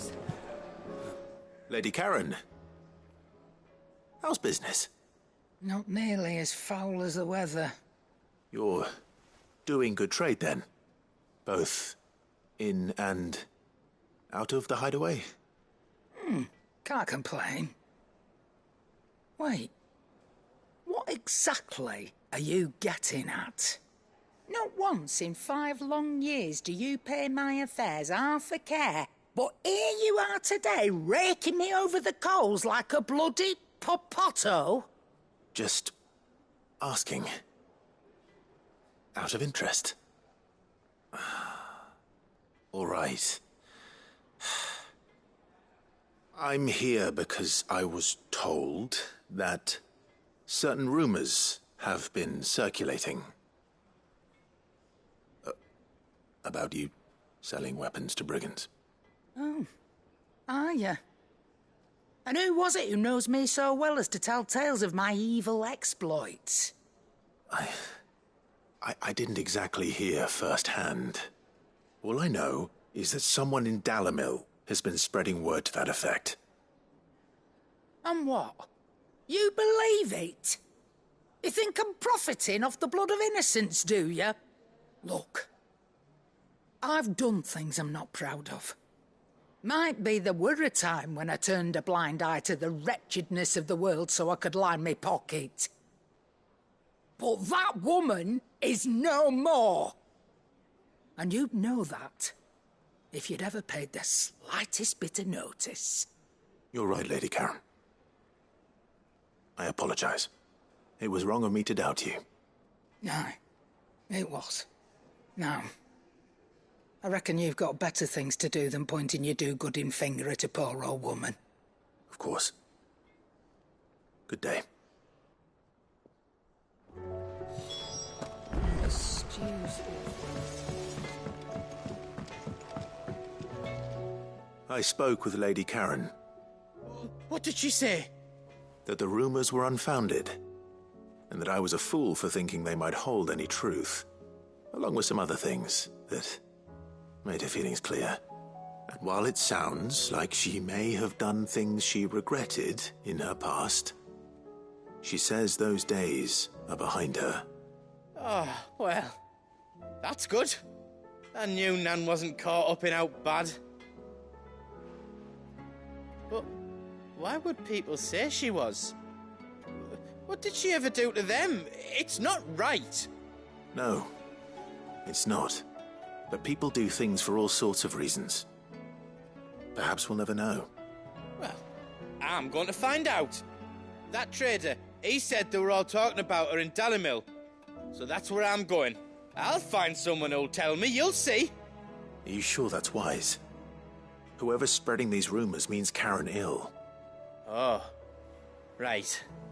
But that's why you'll be coming with me, isn't it, Clive? I suppose it is.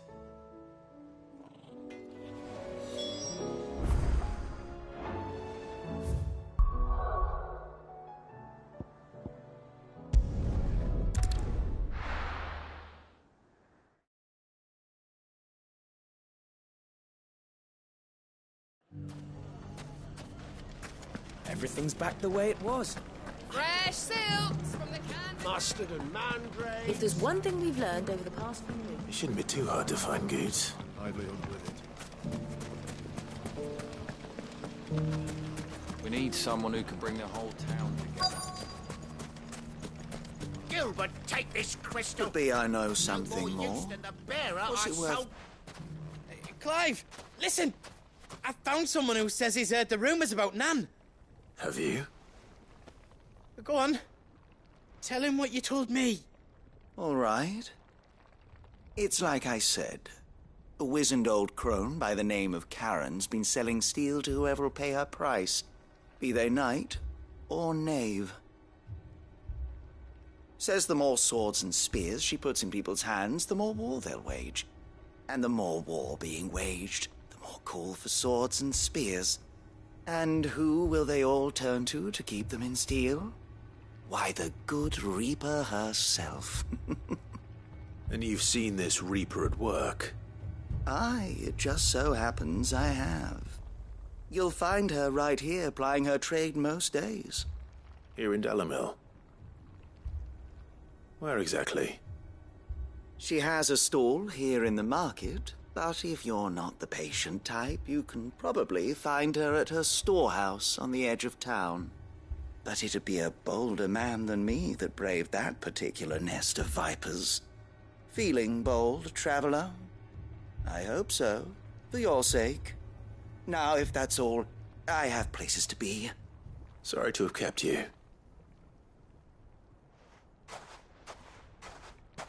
You don't think Nan's the Reaper, do you? Not unless she's discovered the secret of how to be in two places at once. Eh? What do you mean? Lady Karen hasn't left the hideaway in weeks. So who has been running this stall he spoke of?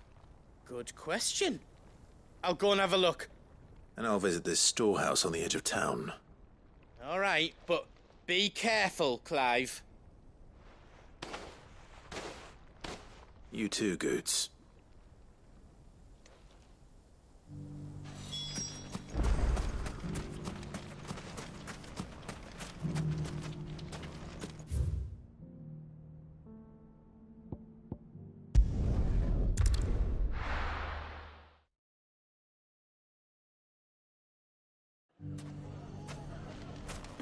Everything's back the way it was.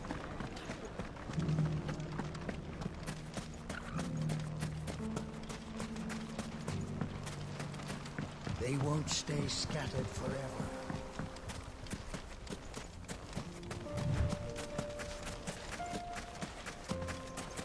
Time to brave the Viper's Nest.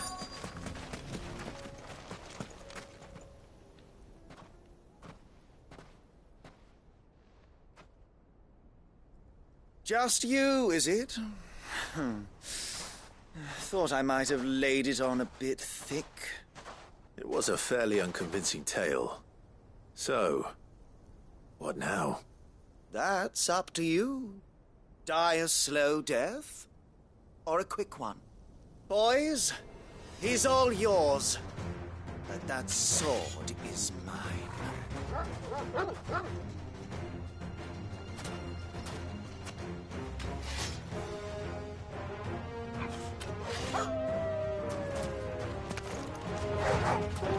Leave now and we can pretend this didn't happen.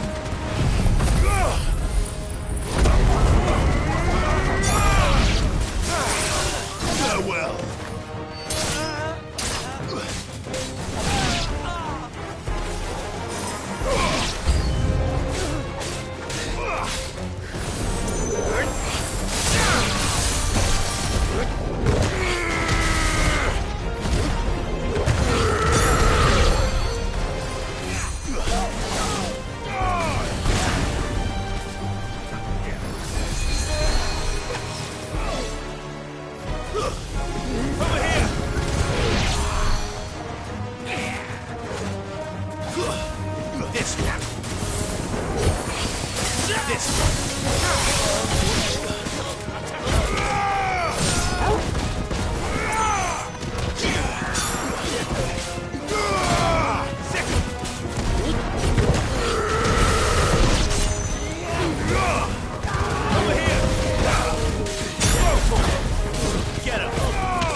Oh, you've done it now.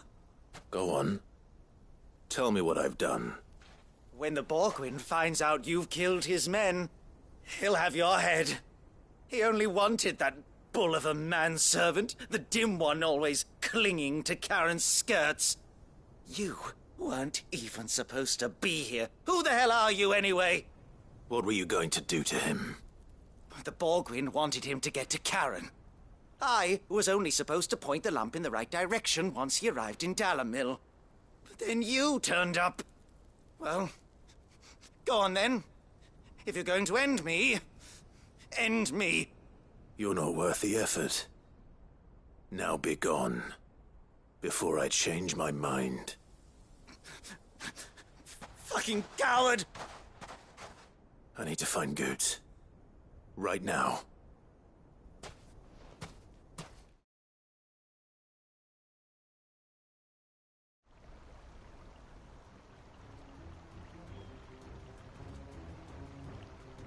Get your filthy paws off me, you naughty-pated lout!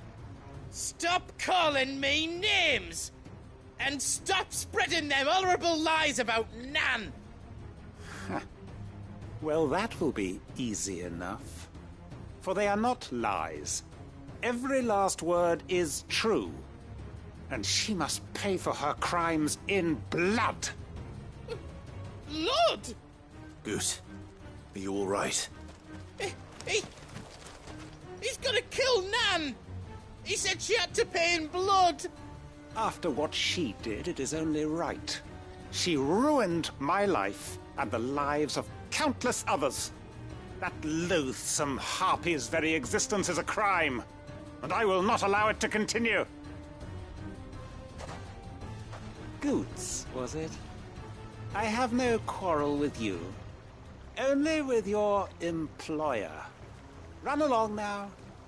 You need not pay for her sins. No. No?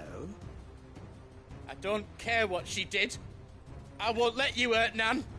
Promise me you won't hurt her, or I'll kill you myself! Goetz, No.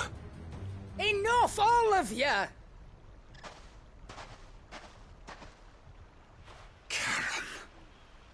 But how did you?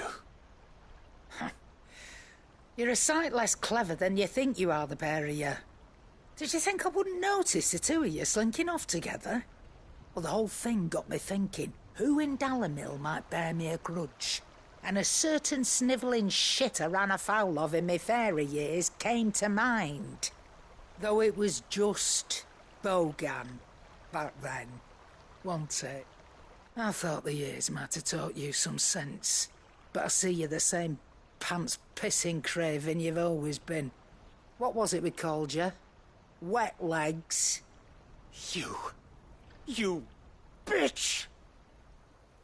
Everything that happened, it was all your fault! And now you'll finally pay for what you did to me!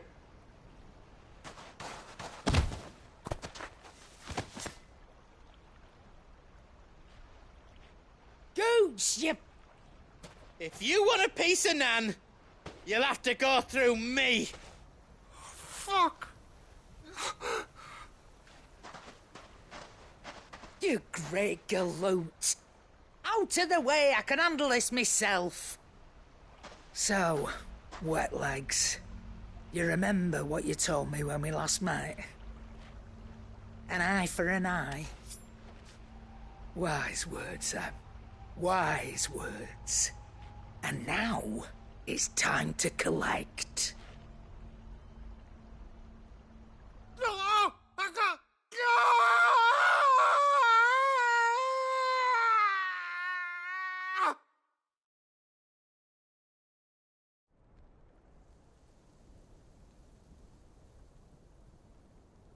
Sorry to keep you waiting. Is he... dead? No. But I reckon he wishes he was. It ain't easy going through life one eye short of a pair. After all, I should know. You don't mean... Oh, don't tell me you didn't notice. Lost it to old Wet Legs back when we were working the same routes. Said I'd stolen from his strongbox. I'd done nothing of the sort, mind. But that didn't stop him taking his little revenge. So I took some of my own. Sorry, lost everything. His coin, his clients. Always knew he'd be back one day to claim his due. But he crossed a line dragging poor Goots into this. He didn't hurt you, did he? No, Nan. Still got all my arms, see?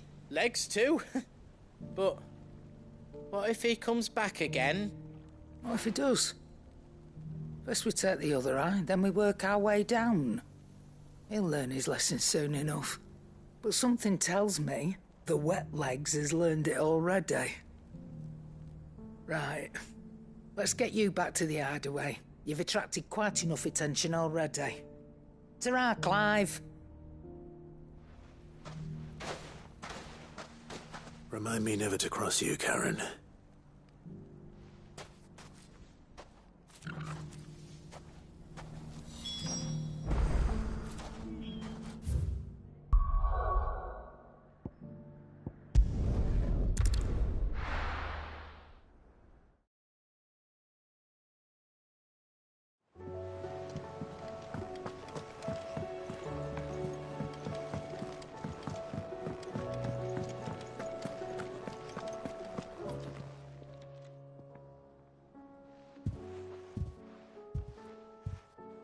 Nothing like a dish of cold vengeance to foul the gut. I'm sorry, Nan. I didn't mean to make things worse. I just thought I had to protect you. Like you've protected me. Aye, well, someone had to. Your parents certainly didn't give a whit for your well-being. Reckon the both of us would be worse off if I'd not taken you on. You've always been me right eye, Goots. And I'd have you stay that way. So don't you dare go looking for trouble again. Well, I will. If you ever need help, I'll do it again and again, and you can't stop me. Why, you big lump. Fine. Play the hero if it makes you happy. Thanks, Nan. I won't let you down. There's nothing he wouldn't do for you. That's as maybe. But if he's ever to make his own way in life, he'll need to start looking out for himself as well. Till then, he'll need people to watch his back, just like you did in Dalimil. Don't think I didn't appreciate that. Of course. His family. Stop it. You make me one good eye, mister. I don't go thinking that'll do you any favours. A potion today'll cost you the same as it did yesterday.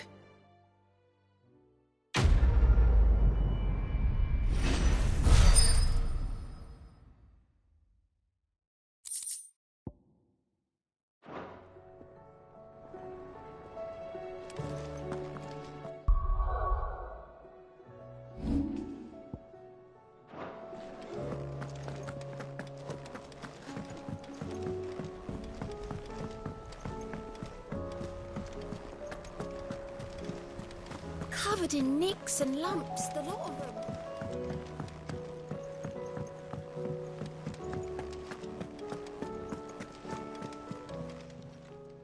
Oh, I wasn't expecting you back so soon. Come to claim your just desserts?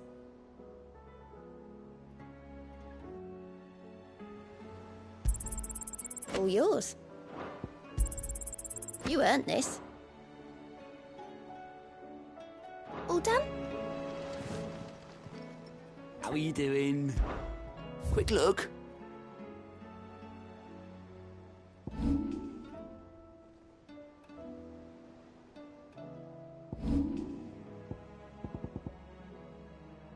Think you can help?